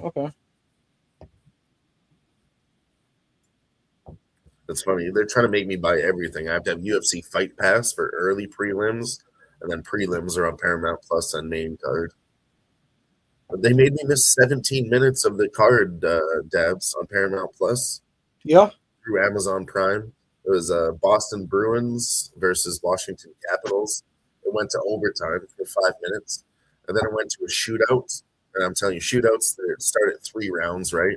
Yeah. Went to bonus rounds in a shootout. We went to round 9 of a shootout, and they started the broadcast 17 minutes late with 2 fights gone by. I was like, what the fuck? Yeah.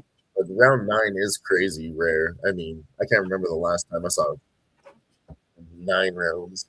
Oh, some good fucking hockey.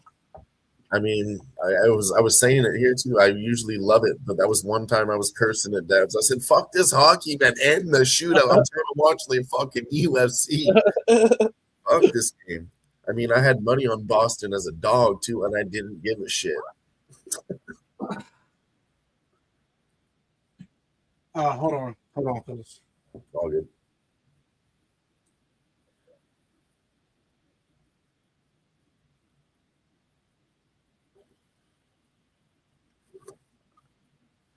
Luke Riley making his debut second from the top against Michael Aswell Jr. This is next week. Evloev versus Murphy. Title on the line. Title shot on the line, I should say.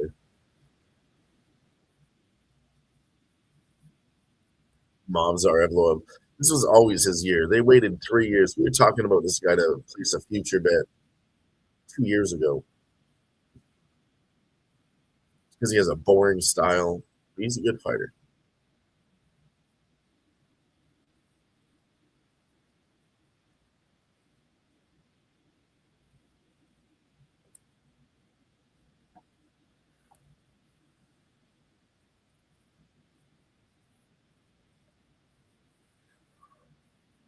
Let's go.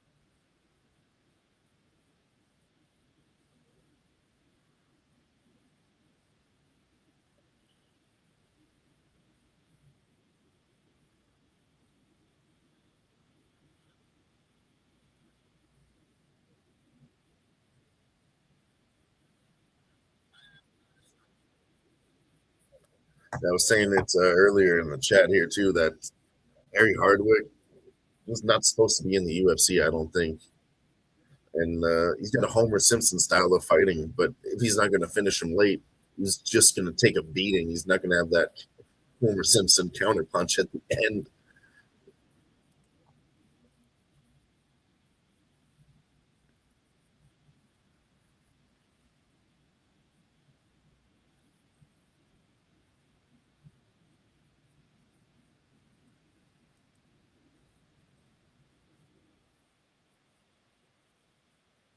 I think Maple Leafs might have a power play here late.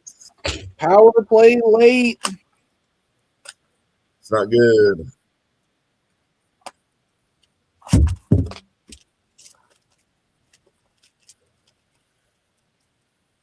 It's going to overtime. They actually got suspensions on both sides, 2 minutes each. It's 4-on-4, 45 seconds left. Good. It's good. They tried to trick me. Maple Leafs got a penalty. It said -125. I got scared. And then they said, no, it's penalty for both sides. I'm not actually watching any of these hockey games.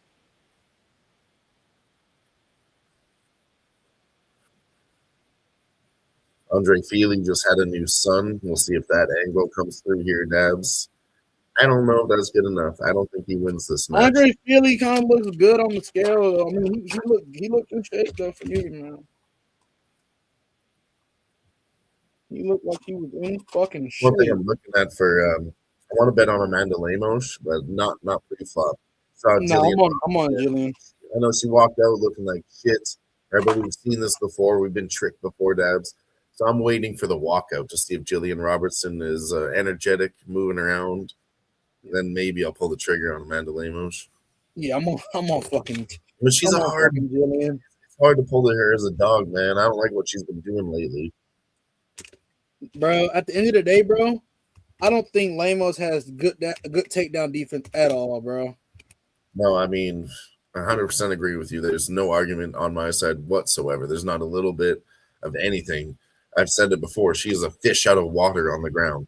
Yeah, she's the better striker, but I think Gillian is going to be able to, like, neutralize it. I don't know if she's the better striker. Maybe a little bit better. She got more power, right? I think she's the better striker standing up, clearly. She's better for sure, but not by a margin. Not by too much. She's got the power, which gives her the striking advantage a little bit too, right? But if she neutralizes that, yeah. But I don't know. And again, like I said it to Dommy in the chat, who doesn't watch UFC at all, right, Dabs? Yeah. And he said the same thing. He said, well, what do you think, though, Dylan? Because sometimes they'd be trying to pull the wool over our eyes, and we've seen that kind of shit. He was making a joke about, women lying and then pulling the veil over your eyes, saying one thing and doing. This is a straight quote. He said, is that a little fake? Because is it real, or she pulled the wool over everybody's eyes? You know how those women can get. Yeah. Yeah, he made a good point, and that's before I even told him my breakdown after. But again, I've fucking overanalyzed it or overreacted before too, right? And be like, oh my god, look, she looked terrible at weigh-ins, right? So let's wait and see how she looks to walk out, and then we'll think about pulling the trigger on either side. Okay. Yeah, I'm just my flag playing it. I don't really want to go back on it, but yeah, I'm on Gillian here, man. Yeah, no, as soon as I see the walkouts, I will have flag planted. And yeah, I like Jose Miguel Delgado here. Jose Miguel Delgado. Let me get that right. I shotgunned a couple beers tonight. We got to 15 likes. So I shotgunned 2 beers, boys. No. Been rocking here for 4 hours covering the fights. We've been doing well. We talked about some fights we didn't want to bet on, and those were landmines. We were laughing because we didn't bet on them. Good. Charles Johnson, Bruno Silva looked like a good dog, winning the whole fight. It was -1,000 live. Split decision goes to Johnson. Yeah, bro. Ion Cutelaba, stay off that fight. Submission. Oumar C got totally fucked. I told people, I said, yeah, you guys are gonna look at Silva, the dog. Nah, it's all Johnson. I get it. He's on short notice, but dude trains like a motherfucker, bro. Yeah, I mean, that's really what was it. Why I stayed off Johnson as the favorite, right? But maybe I should have bet him live. I didn't think he won. That was a shocking decision. So I'm glad I stayed off. And then that Ion Cutelaba one, Oumar C was on his way. He snatches up the submission, rolls over, takes his back, boom. Quickest submission you've ever seen. Oumar C has no grappling defense.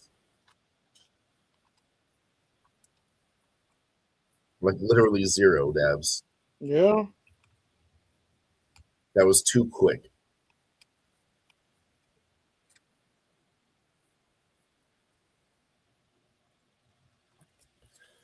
Yeah, I said it, the next 3 weeks, we've seen this before too, Dabs. Come off the pay-per-view, we done smashed. Don't give your money back. Nah, yeah. Just I'm just watching. I told dude, I'm as we speak right now. I'm getting all my firearms and my ammunition ready to go hunt in the morning. I'm just enjoying this card, I chilling. like that. Yeah, man. Yeah, those next few weeks, I think, are for chilling, Dabs. I mean, Yeah, they're pretty shit. It's pretty we've shit. seen it before, even though it's on Paramount Plus. It doesn't matter. There's 700 fighters. They're contracted to fight. These guys need at least 2 fights a year, right? So some of these guys, they have to be on a card. They're gonna be there, and they're fun fights. Like I said, this is not an ass card. Great fights tonight. Great fucking card to just sit back and watch. And we've made a few of our bets are great. We picked our spots, but it's been an exciting card. And it might suck if we hit those landmines. Maybe we wouldn't enjoy it as much. But I've been enjoying myself tonight because I didn't fuck up. Straight up. And I did the same thing as last week, even though it was pay-per-view. Went to fucking, bet hockey. I do have some bad news for you. If you want to hear it now or later, that's up to you. What's up? Houston lost tonight. They're out of the tournament. Arizona beat them, I think, by 7. So our future is shot.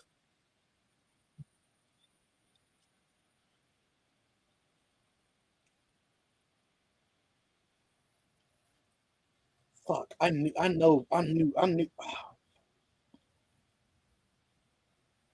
They just weren't playing with the same intensity this year.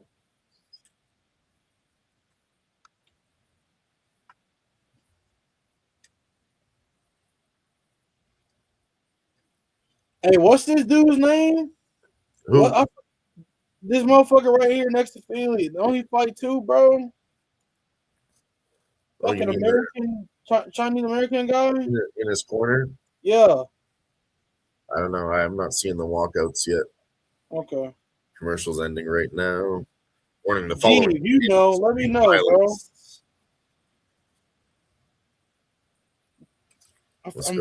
It's slipping my fucking mind. I know I'll it. see it. I'll see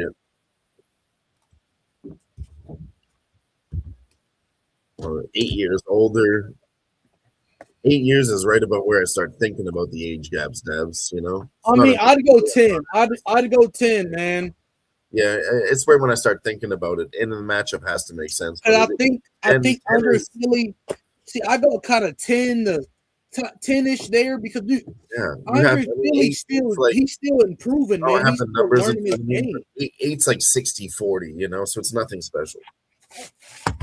And it's not like Fili's out of it and he's an older guy to where he's not learning the game still. He's not learning these new cats move. This line is wide. When do you ever see Jose Miguel at minus 500? Like that's, I think he was the biggest betting favorite on the card here. So probably 25-12, 4-5 as a UFC dog. I mean, this is another guy that fights like crazy too. Anything could happen here. Yeah, I actually follow Fili on Instagram, man. He posts a lot of cool content on him and his wife and his kid, man. It's pretty cool to see sometime though. He's got all his fucking arm covered up now. It was never all black before. Yeah, it was pretty cool. Black arms, pretty cool. She said commercial just ended for him too. Okay. Yeah, you didn't know who that was. I looked, I couldn't see it. I forgot he definitely fights in the UFC. He's fairly good, bro. In Fili's corner. Yep.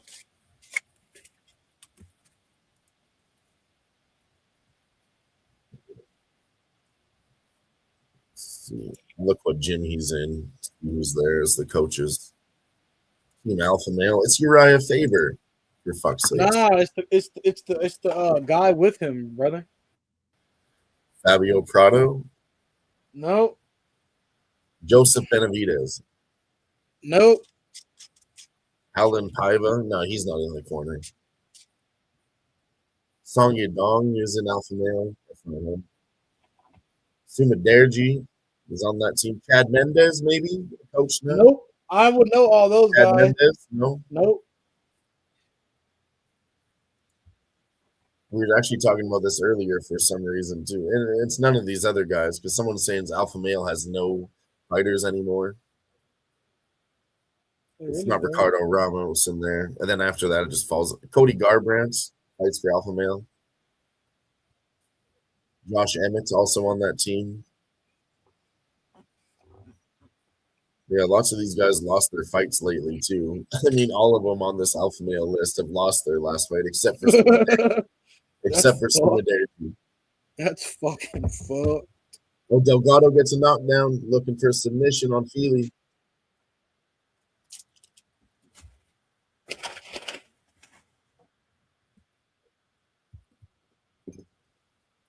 So I guess Delgado's the second biggest favorite on this card. I mean, I should have known. Biggest favorite is Kevin Vallejos got a knockdown. Main event. Minus 550. Kevin Vallejos in the main event is your biggest favorite on the card.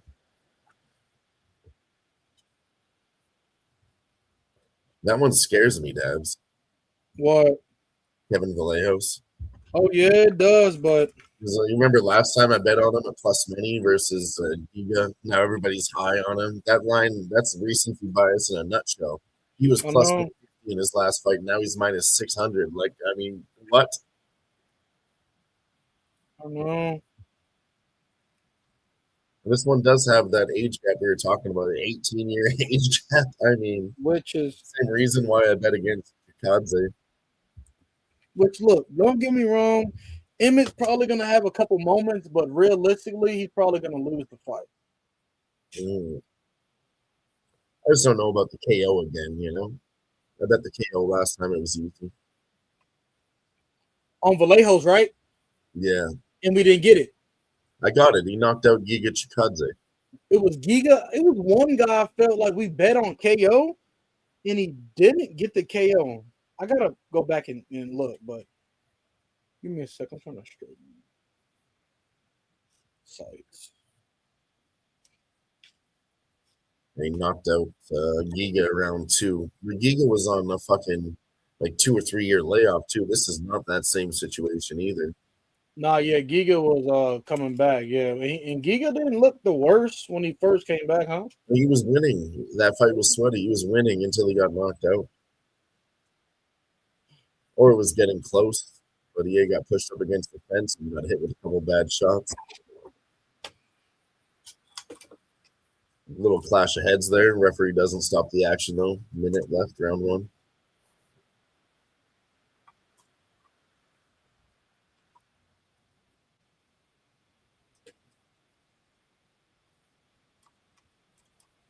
See, look at some live lines for this fight right now.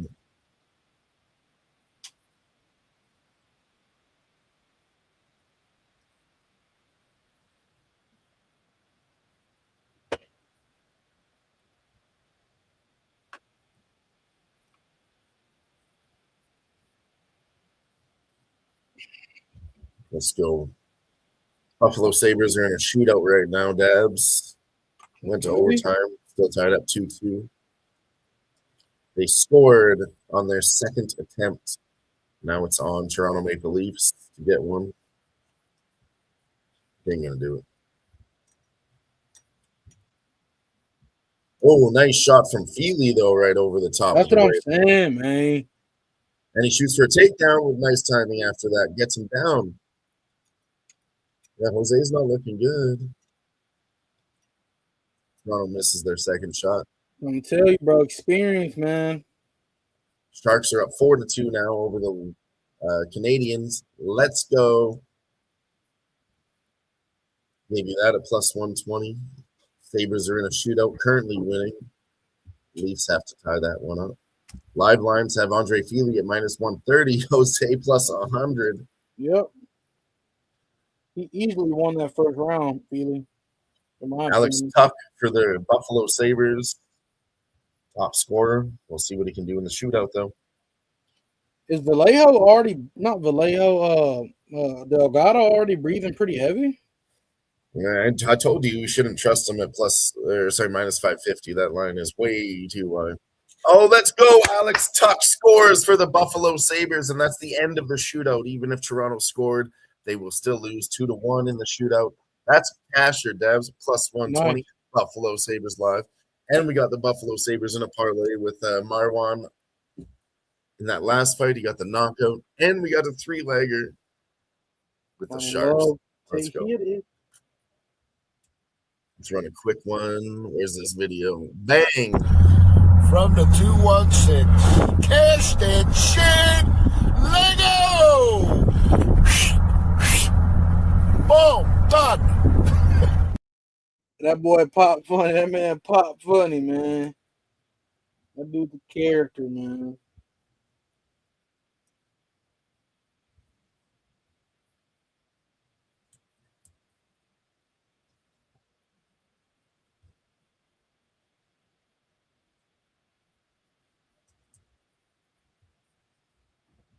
Let's go. Banged it up. We banging on them. We who banging on them tonight.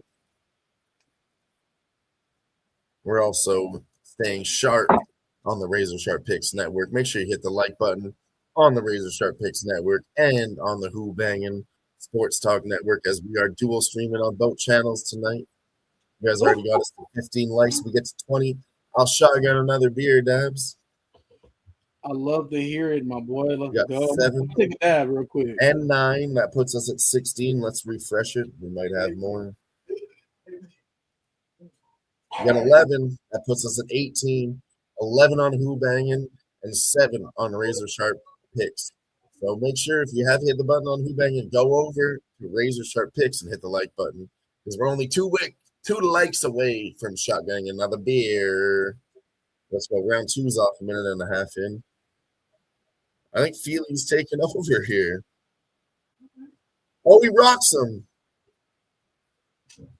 You didn't drop him, but he fucking rocked him, Dabs. That's stunned, Delgado. Delgado with a spinning back kick to the stomach and a body kick.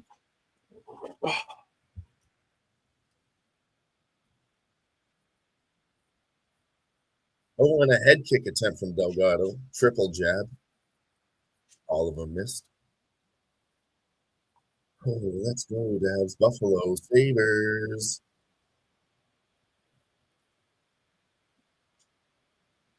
I took a future on Buffalo Sabres to win the cup, too, Dabs. Okay. That could be a little bit of an underdog, plus 1,600. Oh, this is a scrap. They are scrapping up against the fence right now. Delgado's actually got the aggression and pressure right now, turning it around just a little bit now.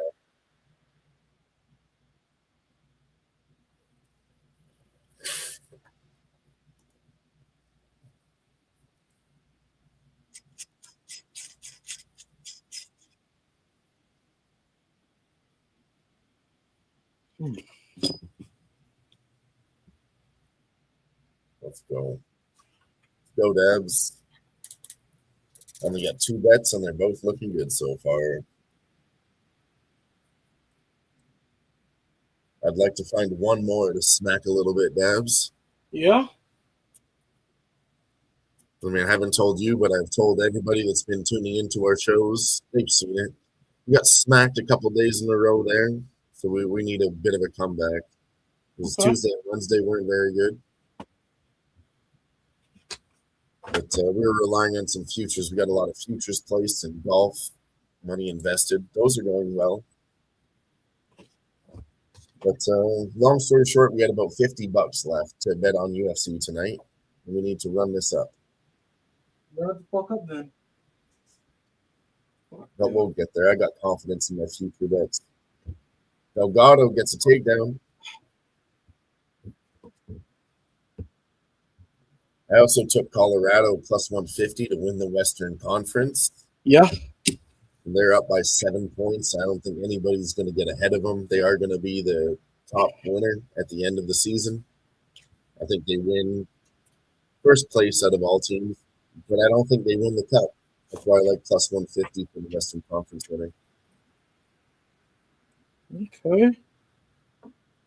If you look back at the history, it's just like anything, you know. You look at the futures when it comes to the end, and the favorite team never wins. It's very true. Winnipeg Jets last year had like 100 points and was number 1 in the NHL. They didn't come close to it in the cup.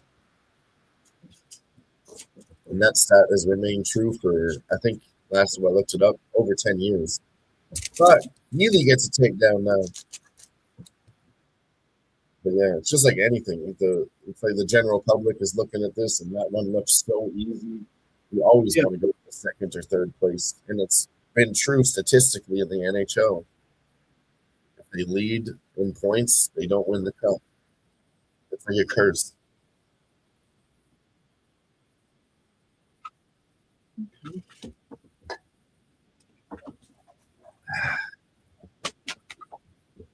Let's go. 2 more likes and we'll shotgun this beer. You guys think I'm kidding? I got the beer right here, and I got the knife right here. Ready to go. That's an upside down beer. That's closed. Ain't no half stepping around here, Dabs. Let's go, bro. Ain't no half stepping because bitches nowadays use hoes as weapons. Yeah. Let me. We're still at. Let me not ever do that. More breaks.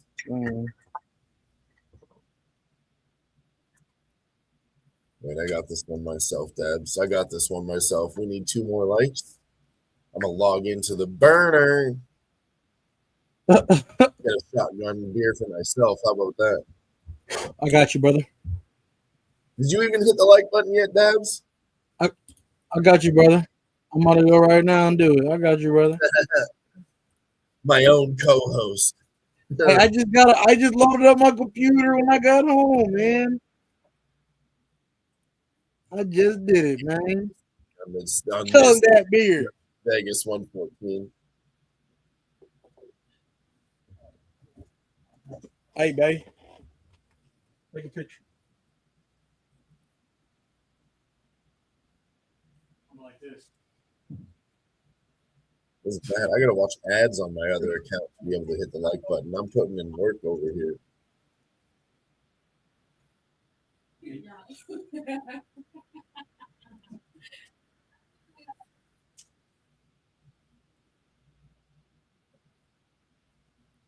Shout out to M the Great, still rocking with us over here. 4 minutes into round 3. This is a banger of a fight. Take a look at live lines. I haven't looked at that yet. I'm just enjoying the fight. Like I said, I'm really not trying to bet it. If you guys want my opinion or Dab's opinion, just ask us. We'll give you your opinion on a fight, but we're not really trying to bet him. Jose Delgado's back to minus 200. Andre Fili plus 160. I think this one's going to come down to round 3. Maybe we avoided another landmine here in the Great. And this is good, too, because there's landmine cards, man. If there's 3 or 4 on one card, you may be glad that you didn't even bet most of that shit, you know? Just pick your nice spots and move on. 14 fights. Pick 2 of them, 3 of them, and then fucking move on. I'm ready. You don't have to bet every fight, you know? You bet every single fight, you're really not going to be a winning capper. You bet every single fight, tracking that shit, you're toast. Yeah, I don't think so, right? You're toast. Give me a guy on any one of those third-party tracking systems that smashes by betting every fight, and I'll show you a liar. Fucking toast, brother. That's why I like to go live, talk my shit live. You will see what I take live. Listen, I'm an experienced gambler, which means I've gained experience by not being good at the beginning. I'm not saying that's a stat. I did that before myself. It didn't work. But here we go. We got 20 likes now, and this beer is about to get shotgunned, Deb. Yes, sir. Beer to stomach, knife to beer. Let's go.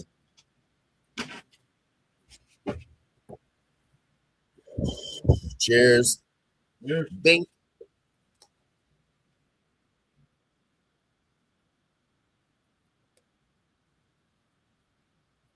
Ugh. Delgado did pick this up in round 3, though.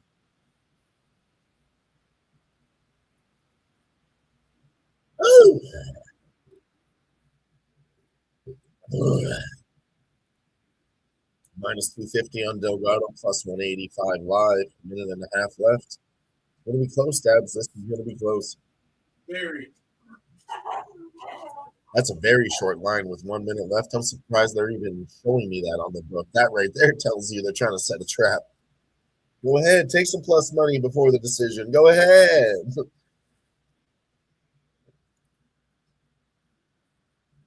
Go ahead and parlay minus 250 before. Yeah, that's a dirt trap right there. And I have seen that before. Round 3, significant strikes. Delgado 33 to 18.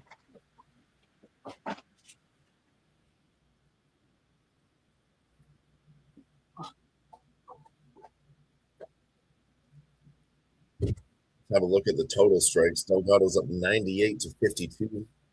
Significant strikes 92 to 50. But Andre Fili's got 4 takedowns. And he got another one here late. 22 seconds left. Andre Fili gets another take. This is going to be very interesting, Devs. Oh, he gets another one. That's 6 for 8 on takedowns now, Devs. I'm saying it's going to be close. It's going to be close. 6 for 8 on takedowns is Andre Fili now. And that's a strong finish from Andre Fili. Yeah, I think he wins, Devs. As a judge, I'm giving that to Andre Fili for me. It came down to round 3. Pretty close. He was getting his ass beat. Did he do enough in round 3? I don't know, man. I'd scored a draw just to be a dickhead.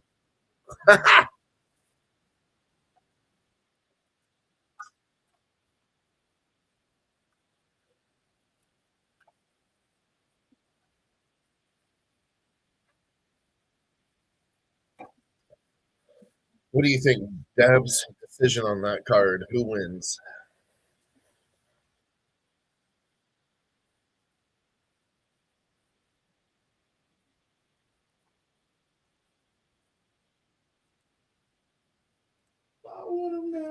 Yeah, nigga, I'm on Philly. I think Fili should take that. I think Philly should get it because it's an MMA fight. We're not on it because I don't want to be disappointed here.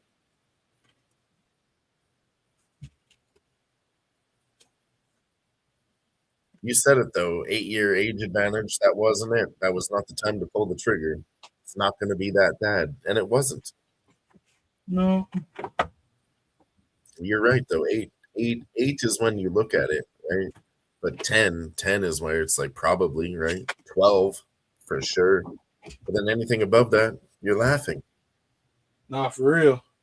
You might lose on 12 sometimes, but you saw it 2 times in a row now. Rob Font. You're raw font toast. It's funny because I saw lots of these podcasts talking this year about, oh, what an age advantage. Have we ever seen this before? This is crazy. And I was like, are you kidding me? We just saw it last week with Rob Font. And they're like, I don't know. That was like 15 or 16. I don't think it was that much. It was 17 years. The same. Split decision. Oh, Jose Delgado, split decision. See, would have been another landmine. Another landmine, Dabs. Hey, I'm telling you, I've been saying it all day, though. Yeah, point spreads all day. Point spreads, yeah. On big plus 250 is when I like to look for those because they're around. I do not think Jose won that fucking match. No, that's again, it's beautiful. I was saying this earlier, Debs.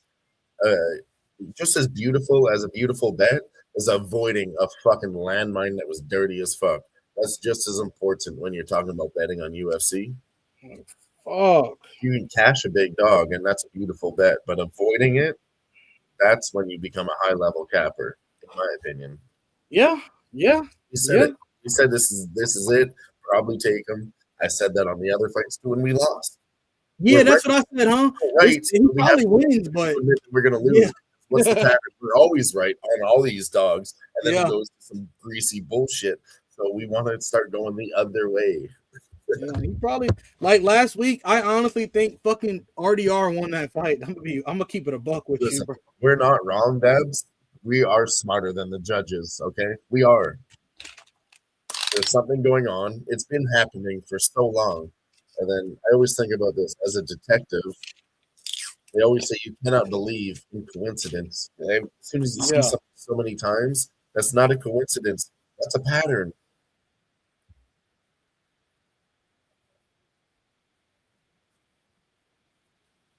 If you just keep sitting there and you're like, whoa, it happened again. What a coincidence. You'd be losing like all the time. No, for real. Another split? Wow. You got to start thinking outside the box. Bet on the split decisions. For real. Bet For on it to real. go over when they say, oh, they're going to knock each other out here tonight. For real, man. Stephen Asplund, I should have bet on this one tonight. You know, I've been on heavyweight overs, Dabs. Feel like an idiot for not betting it. Yeah. Heavyweight over. They were gassing in round one, and then they hugged each other, and I said, oh, yeah, this is going. Yeah, I was pissed at myself with the Aspen's fight in terms of just not betting the point spread at how I wanted to and taking the money line, but it's all good. It is good. It is all good. All right. We have eyes on Gillian Robertson. She's training. Her hands look good. We haven't seen her legs yet.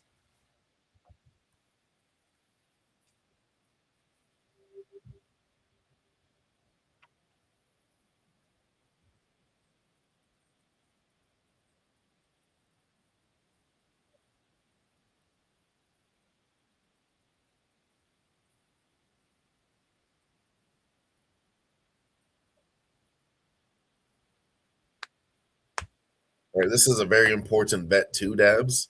Yeah. If we do pull the trigger here, for the reasons I told you already.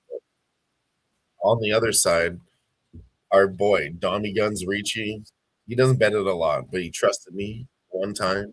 He's 0-2 in the UFC is his record. And I Yeah. said, we got to get him one bet back at plus money, and we've been waiting for that spot. And I said, it might be Amanda Lemos tonight, but we have to wait, right? So this is very important to me. This is not just a bet. This is winning my fucking money back for our boy Donnie. Okay. Okay. Sorry, winning his money back, but also my record with him. That's very important.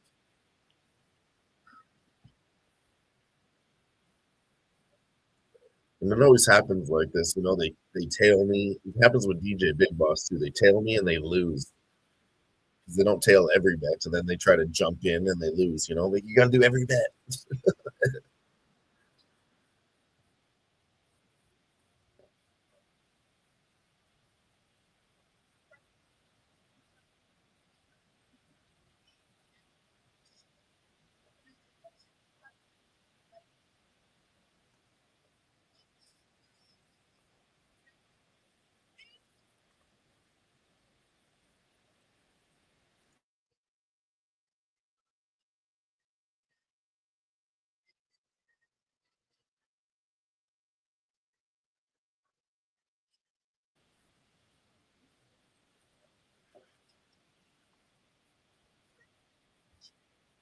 Fucking know, okay. We're literally putting our finger on the trigger right now, Dabs. Okay. You're putting your finger on the trigger? Yes. We're about to pull it Okay. one way or the other.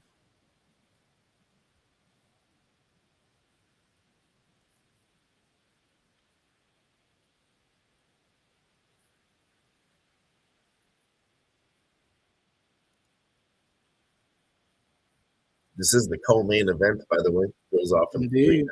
It says 2 more fights left for you guys.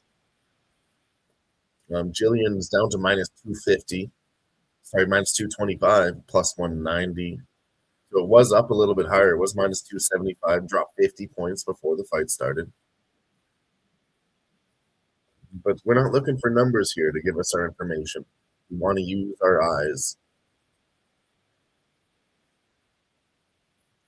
I think this fight doesn't go the distance, hey, Dabs? No, I I I'm think very Gillian interested definitely in has a Gillian's chance to round finish 2 and him. 3. I mean, how many times have we seen that, right? Yo, I'm going with that. I'm going to shoot for this one small, 2-3, because I'm not going to be able to bet it if it does happen. So I'm betting that right now. 2-3 for Gillian Robertson, 600 and plus 900. let's do it. And then if we see Amanda not even looking good in the fight, I want to see the walkouts right now. She might be limping a little bit still, dude.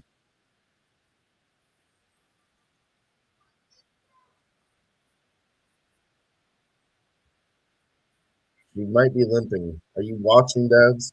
Yeah, I'm trying to. They're not showing her fucking legs, but it looks like she's limping. Man, this motherfucker look crippled. Fuck. I know, dude.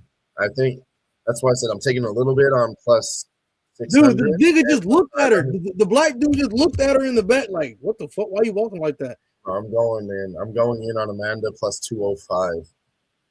Hey, I'm doing Dean that Thomas is even looking like, damn, why do you want to do this, now. Jill? She We is worked so she's hard for limping. this. She's limping. Place the bet.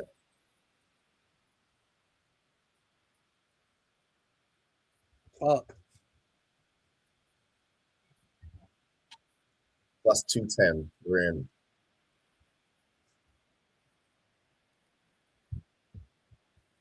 No, she's not walking right. She's no. Her leg is fucked, dude.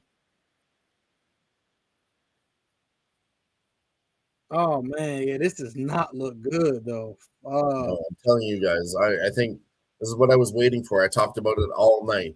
Pull the trigger on Amanda Lemos. She was plus 275. She's down to plus 200. It even moved to plus 205, dude. Money's coming in right now. I'm telling you. Even if you're wrong, I put a little bit, like $5 each on the plus 600 and 900, just in case I was wrong. And then I just went in for $25 on Amanda, plus 200 to give me 50. Let's go.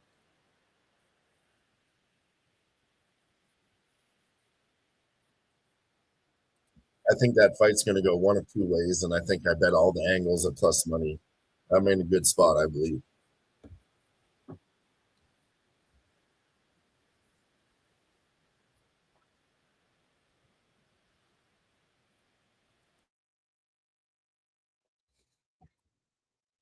Fuck yeah, Jill says I don't like the way she was walking right there, bro.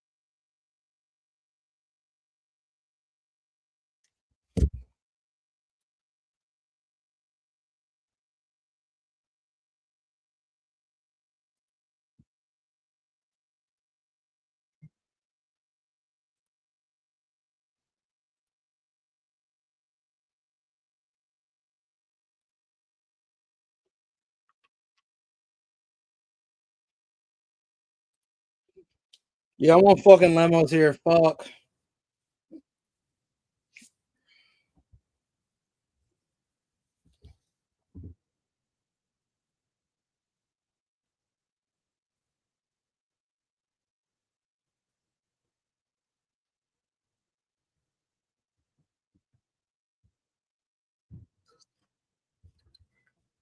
Come on, baby.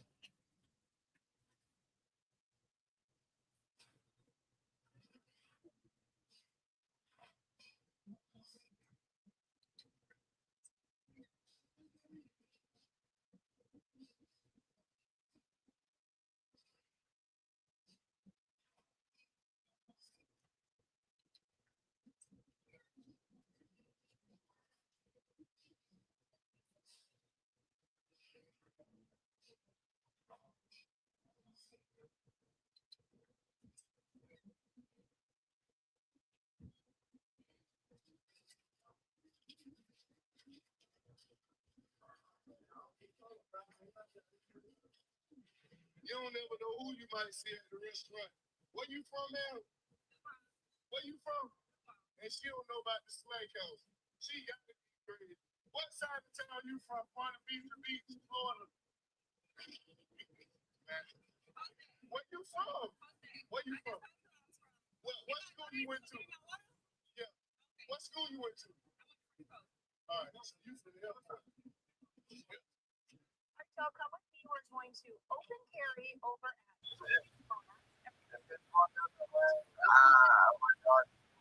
Okay, so All right, let's go. Sniz is on Amanda Lemos with us, Dabs. Let's go. We're cheering for our boy. Dabs is on it too with me here live.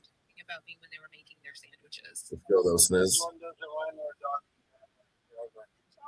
We're winning then. Let's go. Love you. Peace. All right. If this one doesn't win, he's done. Let's go. Let's go, Amanda.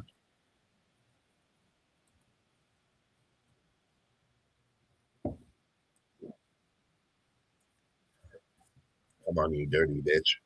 Nah, she ain't a dirty bitch. She's all good in my book. She's good in my book.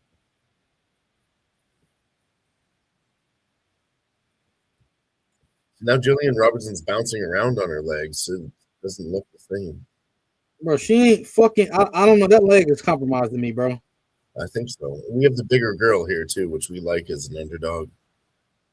And we talked about 8-year age gap too. That definitely doesn't really apply in women's division to me either. Turns her around as Gillian. 1 minute into round one. Kick her in the fucking legs. Yep, there she goes. A big leg kick from Lemos. Nice.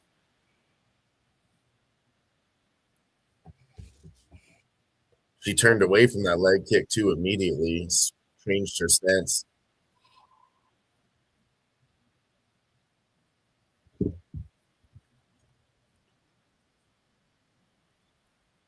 That leg is compromised. That you can't convince me otherwise. Line is dropping minus 90 on Robertson, plus 50 on Lemos.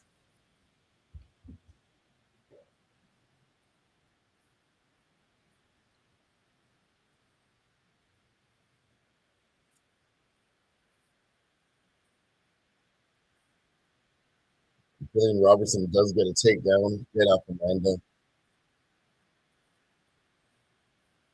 This is what I'm scared of. Amanda Lemos just doesn't get up. Come on. Oh, she reverses. Really, I don't think that leg, man. That leg is gonna be. She's not strong enough. She should have won in that position, right? Exactly, bro. I'm glad you pointed that out, Dylan. Thank you, bro. Cause that's man. What the fuck? Damn. No, I said it. Watch the back of the head. Do watch the back of the head. It's even. It's a pick 'em, bro. Plus 110, minus 150. I have plus 155. Even money. 110, 120. Down to plus 135. Come on, to pick 'em. To fucking pick 'em. Plus 105. Plus 105. Yep. Dropping. And man, Lemos is the fucking watch the back of the head, Lemos. I swear to God. Minus 130 favorite. Come on now, Lemos. Robertson has a leg, but no. Minus 175 now, Lemos.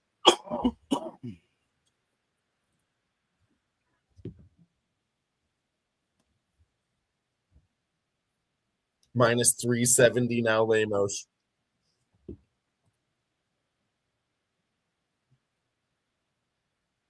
Oh, nice elbow. Cut him. Minus 370 plus 265. Amanda Lemos is dominating the grappling over Gillian Robertson right now, Dabs. That's crazy. There's problems. There has to be problems, dude. She doesn't have the strength. This is not Gillian. Scrambles, though. I got Gillian Robertson minus 155. Drops down to minus 200. Amanda Lemos gets control up to minus 250. I'm getting plus 110 still. Don't gas out, Amanda. Get back to the feet. And you're gonna shoot up like a rocket.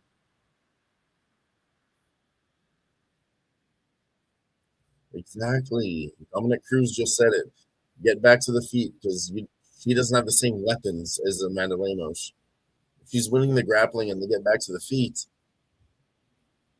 she can win the striking match. Come on. For the boys. For the boys.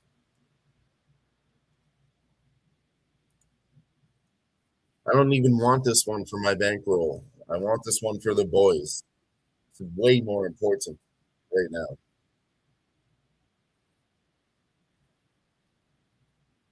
And the boys includes me too. Don't forget about that. Amanda Lemos spins out and shoots the striking at her. Let's go. 20 seconds left, round one. Let's go. Whoa.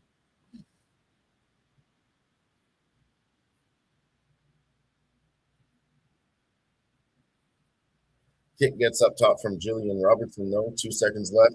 And Lemos hits her with a strike at the end. Bro, that leg she's limping. She's limping to the corner. That leg is fucked up, bro. She's limping to the corner. Dude, no, we've seen too much. Bro, that leg is toast. We've seen too much. Yeah, that leg is live toast. bet right now because it's at -250. I can't even lie better. -2, I can't. No, you can't. But that's what's going to happen. Look, they're cutting the commercial. The attendant in her corner was immediately working on her legs, though, with ice packs. No. Anyways, I got to go take a piss, Tabs. I'll be right back. Go ahead, bro.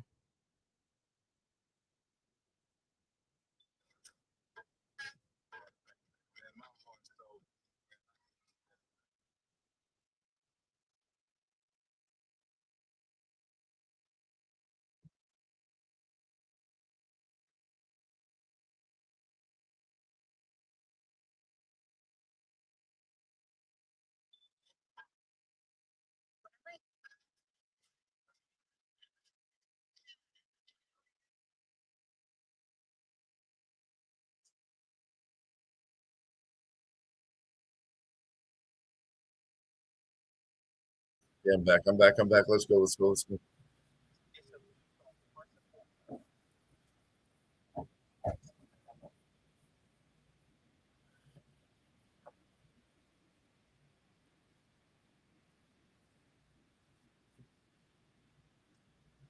Amanda Lemos feinting the uppercut, hits her with a couple jabs, too. I like that feint of the uppercut to stop the takedowns, too.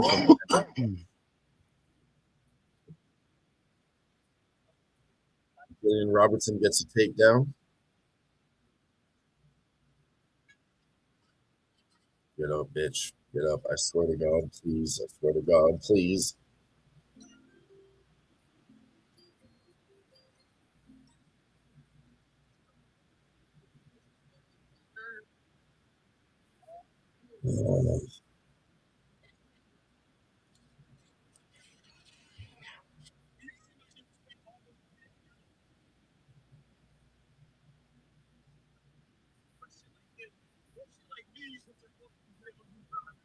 Come on, please. Get up. She's already looking defeated on the ground. Don't do that, Amanda.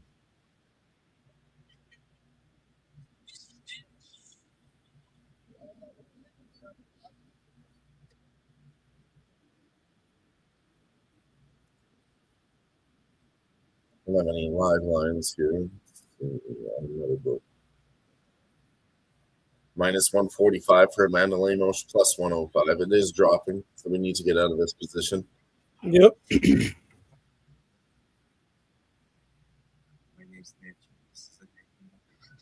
Come on, Amanda. Gillian is not the same. Honestly, she would have finished her already, but fuck, still.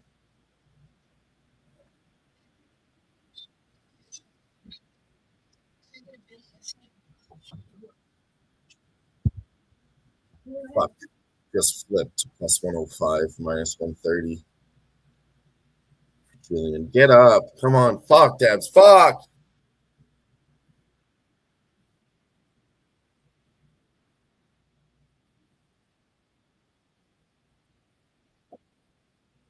Get the fuck up.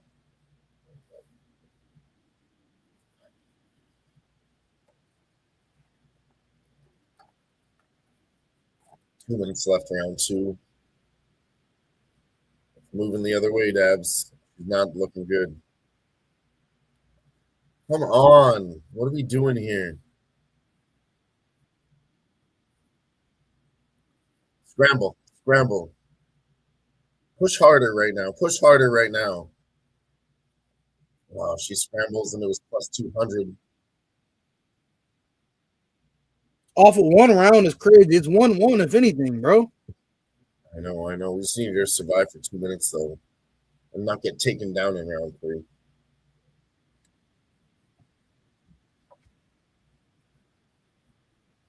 Put her in a bad position with her fucking legs. Fucking Lemos.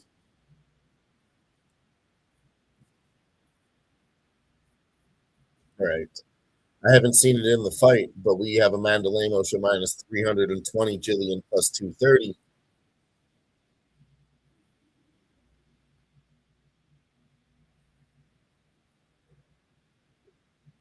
I hope something happens here. Bookies might be ahead of us, you know. They definitely have It's just dropping a lot. I don't know, bro. Minus 320. That just moved from plus 200 to minus 320, Dabs. Something happened in the last minute, and bookies saw it before we did. Or it's a trap, but let's see if anything happens here round 1.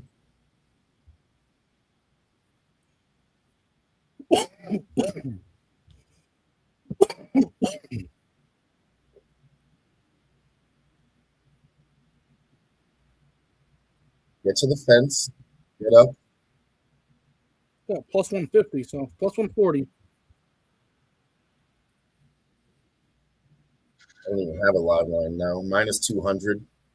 He did get up. 20 seconds left, and Amanda Lemos got a takedown. That's what happens.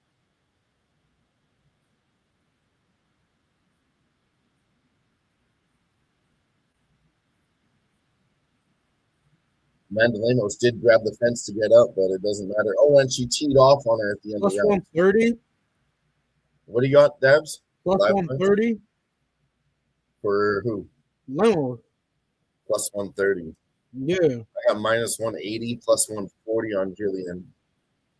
And then on the other book, I got plus 150 and minus 200 on Gillian Robertson. So my lines are completely flipped between the two books I'm looking at. That's crazy, dude. I should actually bet them both right now. The books are wrong.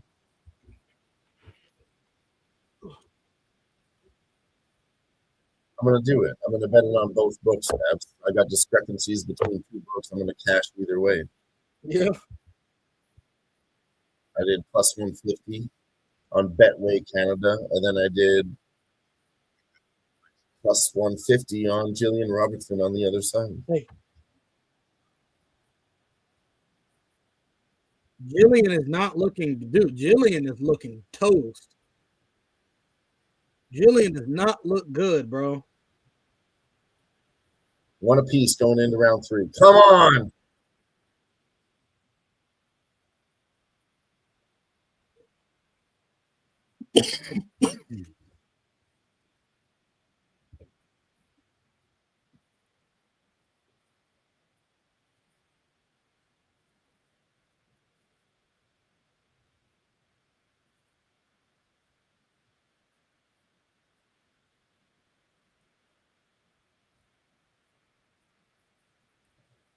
Fuck out of that grappling, Amanda Lemos.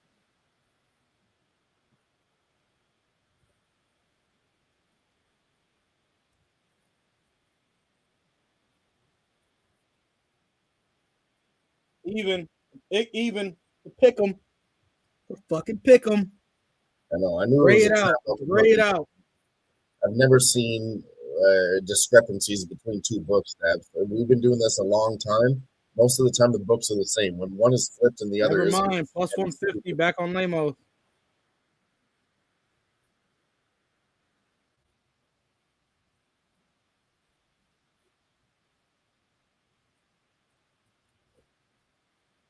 No, get up.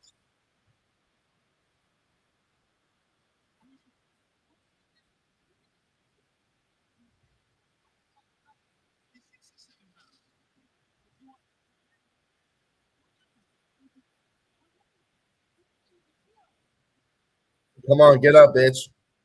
Get out of it. She's up. She's up. She's up. She's up. Get out of it.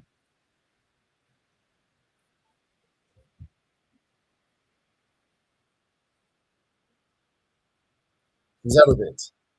Start striking. 3 minutes left, round 3.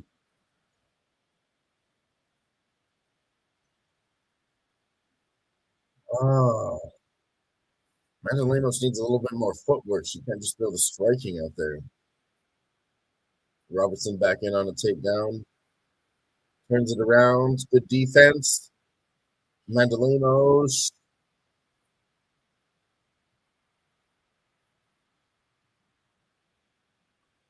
She's got a submission attempt right now. 2.5 minutes left.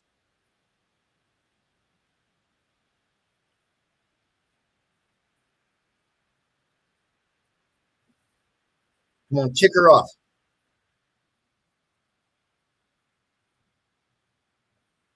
Get up, Amanda. Don't do this here. Don't fucking do that here.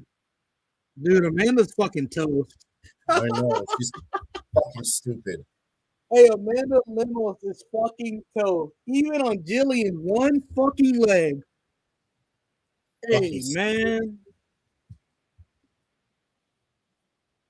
She just stuck her tongue out to the camera. That's a terrible sign for me. Like, bro. The fuck up, you fucking bitch. Bro, hey, Lemos is toast, but I'm glad. I ain't gonna lie. I didn't feel 100 on the Gillian side, so I had to. Yeah, man, I'm good either way. I mean, I'm good because I found that arbitrage spot. But yeah, I got it. Yeah, good little hedge. Good little hedge. Yeah, good little hedge.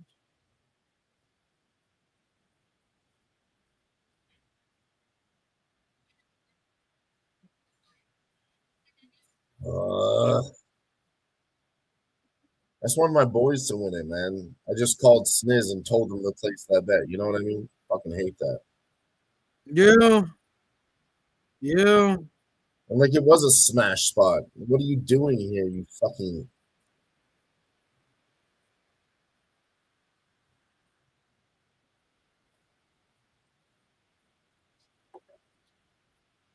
For fuck's sakes.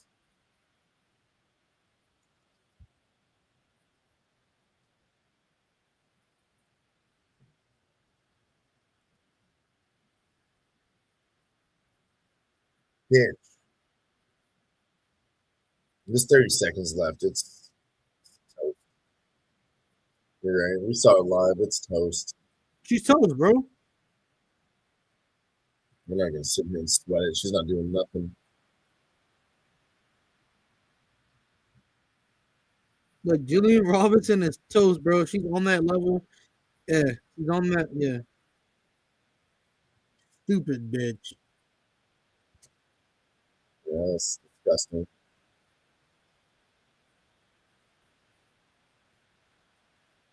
Yeah, she's gonna win this fight here for sure. Strong round 3.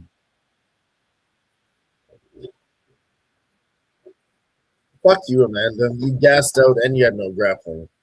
Fucking knew it.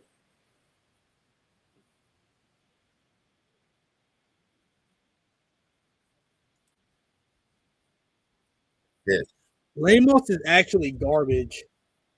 She's terrible. We said she's a fish out of water on the ground. Couldn't even actually fucking retarded, bro.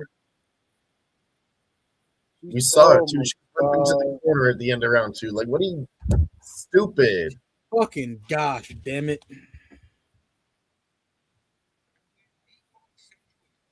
Like, Absolutely. bro. I'm just glad I got it at another number on another book and they were wrong on 2 books. I'd be pissed. So it's not a win. We're just gonna break even there. But no, I'm gonna slightly win, but that's retarded. Hey, Amanda Lemos is actually fucking handicapped. Because I had Amanda Lemos pre-flop, and then I took the other side live. It's plus 200, so I guess I'll win like 1 unit. It's terrible. It don't even fucking matter. Amanda Lemos is just garbage. It don't even matter. My food. I'm about to go put the clothes in real quick. Hold on, though. Take a dab, bro.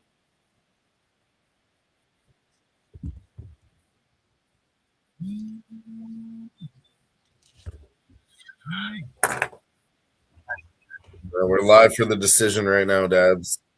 Sniz.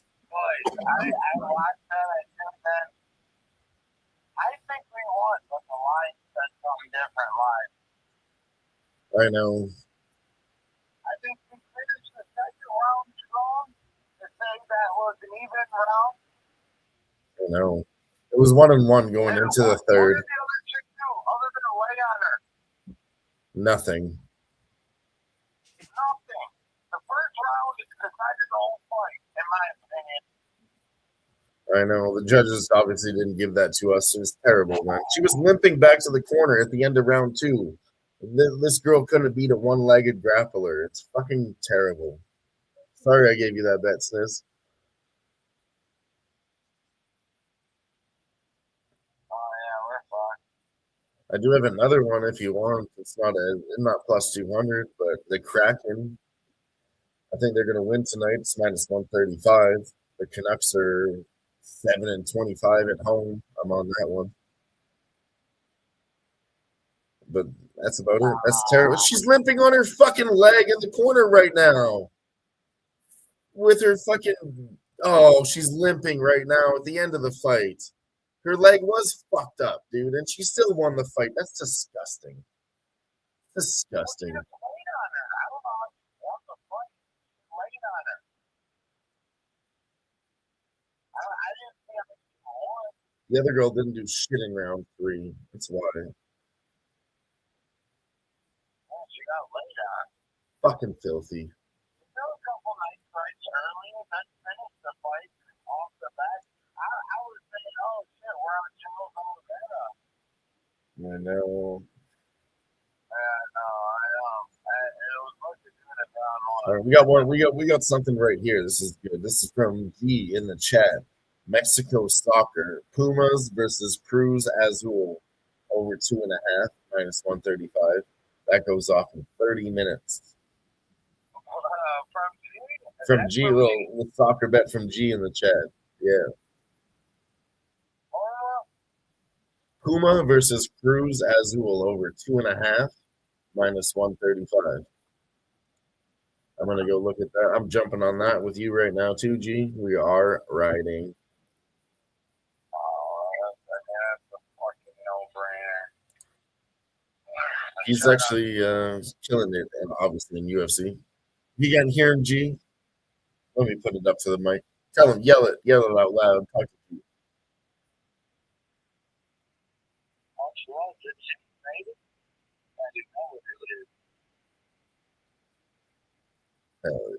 Hell yeah, brother.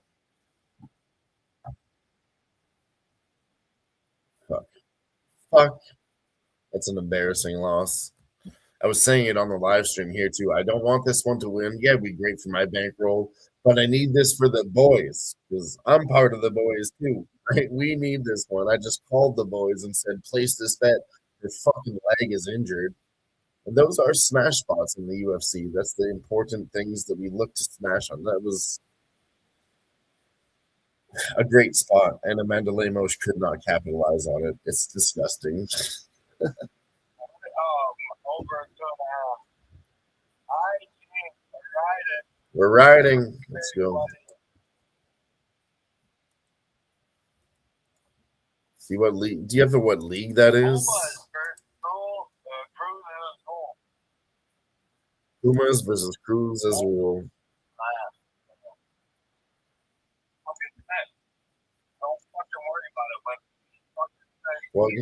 Well, no, I'm trying to find it to place the bet. That's why I asked. There's so many leagues.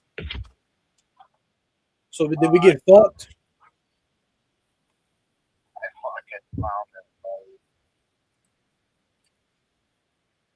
Should be in the major leagues. I don't even. She won that decision 29-20. I'm like, what? I know. I'm on the phone right now with Sniz. He's saying the same thing, Dabs.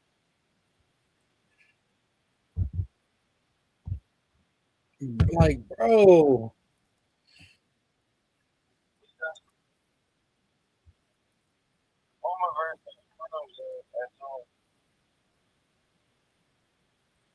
Yeah, let me know, G, if you're still in chat. Which league is that in? I'm trying to find this bet right now. I guess I can just Google it. I guess I can just fucking Google it. I'm in front of my computer.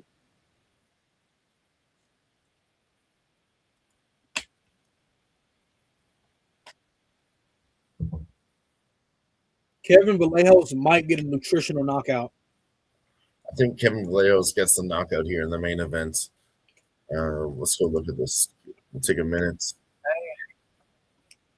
Tomorrow I would expect actually to score good. He did -2 today, right? Yeah. Yeah, he picked it up just like we asked him to. I think he does better.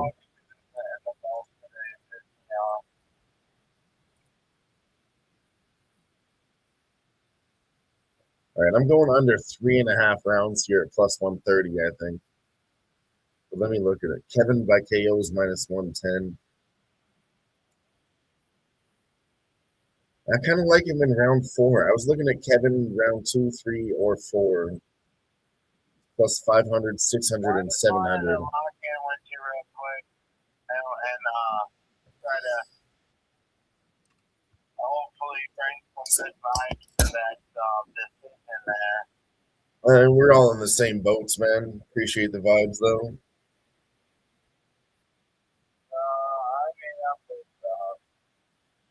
That one pissed me off, too. We've all been there. I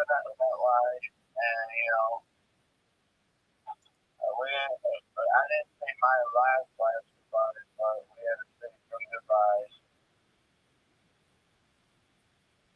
So, maybe he's gonna add a little sunshine to our life. I think so. And everybody rolling with the homies tonight. You're much appreciated. You guys are family. We love you. I'm gonna do a dab. I'm gonna do a dab right now. All right. Snooze says he's doing a dab right now. I'm gonna pack a bowl. Let's get this going. Main event's about to pop off. Let's all get high. Here goes the dab, and then I'm gonna dab my ass off. I was waiting for a plane to fly by, but we haven't had one. Wow. I actually have a strange line right now. It's still pretty much the same thing, but I've never seen this before in soccer.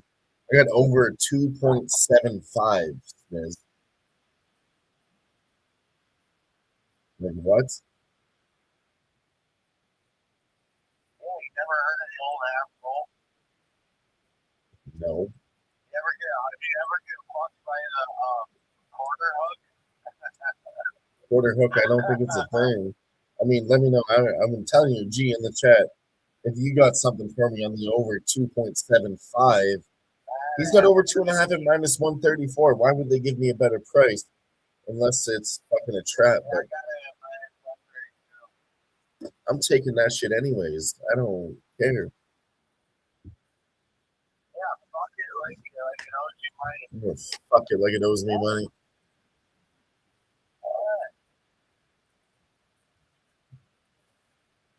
All right, we'll catch you on the next round, my friend. Hell yeah. Have a good night, Sniz. Give me a call when you get home, and love you as always. We're gonna get the soccer bet home, and I'm gonna dial a good one in for us tomorrow, and we're gonna go all the way in.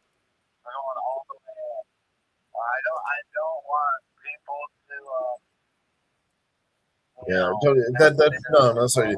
The under 3.5 just fucking was shot up from plus money to more plus money. Now the fight's about to start, and it's a -115 pick 'em. Somebody's getting finished in under fucking 17.5 minutes. That's what's happening here. There you go. All right, my friend, you called the fight, and have a great night. Hell yeah. Talk to you later. And make your dances all right, too. Hey, you still here with me live? You still here with me live? Yeah. You still here with me live? Appreciate you though. We'll talk to you soon. All right, love you guys. I'll talk to you soon. Peace out. Bada bing, bada Bada bing, boom. bada boom, done. Shout out to Redbeard in the chat. What up, Redbeard? I did get in on this Mexico bet with you.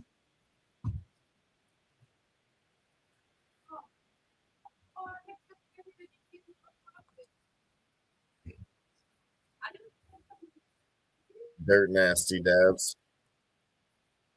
No other place I'd rather be here than with you, Dabs. If I lost that bet alone, that would have sucked a lot. Oh yeah, be like that. You got my picture?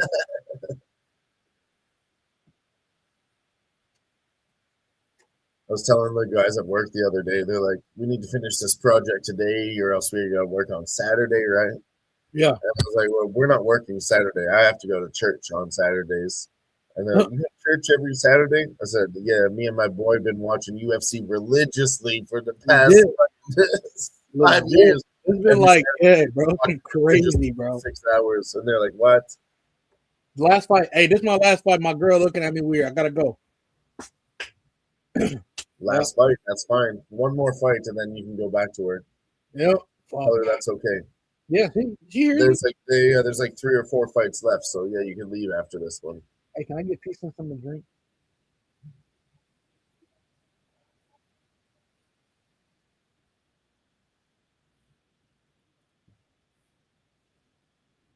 Hi, Tatiana. See, so. Hi, Dylan. There's only one more fight left. Just let the boys watch this one. Only and then one more.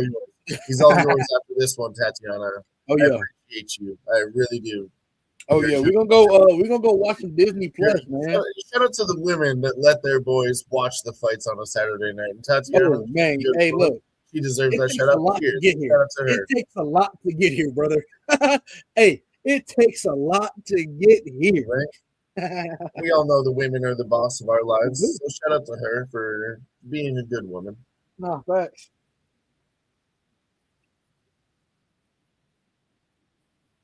One more fight. There's like 3 fights left, but just one more. Yep.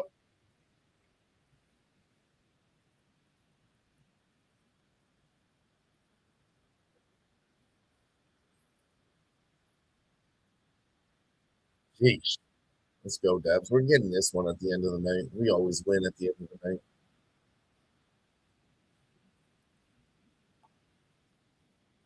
Golden Knights got that first period over. They're up 3-0 over the Blackhawks. Let's go. Told you guys, we got on the Kraken, Dabs. Kraken took the lead 2-1 over their Vancouver Canucks. The Canucks. Telling you, it's a very important spot, Babs. I know you don't bet NHL. Very important time of the season to bet against them. Mm-hmm. They're not going to do well going into the playoffs.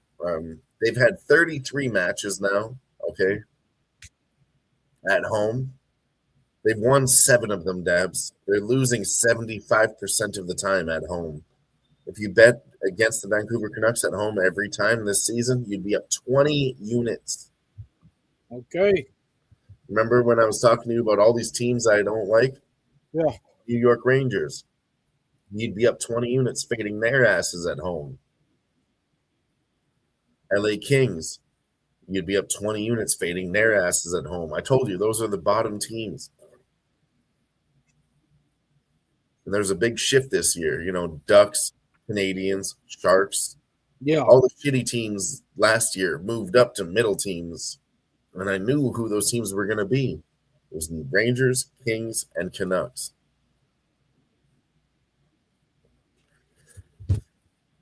Why? 2 of them had goaltending issues. New York Rangers have great goaltending, but terrible defense. Yeah. They don't have good players offensively or defensively. The other 2 are complete goaltending issues, man. And Vancouver tonight's using a 3rd-string goalie. I'm telling you, goalies are the most important. And honestly, you guys taught me that. I looked at it your way, you know, like quarterback in the NFL, right? Look at him. How's he doing? Yeah. In NHL, you want to look at the guys that's about to let the goals in. You want to win by goals. Who's letting the goals in? You know, like it's very important.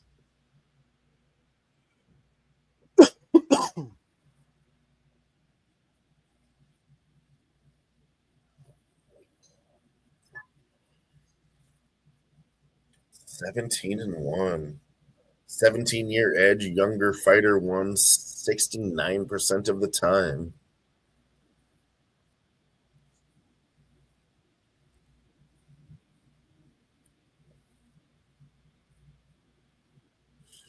Imagine he starches him just like fucking Bryce Mitchell.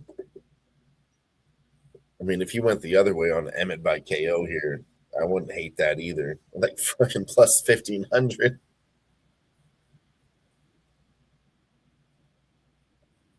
He shaved off his beard and everything too, Dabs. It's weird. I don't like it.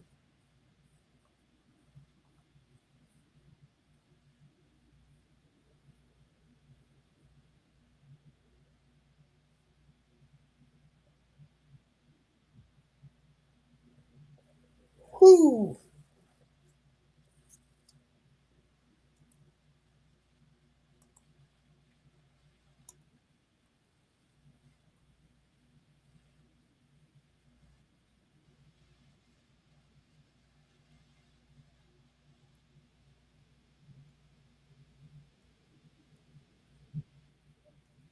So we're still in good shape tonight. Need Kraken to win. Puma Azul. And then we took the under 3.5 here. Under 3.5.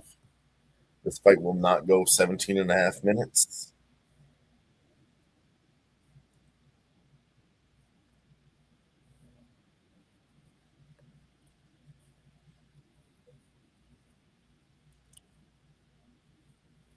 We'll be right back, ladies and gentlemen.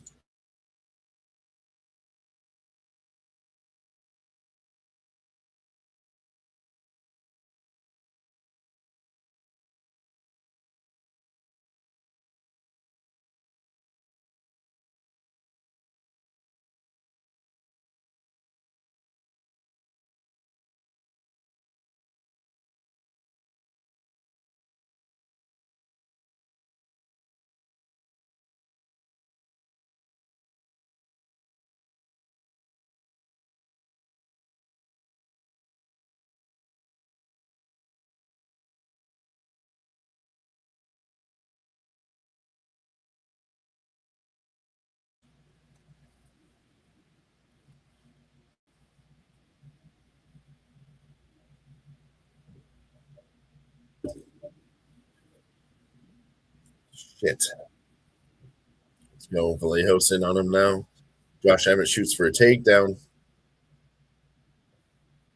It's going to fuck him up. I like this under 3.5. I got both sides here, whether Josh Emmett knocks him out or Vallejos gets in there in the pocket. I think it's a good bet. Oh, Kevin Vallejos with a 2-piece drops him. Oh, it's going to be bad. Josh Emmett in trouble already, bleeding from the forehead. So you want a piece of food? I'm almost on this fight. I'm going to leave him. Oh, 1-2-piece uppercuts from Vallejos. Leg kick. It's going to get finished here quick. You'll be able to hear it. Someone's getting knocked out. I'm on the under 3.5. This fight's not even going to go 15 minutes. It's going to end in about 10 minutes. It's not even going to take that long. Someone's getting knocked out here quick. Get in there, Kevin. Patient striker. He's going to counter strike, and he does. Lands a nice 3-piece.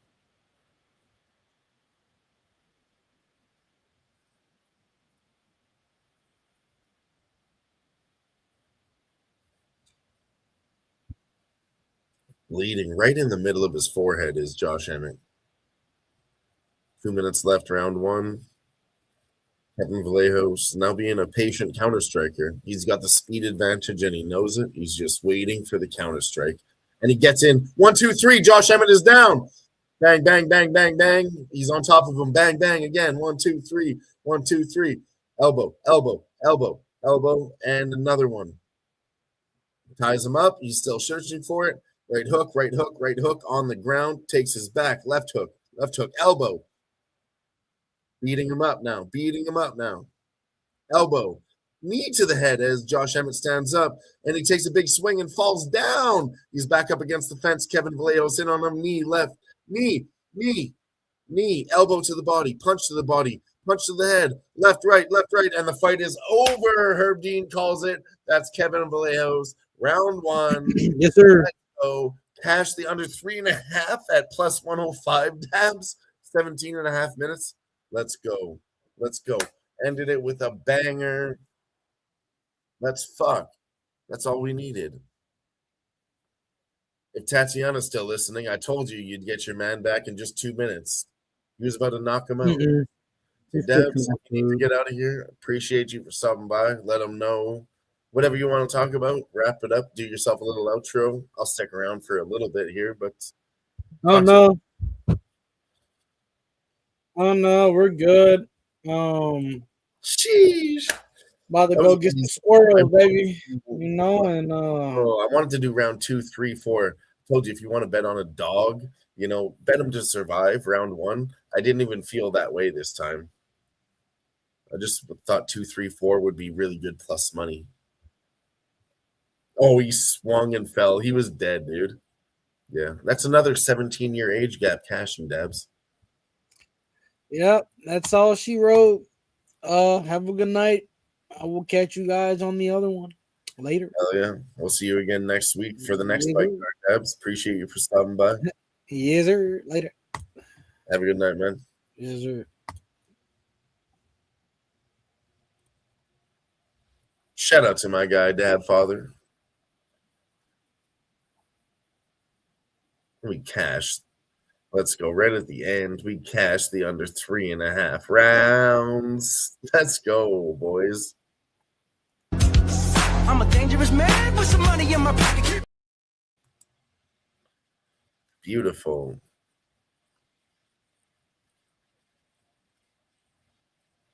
Beautiful.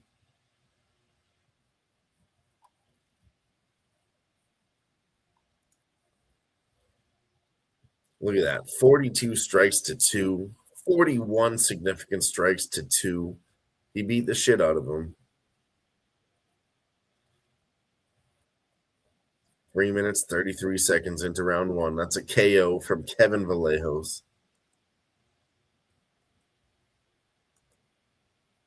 Told you this was a test spot. Granted, there was a 17-year age gap, right?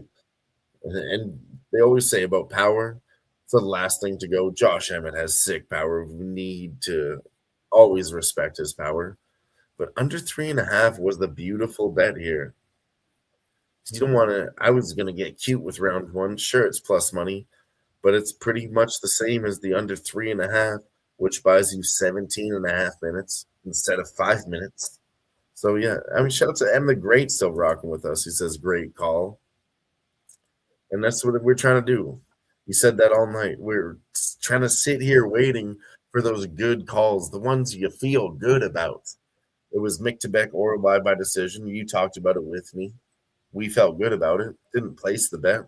It felt good, but we were trying to manage the bankroll at that point. But we're still going to smash. We got Mexico, Pumas versus Cruz Azul.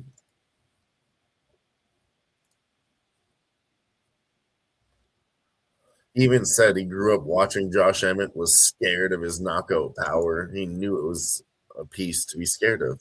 Smart man. We still have the Kraken versus the Canucks live. That's about to go into the third period, so we will keep our eyes on that. And then after that game, we'll wrap it on it.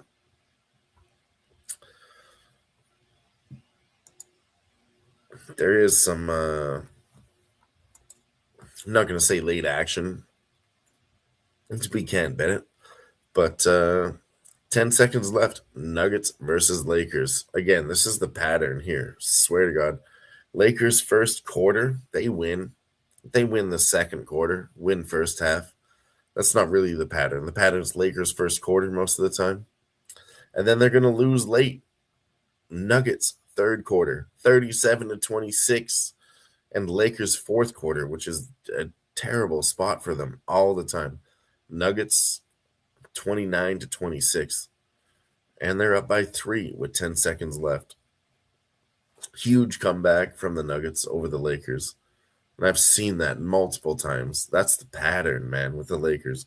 They win the first quarter and lose the fourth quarter. You can fuck around with the middle if you want, but I wouldn't play in first half. I would play Nuggets third quarter because they always come out and win, and then they struggle in the fourth. It's just terrible. They're a bad second half team, and it always shows.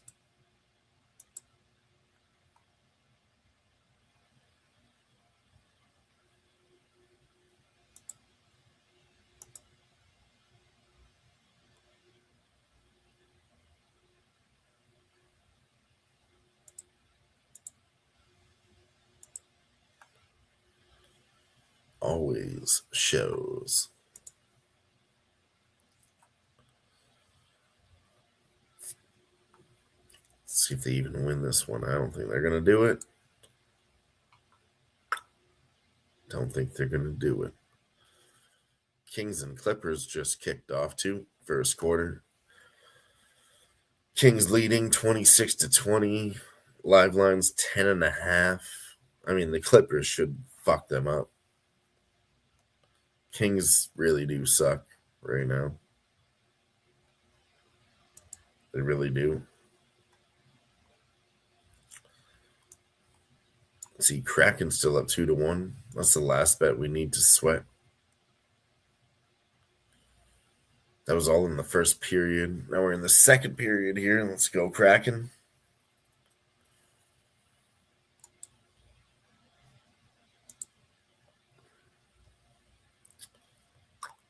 I really want to bet on Clippers minus 10.5 right now. I think they're going to come back.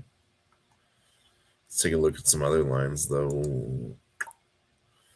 For the first quarter, plus 7.5. 2.5 minutes left. To win the first half by 1.5. That's the one we want, I think.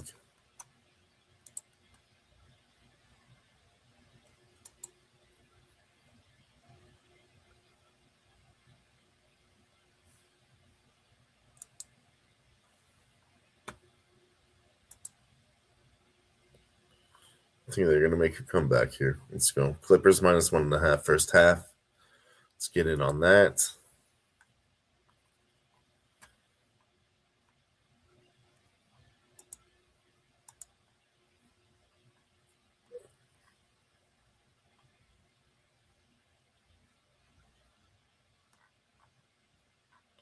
Let's see what else we have live here.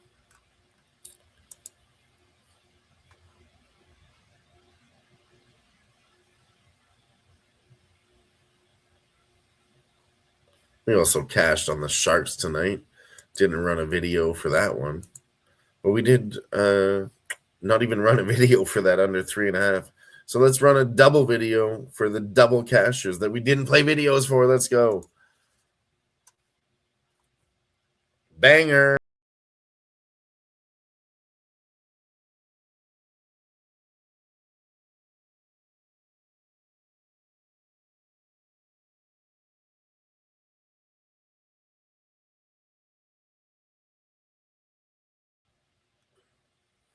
Let's fucking go.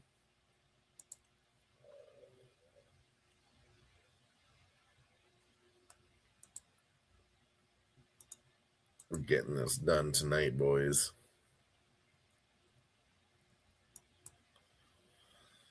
We still have a live bet from the UFC. Did one hockey game, one UFC bet. Marwan Rahiki, Freaky Rahiki, which I mean, he might be somebody to look out for. Had some very nice striking. He was minus 250. Smacked him. And then Seattle Kraken. That was a plus 150 parlay. Plus 142.9 to be exact. And then we got the Pumas versus Cruz Azul. That one goes off in like 2 minutes. If you want to get in on that one from our boy Gerardo Hernandez in the chat.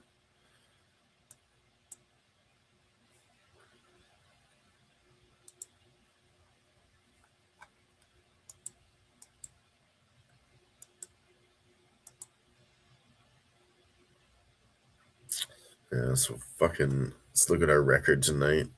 We did hit Vallejos and Manuel Sosa.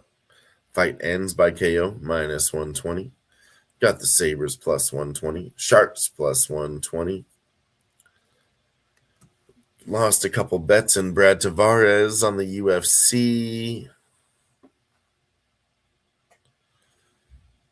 So we were 1-1, and then we lost a man of Lemos, 1-2.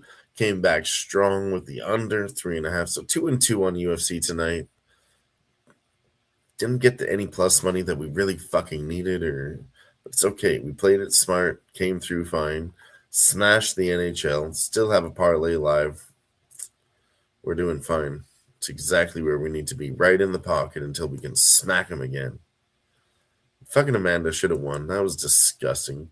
She's a bum. Fade her ass in the future forever. If she fights again, she's going to finish out her contract and get kicked out of the UFC if it hasn't happened already. She's getting kicked the fuck out of the UFC.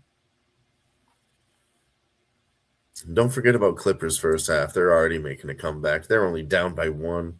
We should have done first quarter so we could smack that. But then you wouldn't get the same line on the first half. That's 4.5 now. Let's go. Let's go. Kings suck. They fucking suck. We're getting that one. We're getting that one. First half.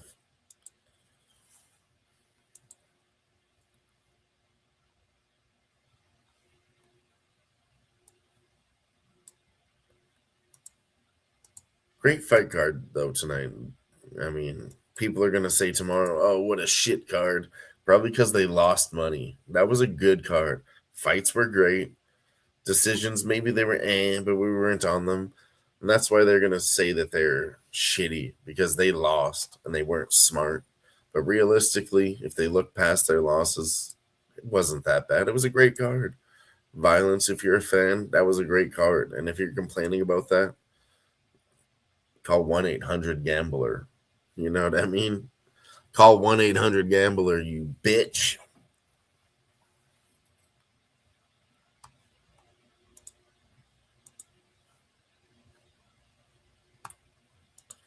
Let's go, Clippers. They tied it up 28-28 first quarter. So we should have bet that first quarter and first half, but then we would have lost that beautiful line on first half if you tried to roll the money over. Fuck. Lakers hit a late 3. Tied it up 118-118 with the Lakers and the Nuggets. That's going to overtime.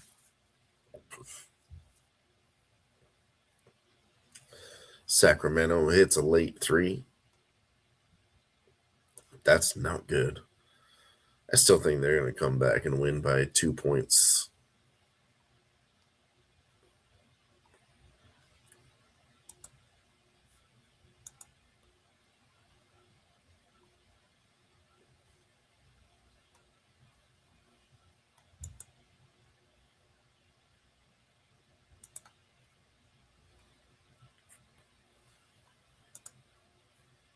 Let's go find this Mexico soccer game and bring that up. We're going to tune into that with our boy G.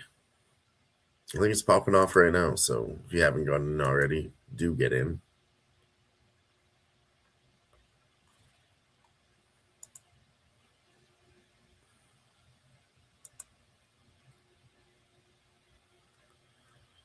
And again, that's in the Mexico Soccer League.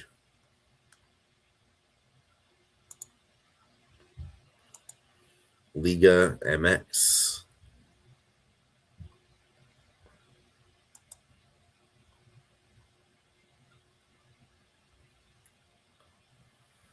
Fuck.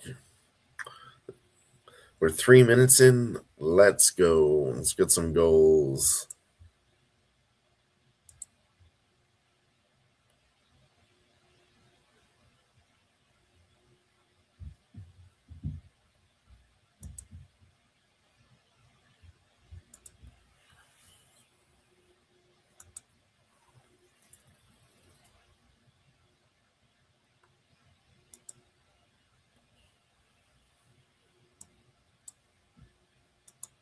Get some goals.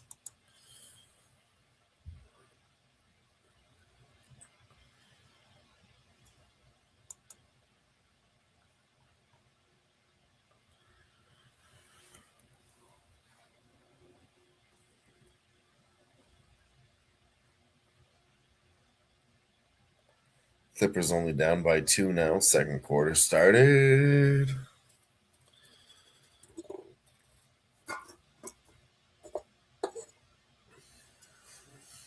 Let's go. We need some gambling in our lives. Hey, shout out to Daniel Barry Sports popping by. What up, Daniel Barry? Appreciate you. Says cheers with an emoji. I'll cheers to that.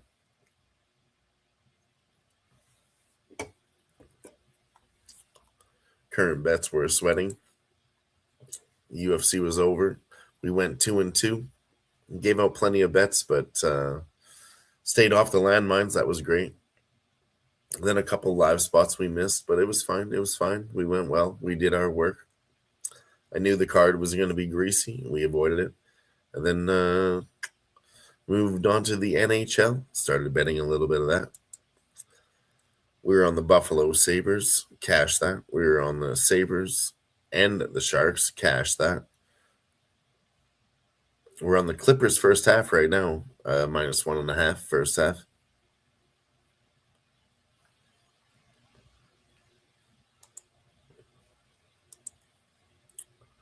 And then we were on the Seattle Kraken, also in hockey, for the three-legger.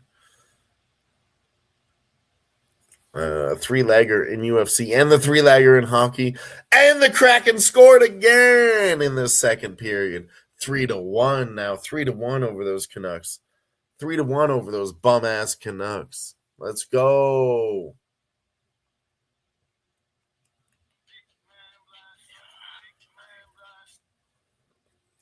Bum-ass Canucks. And I said it earlier, reasons why. Terrible goaltending on the Canucks side, okay? Absolutely fucking terrible. They're using a third-string goalie tonight. And out of 32 games, they've only won 7 at home. 7-25. And you're going to give us -135 on the Kraken? That probability is about 60%, and they're losing 75% of the time. You put the goalies into that equation, I move that up to 85%. Easy. With a third-string goalie versus a proven second-string goalie. Second string might sound bad, but he's proven. That's a very important word. Maybe he fucks it up against other teams, but not this one.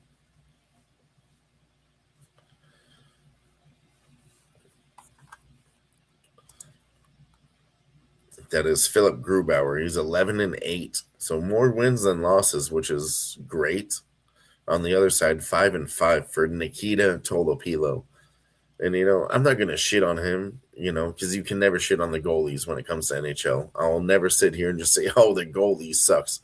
It's the defense for Vancouver letting up too many shots on the goalie. You can never blame the goalie. Same way you can just never blame the coach. It's always doesn't never come down to one man. It's a team sport. You all have to work together. But if they can't figure out how to do it, they're going to get totally fucked. Rightfully so.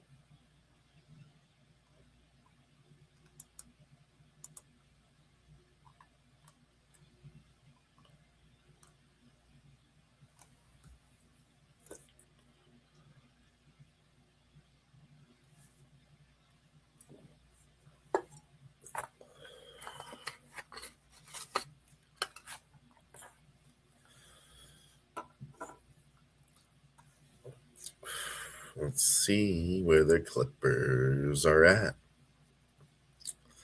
Come on. Down by 2. Give me this one home, Clippers. 2-2 in the second period. Not a lot of scoring. The over or under, whichever way you look at life, has moved to 229.5.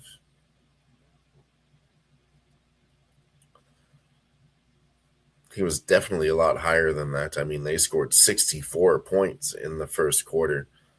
I think it was around 235, 234.5, if I remember correctly. Now 2-2. 2.5 minutes gone by. Clippers down to -8.5. Come on. They're down by 5. Come on, Clippers.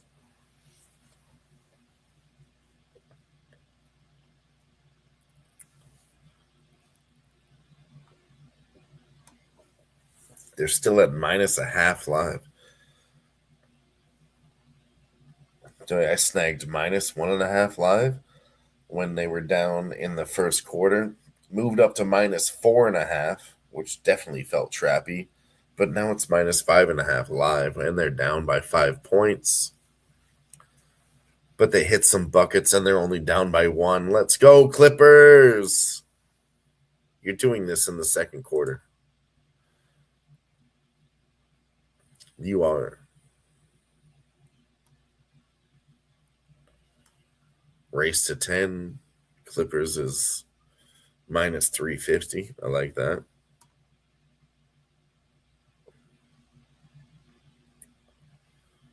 Should get there first.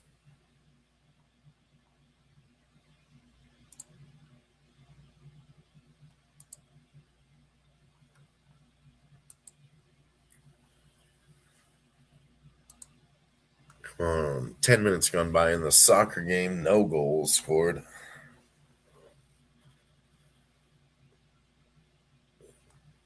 We need to bet this one live, maybe. So now G knows his soccer. Maybe they get 1 and then 2 in the second half. It still could hit.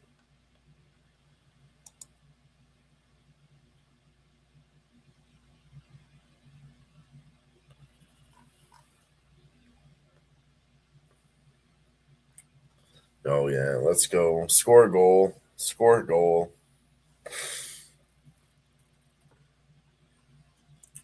Like I said, I've never seen the -2.75. So to me, it tells me my books was pushing it just a little bit.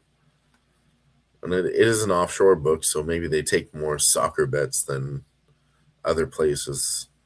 But the total's at 3.5 live, and it's locked up. So I think somebody scored.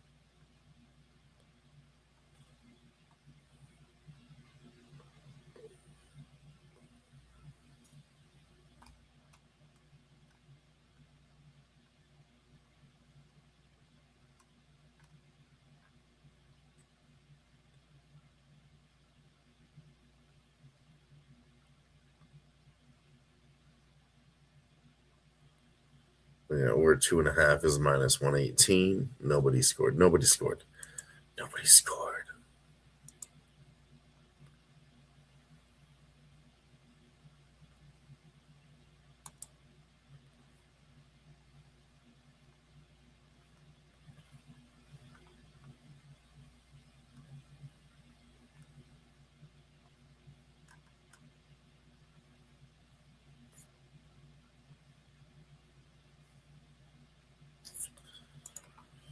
Clippers down by 1. Come on now, boys.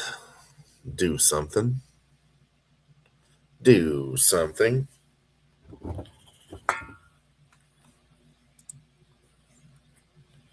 Shout out to everyone that's rocking with us tonight. I appreciate you all. Lots of you stuck around for a long time watching most of that event with me. Appreciate you for doing it. We do have 20 likes now between both channels. And you guys are the real ones for doing it. Appreciate you all for being here.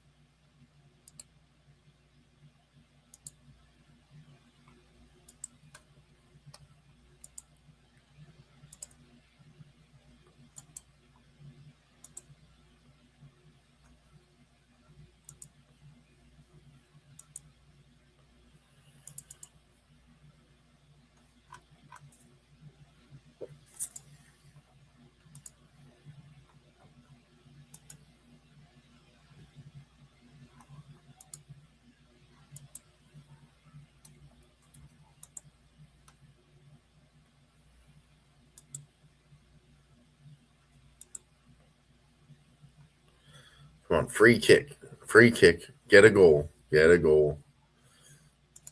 They've had 3 free kicks on both sides in this game.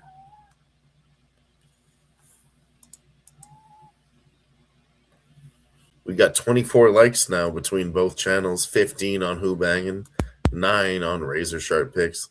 Make sure you go over to the Razor Sharp Picks network. We're very, very close to being at 15,000 subscribers.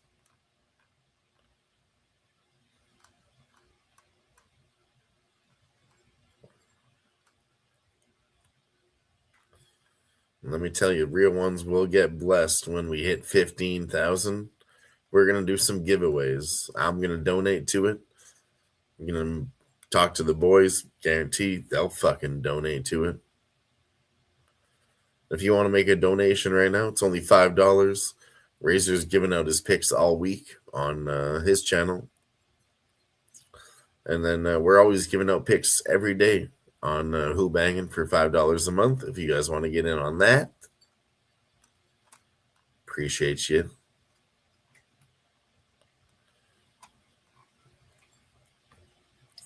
Yeah, I'm trying to find the comments right now. Razor said it earlier, how many likes we were. I think we were like 9 or 10. I think it was 8, honestly. 8 is the number I think I remember. It was subscribers away from 15,000. We don't need too much more. We're close. We're close. There it is. 8 subscribers away from 15,000 on YouTube. So if you can, we got 170 views tonight. If you're over there on Twitter, if you're coming across this video just now, or just tuning in later, make sure you subscribe. At 15,000, we are going to do a giveaway. And I'm going to donate to it. I'm going to talk to the boys. And we'll definitely make it happen for anybody that wins. Guaranteed we will do something at 15,000. It's a big milestone. Our boy Razor's been working on the network over there on Who Bangin'. They've been working on their network too. 2,000 subscribers over there. 15,000 over here. That means we're preaching to 17,000 subscribers, giving out sports bets.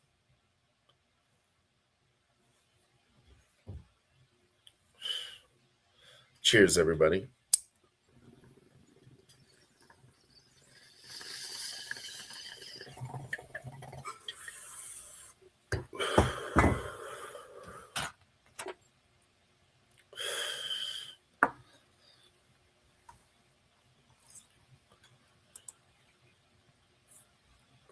All right, Clippers down by 2, 7 minutes left. Come on, Clippers. Tied up 6-6 in the second quarter.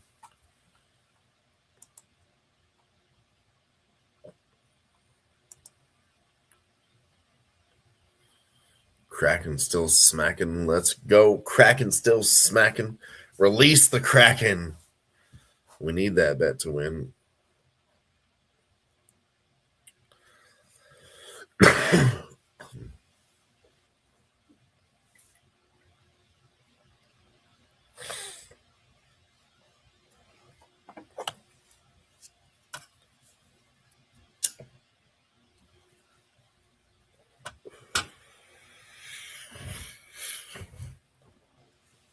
Penguins got a goal over the Utah Mammoth. That's a 4-3 game. I thought there was good goaltending there, but like I said, Stuart Skinner, inconsistent. Karel Vejmelka, inconsistent. His record looks good, 30-17, Karel Vejmelka. And then 19-13, but I mean, go look at Stuart Skinner's record versus the Oilers versus when he joined the Penguins. It got better. Now it's falling off a cliff again. I'm telling you, he's inconsistent. Old John Gibson for Detroit. I think Detroit came through over Dallas tonight, actually. But yeah, Spencer Knight for Chicago. Aiden Hill. They're up 3-0. They're up 3-0.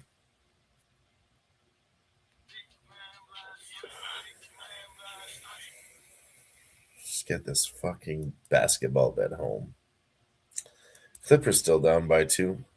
Still 7 left. So we can find this game live here, actually.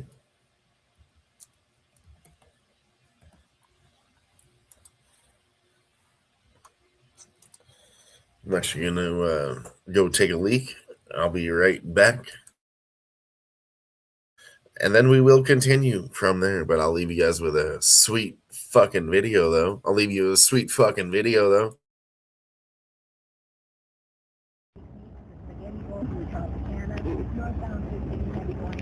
Excuse me.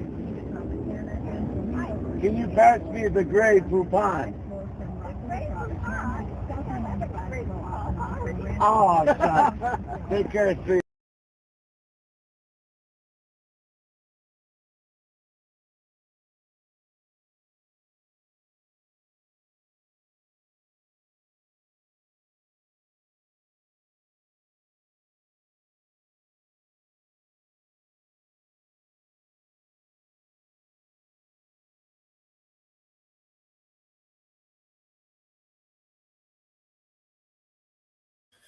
All right, we back.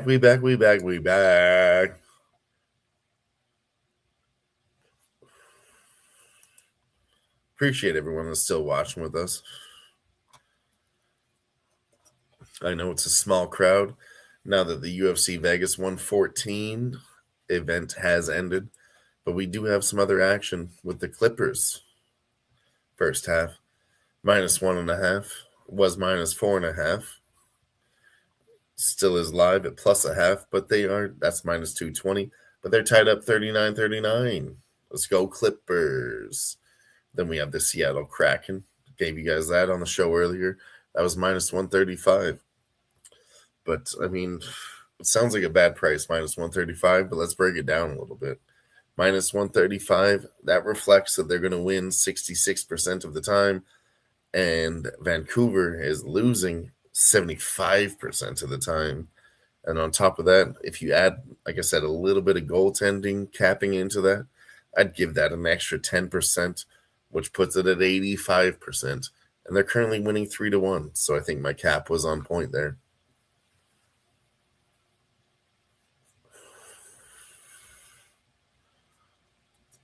And then Clippers was -1.5 when they were down by 5 in the first quarter. They came back, tied it up 31-31, but Kings ended up winning 33-31 first quarter. And then the line moved up to -4.5.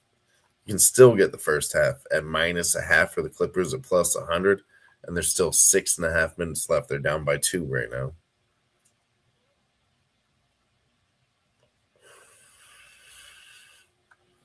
I think they're going to bring that one right on back.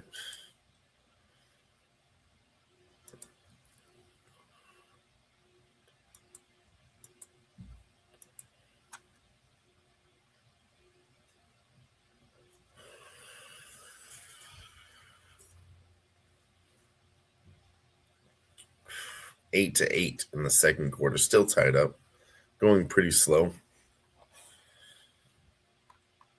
You need to turn on this game and see what's going on. I think there's a timeout again or some shit, some NBA fuckery.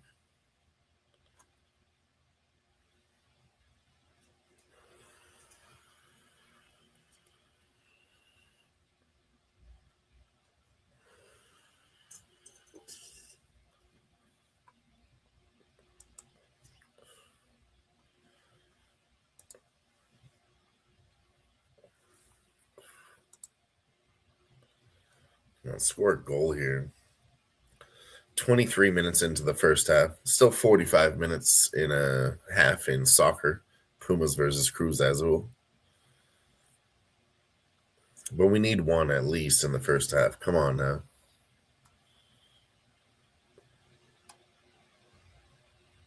Over 2.5 +120 live. Not bad. Fuck, Kings and Clippers both hit a bucket. That's 10-10 second quarter. Something's got to give. I mean, Clippers are going to push at some point. Dangerous attack from Cruz Azul.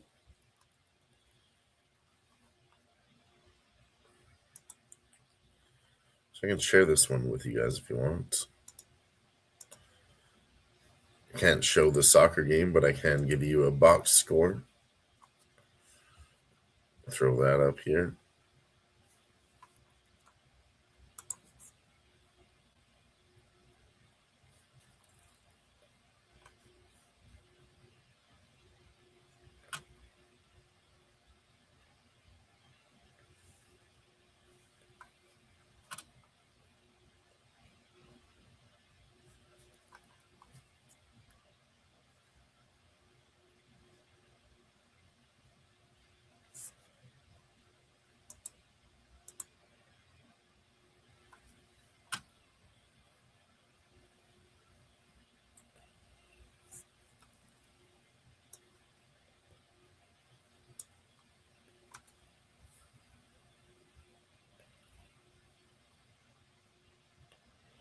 There we go.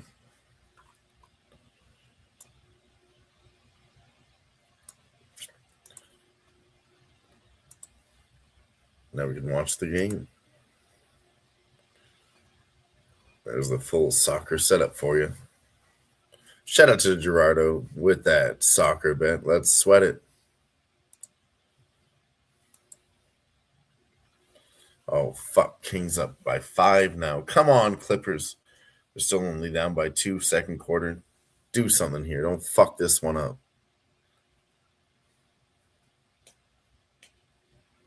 4.5 minutes left. Score now.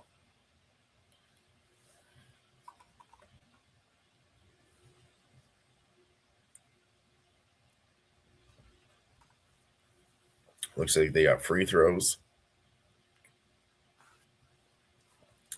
Hit the first one.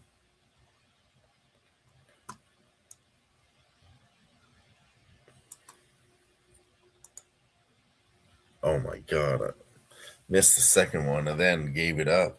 Down by 7. Come on, you fucks. 4.5 was too much of a move. Probably should have went Clippers +4 or Kings +4.5. The line movement was too heavy. I was comfortable with -1.5. We got in front of it, but then it moved like crazy. Come on, you're only down 4 now. 4 minutes left. Push. Still 17-12, like a very low scoring second quarter.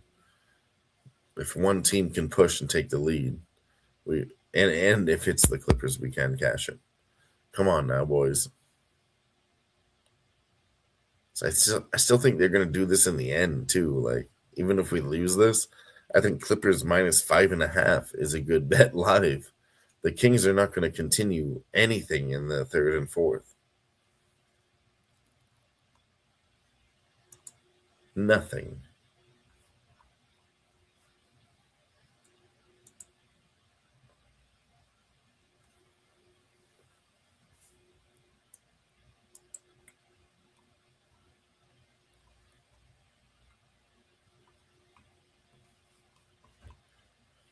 Yeah, it's up to -6.5 now. Golden Knights scored again. That's 4-0. Kraken still up 3-1.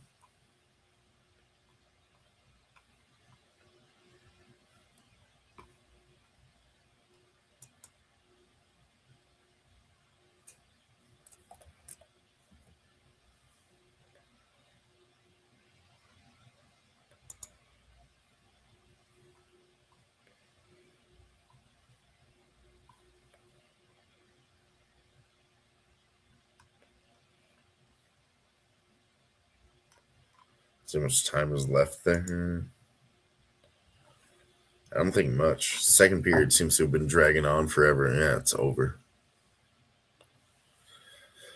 It's over.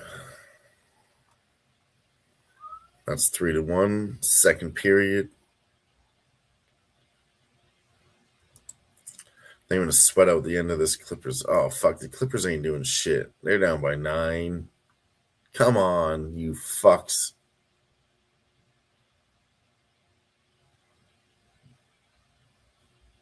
Unreal. All right, we're going to end it right here. I'm not going to sit here and sweat this shit. I mean, I will for 3 minutes, but I think my bet is dead. But But Seattle Kraken's winning. That's fine. There's going to be a 20-minute intermission there. I'm not going to stick around for another hour, but Seattle Kraken's already winning. So that's going to come through with our parlay. We're going to be 2-1 on NHL, 3-1 with the UFC and NHL parlay. And then we went 2-2 on the UFC. So we're not doing all bad tonight. If Clippers come through first half, we'll be all right. But they're down by 8 now, 2 minutes left. They're not going to come back and win that by 10. They're fucking up large. Clippers are clipping. But we have Kraken live too, minus 135. I gave you guys that bet earlier. Told you Vancouver Canucks are 7-25 at home. 7-25. Terrible. So fade them every time. You should be all right. Until next time, for myself, everybody over here at Who Bangin' Sports Talk, everybody on the Razor Sharp Picks Network, and everybody in the chat, appreciate you all. Until next time, peace out. Let's go with this over 2.5 in the soccer game too. Still plenty of time. It's a 90-minute soccer game. Those are the bets. Let's get them. Until next time, appreciate you all for rocking with me for 6 hours for UFC. Peace out.